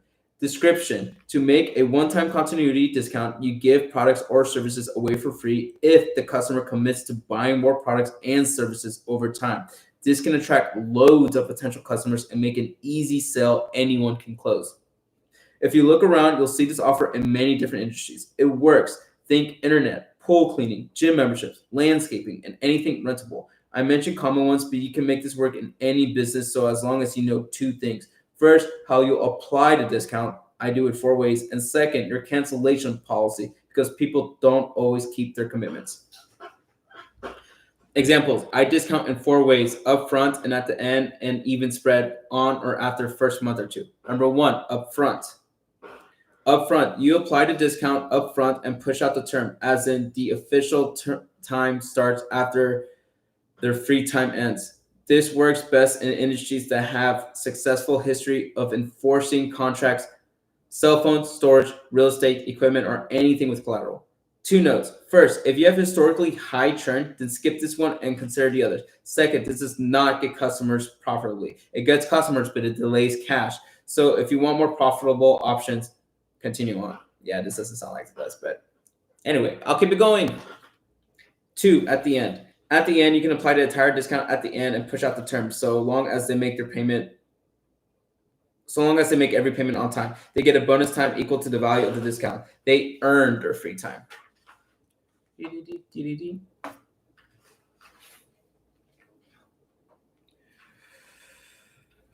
Dude, I'm starving. Well, I'm ready this far. Let's keep going. Number 3, spread over time. Spread over time. Apply the discount across the term. Say you give 3 months free for a 1 year commitment. At $200 per month, you've discounted $600. By spreading that $600 over 12 months, they get $600 over 12 months, which is a $50 discount each month. You can also tell them that if they make all their payments on time, they can keep the discount for life after the term is over. Number 4, after the first 1 or 2 payments. After the first 1 or 2 payments, they pay a few times and then they get their one-time discount. This way you can collect a bit of cash to cover advertising and some delivery costs. I prefer to do it by presenting the offer as first and last month upfront, or adding some sort of activation fee before getting the bonus value. It also ensures the customer uses a valid form of payment, a small but important detail when you run into business. Important notes. Highest value per word note in this book. Skip this if you hate money. Bill weekly, every 2 weeks, 4 weeks, 12 weeks, etc. Here's why. There are 12 months in a year, but the year has 13 fourths. There are 12 months in a year, but the year has 13 4-week cycles. That's an 8.3% difference. If I offer my thing at $100 every 4 weeks versus $100 a month, the same number of people buy, but I make 8.3% more annually. To put this in perspective, if your business has 20% margins, this skyrockets annual profit by 41%. And the best part is you didn't do any more work, just changed a few words. What else can you do legally that makes so much money for so little work? This has literally made me millions in pure profit. So yeah, do it. You guys want me to repeat that? Because it's actually really good. Highest value per word in this book. Skip this if you hate money. Bill weekly. You either bill weekly or every 2 weeks or every 4 weeks or every 12 weeks. Here's why. There are 12 months in a year, but a year has 13 4-week cycles. That's an 8.3% difference. If I offer my thing at $100 every 4 weeks versus $100 a month, the same number of people buy, but I make 8.3% more annually. To put this into perspective, if your business has 20% margins, this skyrockets annual profit by 41%. And the best part is you don't do any more work. Just change a few words. What else can you do legally that makes so much money for so little work? This has literally made me millions in pure profit. So yeah, do it. By the way, this is the exact same thing when it comes to paying off debt. Instead of making a monthly payment to whatever loan you have, make a either a weekly payment or make a payment every 2 weeks, and you'll save so much on interest. Okay. Don't eat into the term with discounts. Extend them. Let's say you offer 3 months free when you sign up for a year. That could mean they pay for 9 months, then get 3 free, 12 total months. Or that they could mean they pay 12 months and get 3 free months, which is 15 total months. I prefer to start with extending the term. Then I can feature downsell a shorter one. Get 3% more revenue with 5 extra words. Yeah, it's X plus a 3% processing fee. In my life, I've never had anyone not buy because of processing fee. But 3% added to your top line for no extra work goes straight to your bottom line. If you run a 10% profit business and that 3%, you just added 30% to your profit. Worth it. And this works especially well when paired with get 2 forms of payment. Recurring businesses loses amounts of cash because of payment processing problems. First, customers don't cancel because their payment information changes or expires. Second, customers max out cards or have insufficient funds. We fix both issues with the same solution. I ask them if they want a 3% discount, a pretty standard processing fee. Do you want to save the processing fee? Awesome. Give us a second form of payment in case anything happens to the first one. If they ask why, which they rarely do, just say, we only have the processing fee because it costs us man hours to get new payment prompts. We only have the processing fee because it costs us man hours to get a new payment information every month from our customer. So if you save us time, we'll pass the savings on to you. Second, get ACH if you can. If you get a second form of payment, try to get ACH. This is a form of payment that links directly to your bank account. It's the cheapest way to transact. Besides cash. If you don't know what ACH is, look it up. Gift cards. Give the discounted time in the form of a physical gift card. You can mail it to them after they are out, if they are out of the area. The customer can apply the discount whenever they want after the first 3 payments or so. Then you can say they can also gift it to a friend if they want. And now you've got a lead magnet. Beyond that, many people simply forget to use it. In that instance, you just got a full price signed up. Nice. Try lifetime discount at your most common churn point. You advertise the lifetime discount, but you make customers own it. They get a lower rate if they stay past X month period. Make the X month the month your average customer drops off. Ooh, that's good. This is really good. I'm going to read this again. Try lifetime discount at your most common churn point. You advertise the lifetime discount, but you make customers earn it. They get a lower rate if they stay past the X month period. Make X the month your average customer drops off. That's really good, guys. Let's say every customer stays 4 months on average. You tell everyone upfront that they get a lifetime discount after month 4. As the time approaches, tell them their new lower rate is right around the corner. Real world example. I saw a rice company selling a lot of rice. They offered 3 pricing options. 1, a one-time price. 2, a 5% off subscription. 3, 15% off if you stayed on the subscription for 5 months straight. You earn the lifetime lower rate. I'm sure they figured out that it was just beyond where most people cancel. Cancellations. You need to have a cancellation policy figured out ahead of time. There are many common ones: 30-day or 60-day notice, cancellation fees, cancel anytime, etc. Since everyone comes into my continuity offer on a discount of some kind, this is my favorite. Just make the cancellation fee equal to the discount they already agreed to. So if they got a $600 in discounts by committed, they can pay $600 whenever they want to cancel. This is simple to explain.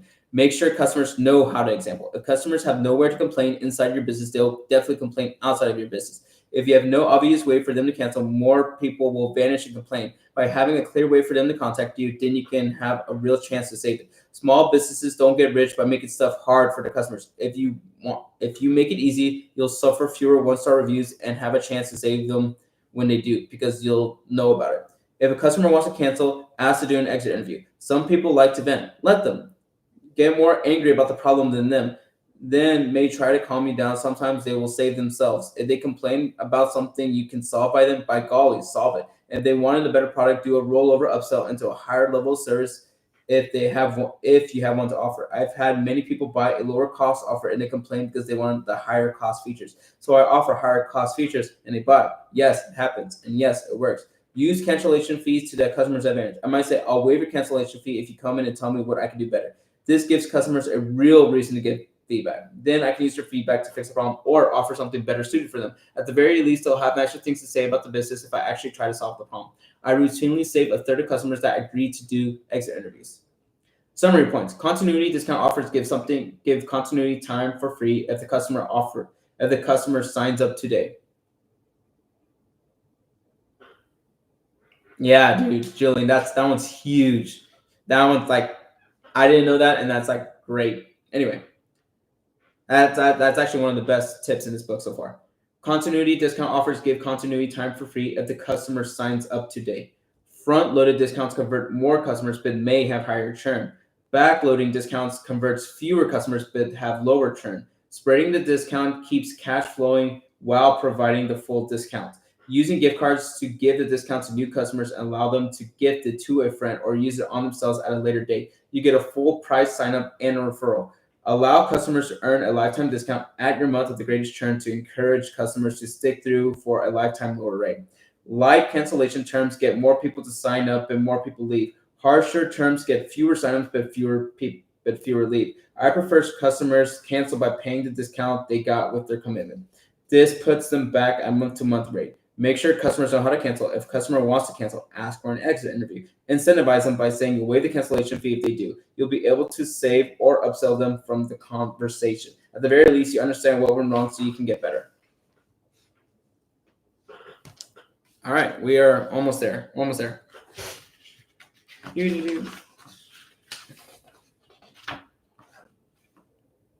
20 more pages, guys. 20 more pages. Let's do it. 4 hours and 9 minutes. That's just wild.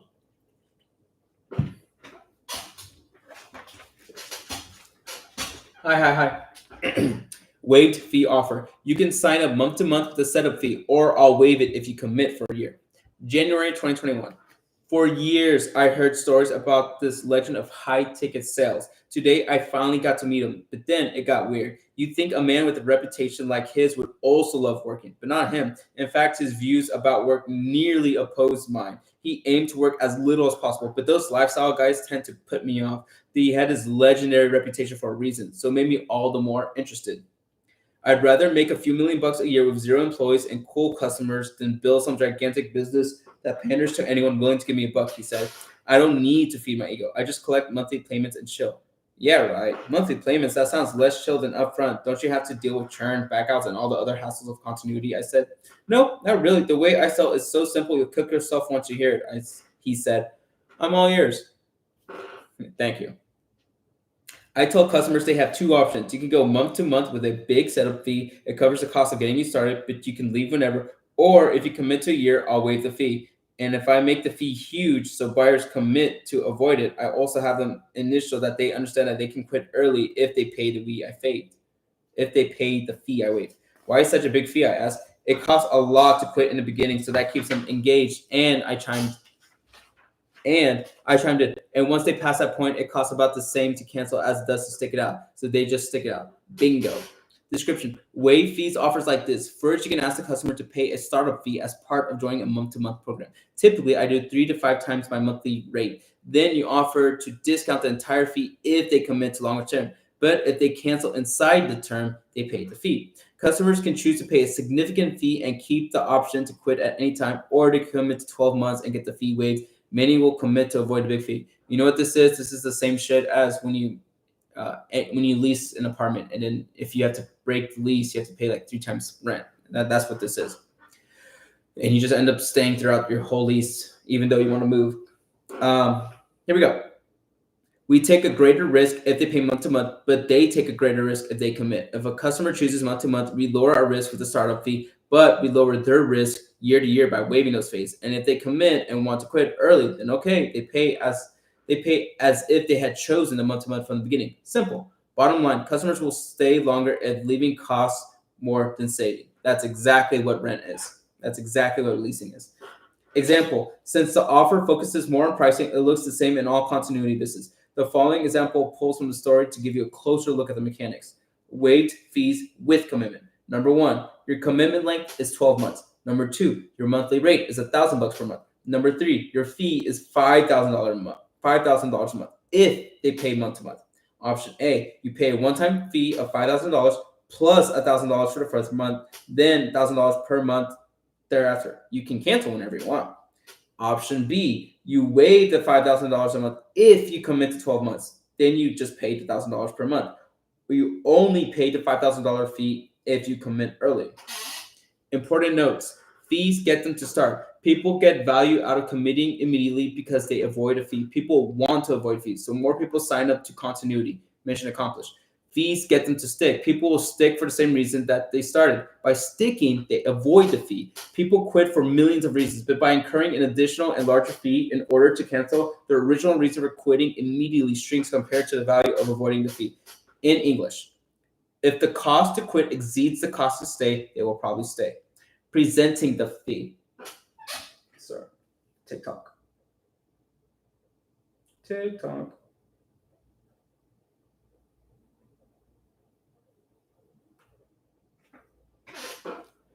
Okay, sorry. Presenting the fee. Justify the fee by explaining the cost of taking on new customers for long-term programs. So basically, if you want short-term flexibility, they pay their own setup costs, but if they want commitment to staying long-term, they pay their setup costs for them. If someone asks for additional reasoning, just say, it costs us money to get you started. If you only want to test this out, you cover those costs. If you commit longer, I'll cover them. If more than 5% of people want to cancel early, look into it. Pricing incentivizes sticking, but it can't and shouldn't overcome a terrible product. You want to nudge them, not handcuff people into paying for something that they hate. Then they'll just hate you. If you want more upfront cash, have a smaller fee. A smaller fee encourages people to go month to month. A larger fee encourages people to make the commitment. But if you need more cash upfront, you can make the fee 1.5 to 3 times the monthly rate. When you do this, more people will take it and you'll get more cash upfront. Drop the fee after the customer fulfills the commitment. If someone stays the entirety of the commitment, then they want to cancel, they have earned their free cancellation. It doesn't stick forever. This makes it equitable. I prefer this offer for commitments of 1 year and longer. The longer the commitment, the better this works. It works especially well with services that take a long time to work. SEO, investing, weight loss, etc. It keeps people committed when they get emotional. Cancellation fees for a cause.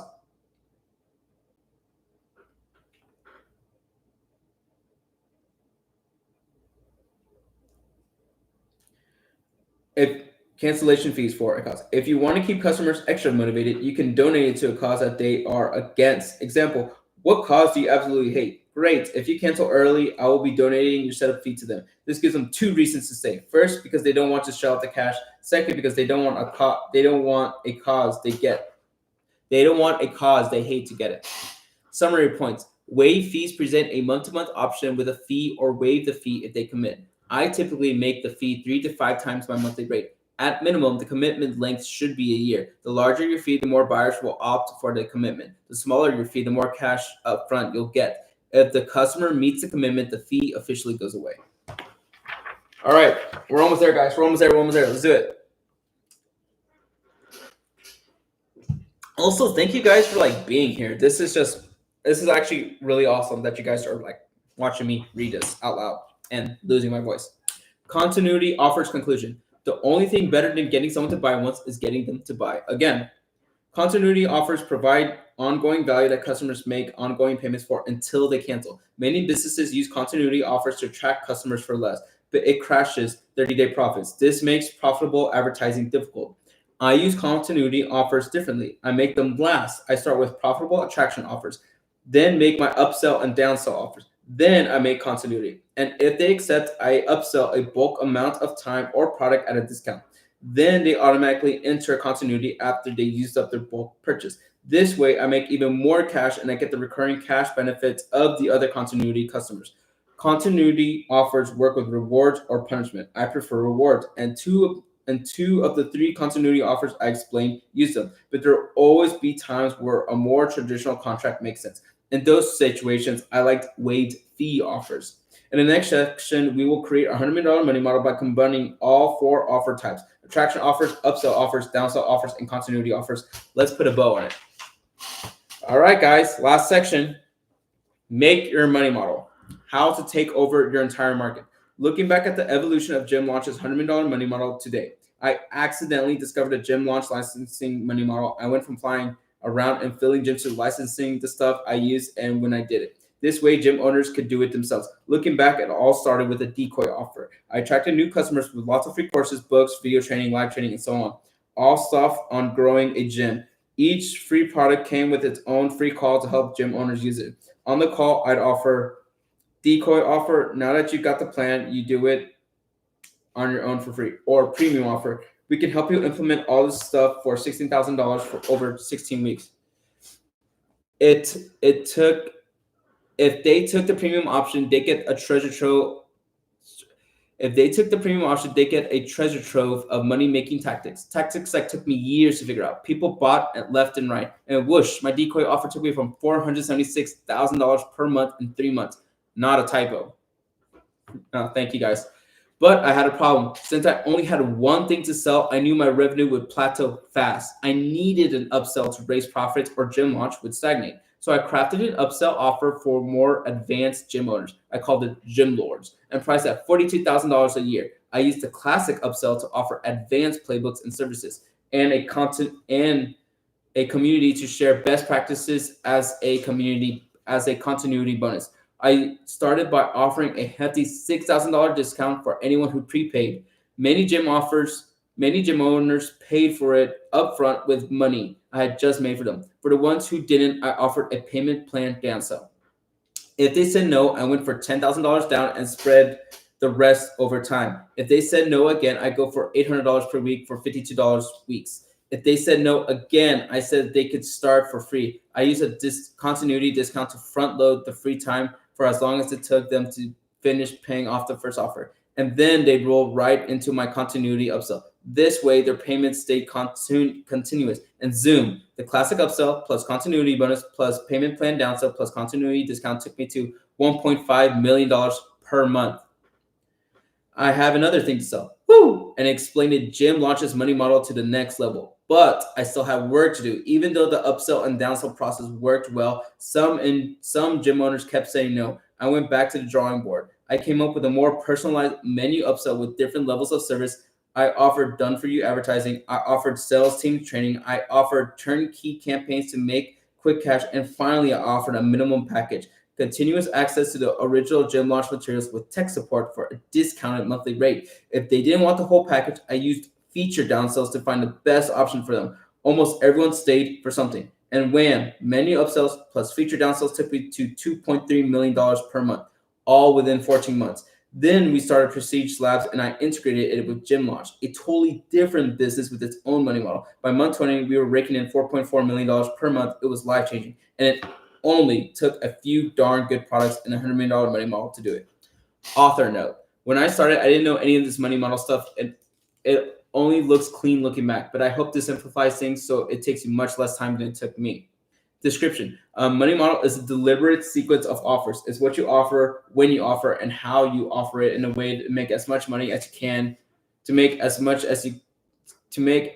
money as you can as fast as you can. Ideally, to make enough money from one customer to get and service at least 2 more customers in less than 30 days. And it rarely looks clean, but I broke $100 million money models into 3 stages. Stage 1, get cash. Attraction offers get more customers for less. Stage 2, get more cash. Upsell and downsell offers make more money from them faster. Stage 3, get the most cash. Continuity offers maximize the total money spent.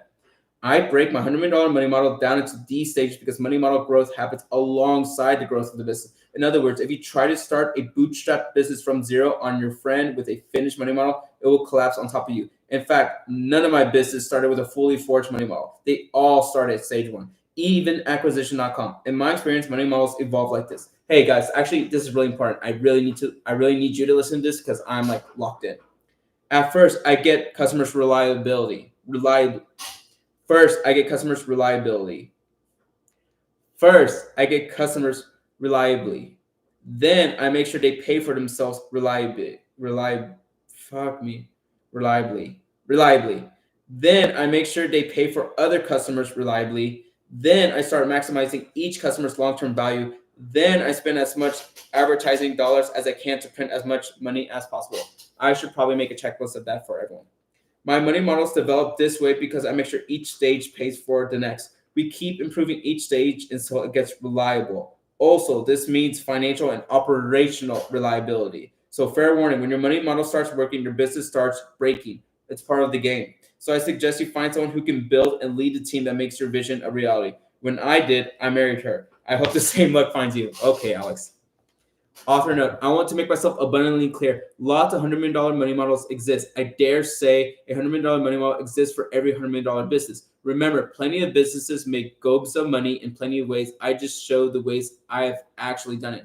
Example, money models. Gym launch money model breakdown. Services. Stage 1, attraction offer. Decoy offer. Free do-it-yourself decoy versus a premium $16,000 done with you licensing. Stage 2, upsell offer. Classic upsell. Once you know how to get them, you got to know how to keep them.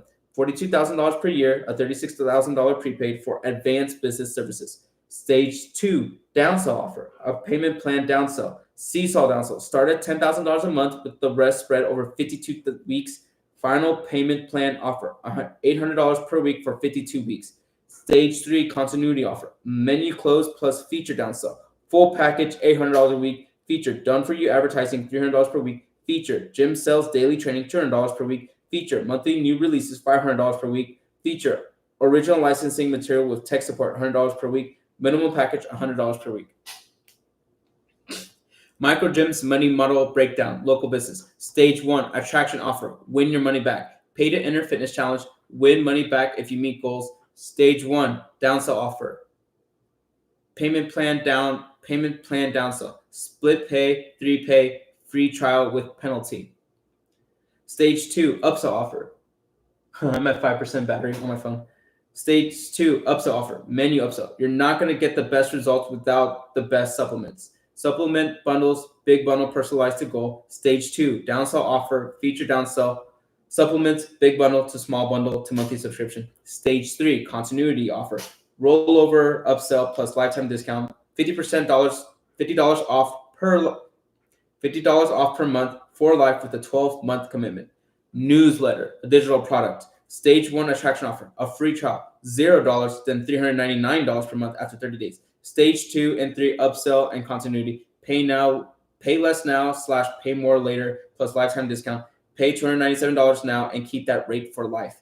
Author note, I love this offer. It's nasty. It combines free trial, pay less now / pay more later, lifetime discount, and is an attraction offer, an upsell offer, and a continuity offer. A six-headed money-making monster. This is just a taste of how creative you can get by combining these. I'm ending my live on my TikTok. Yeah, Hormozi. All right. TikTok, you were kind of ass. YouTube, you guys are good at it. Hey, I still have more to read. Let me just charge my phone. By the way, for all you guys people here right now that are watching, I'm going to meet. Now I can just do this. I'm going to meet Alex Hormozi on October 21st, right? I won a trip to Vegas to go meet Alex Hormozi October 21st. So if you guys want to ask, if you guys join my community, alexhormozischool.com, or you follow me on YouTube and you comment on any of my YouTube videos, any questions you want me to ask him for you, let me know. All right, let's keep it going. alexhormozischool.com, alexhormozischool.com, alexhormozischool.com. Okay. Dog food, physical product. Is this? All right. Focus. It's not focusing. All right, here we go. Dog food, physical product. Stage 1, attraction offer. Buy X, get Y free. Buy 4 months of food, get 2 months free. Okay, this is bothering me.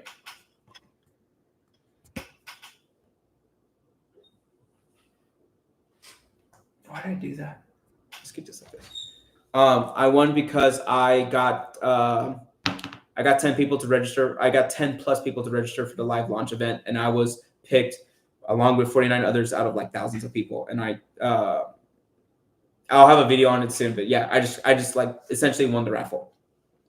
Dog food, physical product. Stage 1, attraction offer. Buy X, get Y free. Buy 4 months of food, get 2 months free. Stage 2, upsell offer. Classic upsell, like the rental car story. Do you want monthly dog toys, dog vitamins? Stage 2, downsell offer, feature downsell. Just like the premium food den. You don't want anything else, do you? Stage 3, continuity offer. Automatic renewal after full first bulk purchase. After your 6 months, it continues month to month. Cancel anytime. So make your own money model. Step 1, start with an attraction offer. The goal is to turn strangers into customers and cover our costs. So figure out what you're going to sell, then figure out the best way to present it. The attraction offer section has my top favorites. Win your money back, giveaway, decoy offers, buy X, get Y free, pay less now or pay more later. Then advertise it. If you get leads who turn into customers, you're on your way. Figuring out what works best may take, listen to this, guys. Yeah, thank you. It is awesome. I'm actually very nervous to meet him, but yeah, I'm excited. Figuring out what works best may take up to a year. If you want to learn more about advertising, make sure to check out my second book, $100 Leads. Step 2, pick an upsell offer. The goal is to get 30 days profits well above our cost of getting a new customer and delivering what you offer to them. Remember, once you solve a problem, another appears. Those problems also need solutions. You solve the problems your attraction offer creates with upsell offers. So pick the upsell offer that the best matches the problem you solve and how to solve it. The upsell offer section gives you my 4 favorites: the classic upsell, menu upsell, anchor upsell, rollover upsell. Then make your offer at the time of the greatest need. Step 3, pick a downsell offer. The goal is to get customers who said no to your last offer to say yes to another offer. This way, you'll sell way more people than you otherwise would, so you make more total cash from the same number of leads. The downsell offer section shows you my 3 favorites. If you want to keep your price the same, change how they pay with payment plan, downsells, or trials. If you want to charge less, change what they get with feature downsells. And best of all, you can alternate between them and in the same sell. The more flexible you make your offers, the more people will buy them. Step 4, pick a continuity offer. The goal here is to get one last sale in our 30-day window and stack recurring cash. So I try to include continuity in business eventually. My 3 favorite continuity offers are continuity bonuses, continuity discounts, and wait fee offers. Sometimes the best timing for continuity offers happens after the first 30 days, and that's okay. It's better to make the offer at the right time than try to force it at the wrong time. Offer note: bootstrapped businesses must get customers at a profit. Unless you've got outside investors, start with a fortune, or have an endless source of free customers, achieving a money model is the only way you can profitably scale. Otherwise, you run out of cash and go out of business before you even have a chance. Important notes. Here we go. This is important stuff. Now we're getting to the good shit. Important notes. Perfect one offer at a time. It's tempting to implement a whole money model. At once. Don't. Stick to your stage. Pick one offer. Try it. Keep doing it until it works reliably. Then, after it's reliable, do it so many times it gets automatic.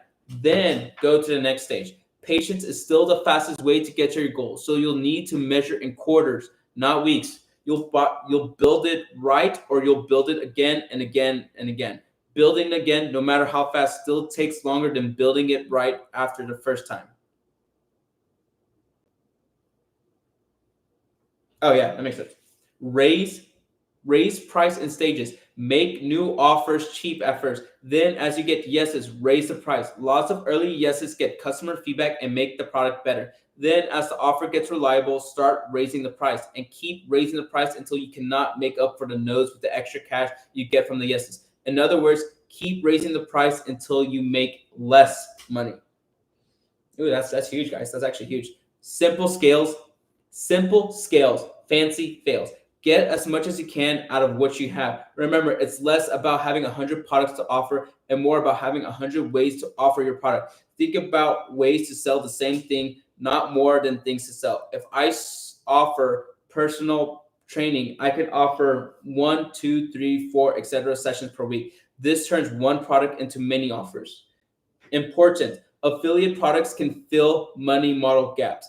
An affiliate relationship just means you sell other people's stuff for a commission. If you don't have anything to offer and want to start a business, you can start offering somebody else's stuff. If you have a single offer, you want to add more offers to your money model, you can offer somebody else's stuff.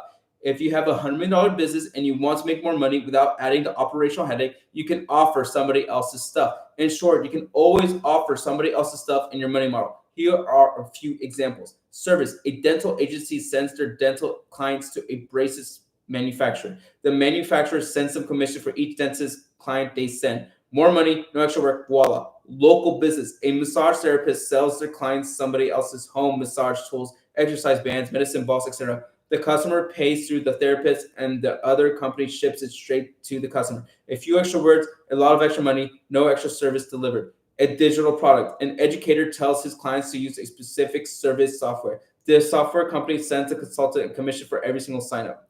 Turn attraction offers into continuity offers with automatic renewal. This makes it a 2-for-1. For example, if you buy 6 months, get 6 months free offer, they can roll automatically into a month-to-month subscription at the end of the 12 months. This gets the benefits of attraction and continuity offers. A small tip with big implications. You can mix and match offers however you want. I present offers this way because that's how I use them. But if you recall, I learned many of them from people who use them differently than me. Many of these offers you can use anywhere. You can use upsell tactics into your attraction offer. You can install a downsell process with every offer. You can use continuity offer to attract new customers. There are no rules. You can do whatever you want. I show you one way, but I fully expect you to use into the other. So start with the way I suggested. Then as you get better, experiment. It's how I learned stuff, and it's how you'll learn it too.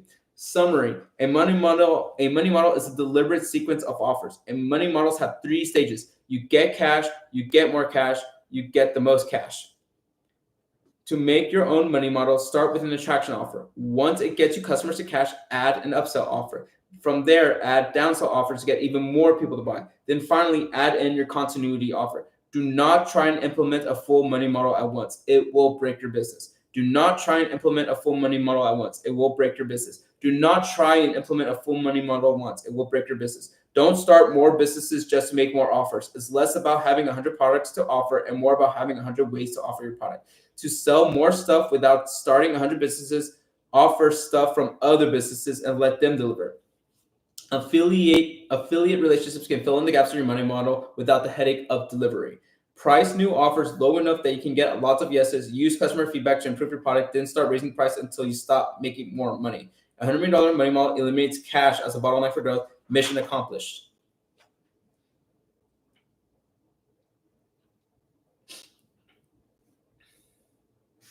The best thing a human can do is help another human being know more. 10 years and 10 minutes. Where money model fits in the grand scheme of things. My first book, $100 million offers, answered the question, what should I sell? Answer, an offer so good, people feel stupid saying no. My second book, $100 million leads, answered the next natural question. How do I find these people? The answer is simple. You advertise. This book, $100 million money models, answers the next natural question. How do I get them to buy it? Answer, a money model. What we covered a lot. And I think organizing what we learn in one place helps it sink in. So I made this back of the napkin list of what we covered and why. You guys ready? A money model is a series of offers designed to increase how many customers you get and how much they pay and how fast they pay it. A good money model makes more profit from a customer than what it costs to get and service them in the first 30 days. That's the bare minimum. A $100 million money model makes more profit from one customer than it costs to get and service many customers in the first 30 days, which removes cash as a limiter to scaling your business. Money models have 4 types of offers: attraction offers, upsell offers, downsell offers, and continuity offers. Attraction offers. Get customers by offering something for free or at a discount. Often they also make money by offering a better deal at a higher price. We covered 5.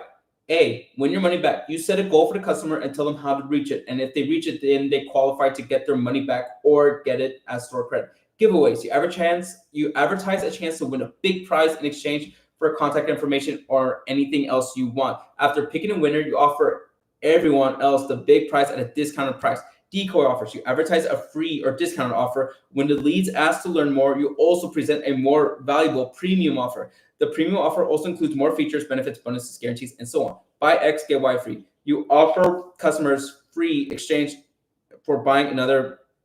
You offer customers free stuff in exchange for buying other stuff for money. The more free stuff and higher its value, the more people buy. Pay less or pay more later.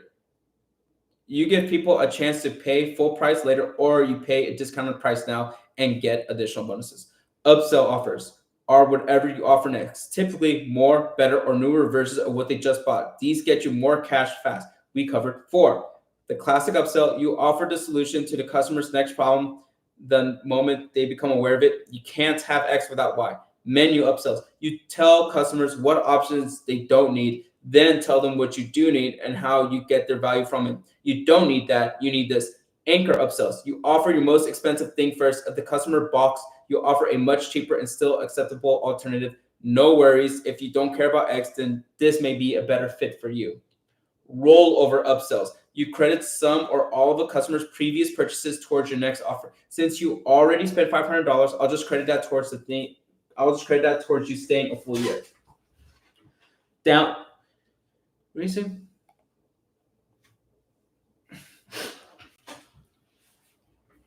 Yes, Julian.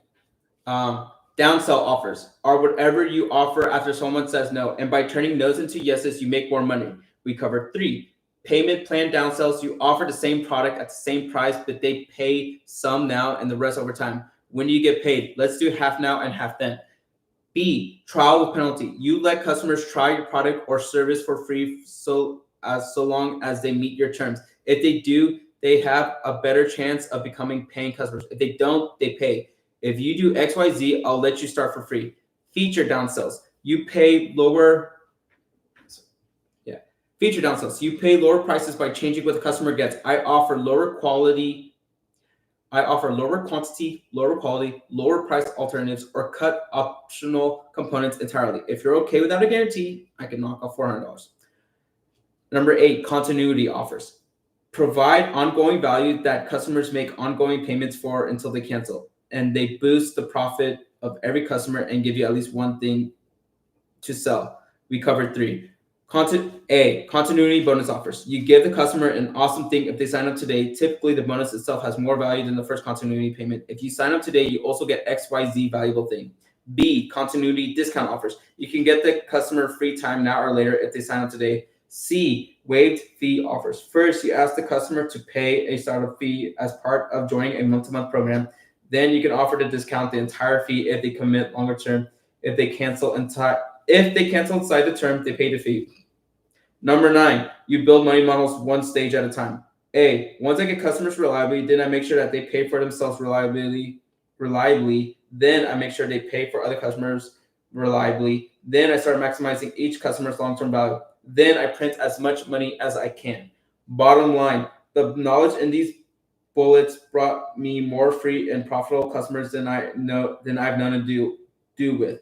If executed, they will do the same thing for you, and with that, cash will no longer be a constraint in your business. I hope this book helps you grow your dream as big as you darn well please.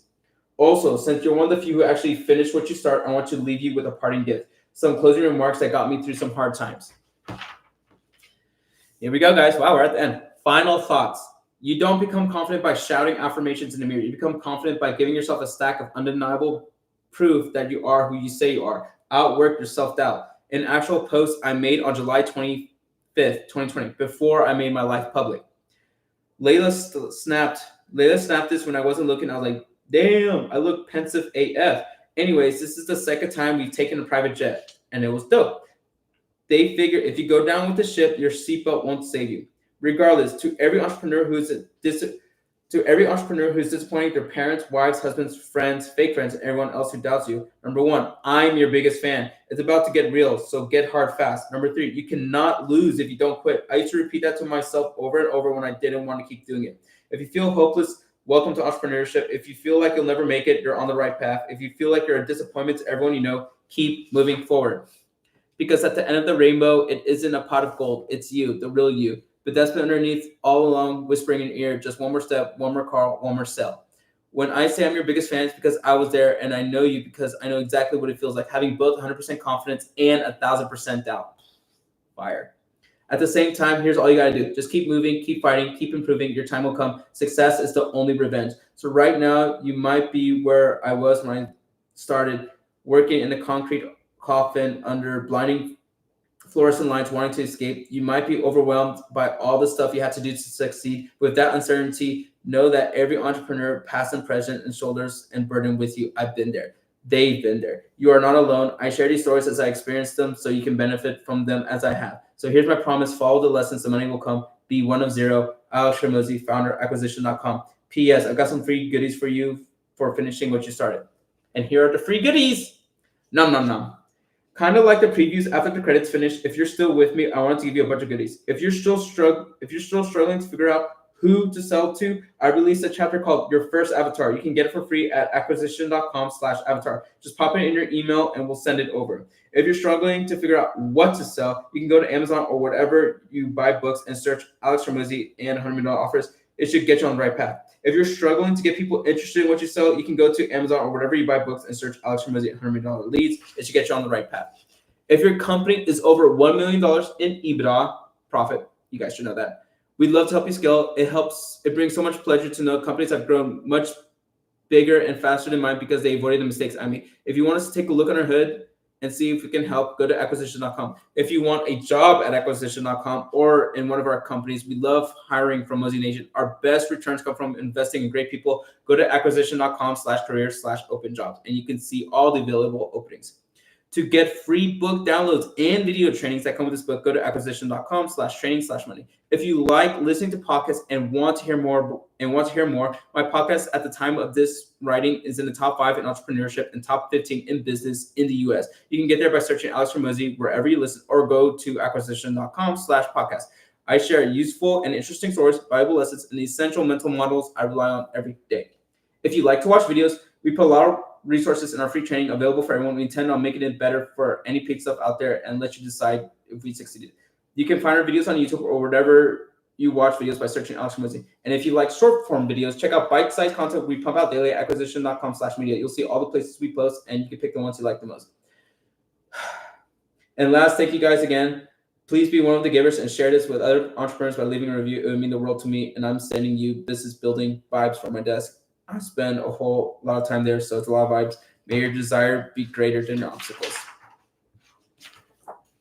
I'm actually, let me get like a screenshot of this.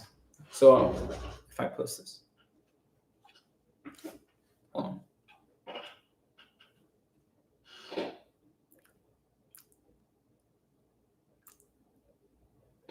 wow. To any of you guys who,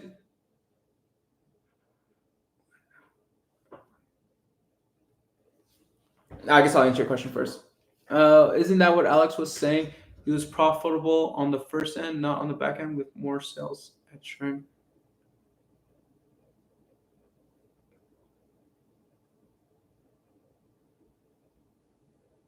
He was more profitable keeping them. He was more profitable with the retention, if that's what you're asking. Thank you guys for staying. If you guys don't know, let me just get this out of the way. I get to meet, so all you guys still watching, I get to meet Alex Hormozi October 21st. I want to go to Vegas to go meet Alex Hormozi. And if you guys don't know, I have the 2 most online exclusive Alex Hormozi communities on School. If you just go to alexhormozischool.com, You just spell out Alex Hormozi, SKOOL.com, AlexHormoziSchool.com. If you guys loved me, or if you guys enjoyed watching me read this entire book straight in, what was it, 4 hours and 44 minutes, then I'm sure you're going to enjoy being a part of my community. And I'm going to be applying everything I just freaking learned here into that community. AlexHormoziSchool.com, AlexHormoziSchool.com. I cannot believe you guys stayed here and watched me do this. Wow, just like honestly, wow. I really, really, really freaking hope when I click end stream that this live stream was recorded so I can put it on my YouTube. Thank you guys. And just like Alex Hormozi, I'm also your biggest supporter. I want you guys to succeed. I want myself to succeed. So AlexHormoziSchool.com in case you want more of my stuff, in case you want more Alex Hormozi stuff. Thank you guys. Thank you guys. And remember, if you want me to ask anything to Alex Hormozi when I go to Vegas, October 21st, let me know. Thank you, dude. Thank you. Thank you. Thank you. I'll see. Thank you, Julian. Thank you guys for everyone in the chat. Thank you for everyone watching. Thank you. See ya.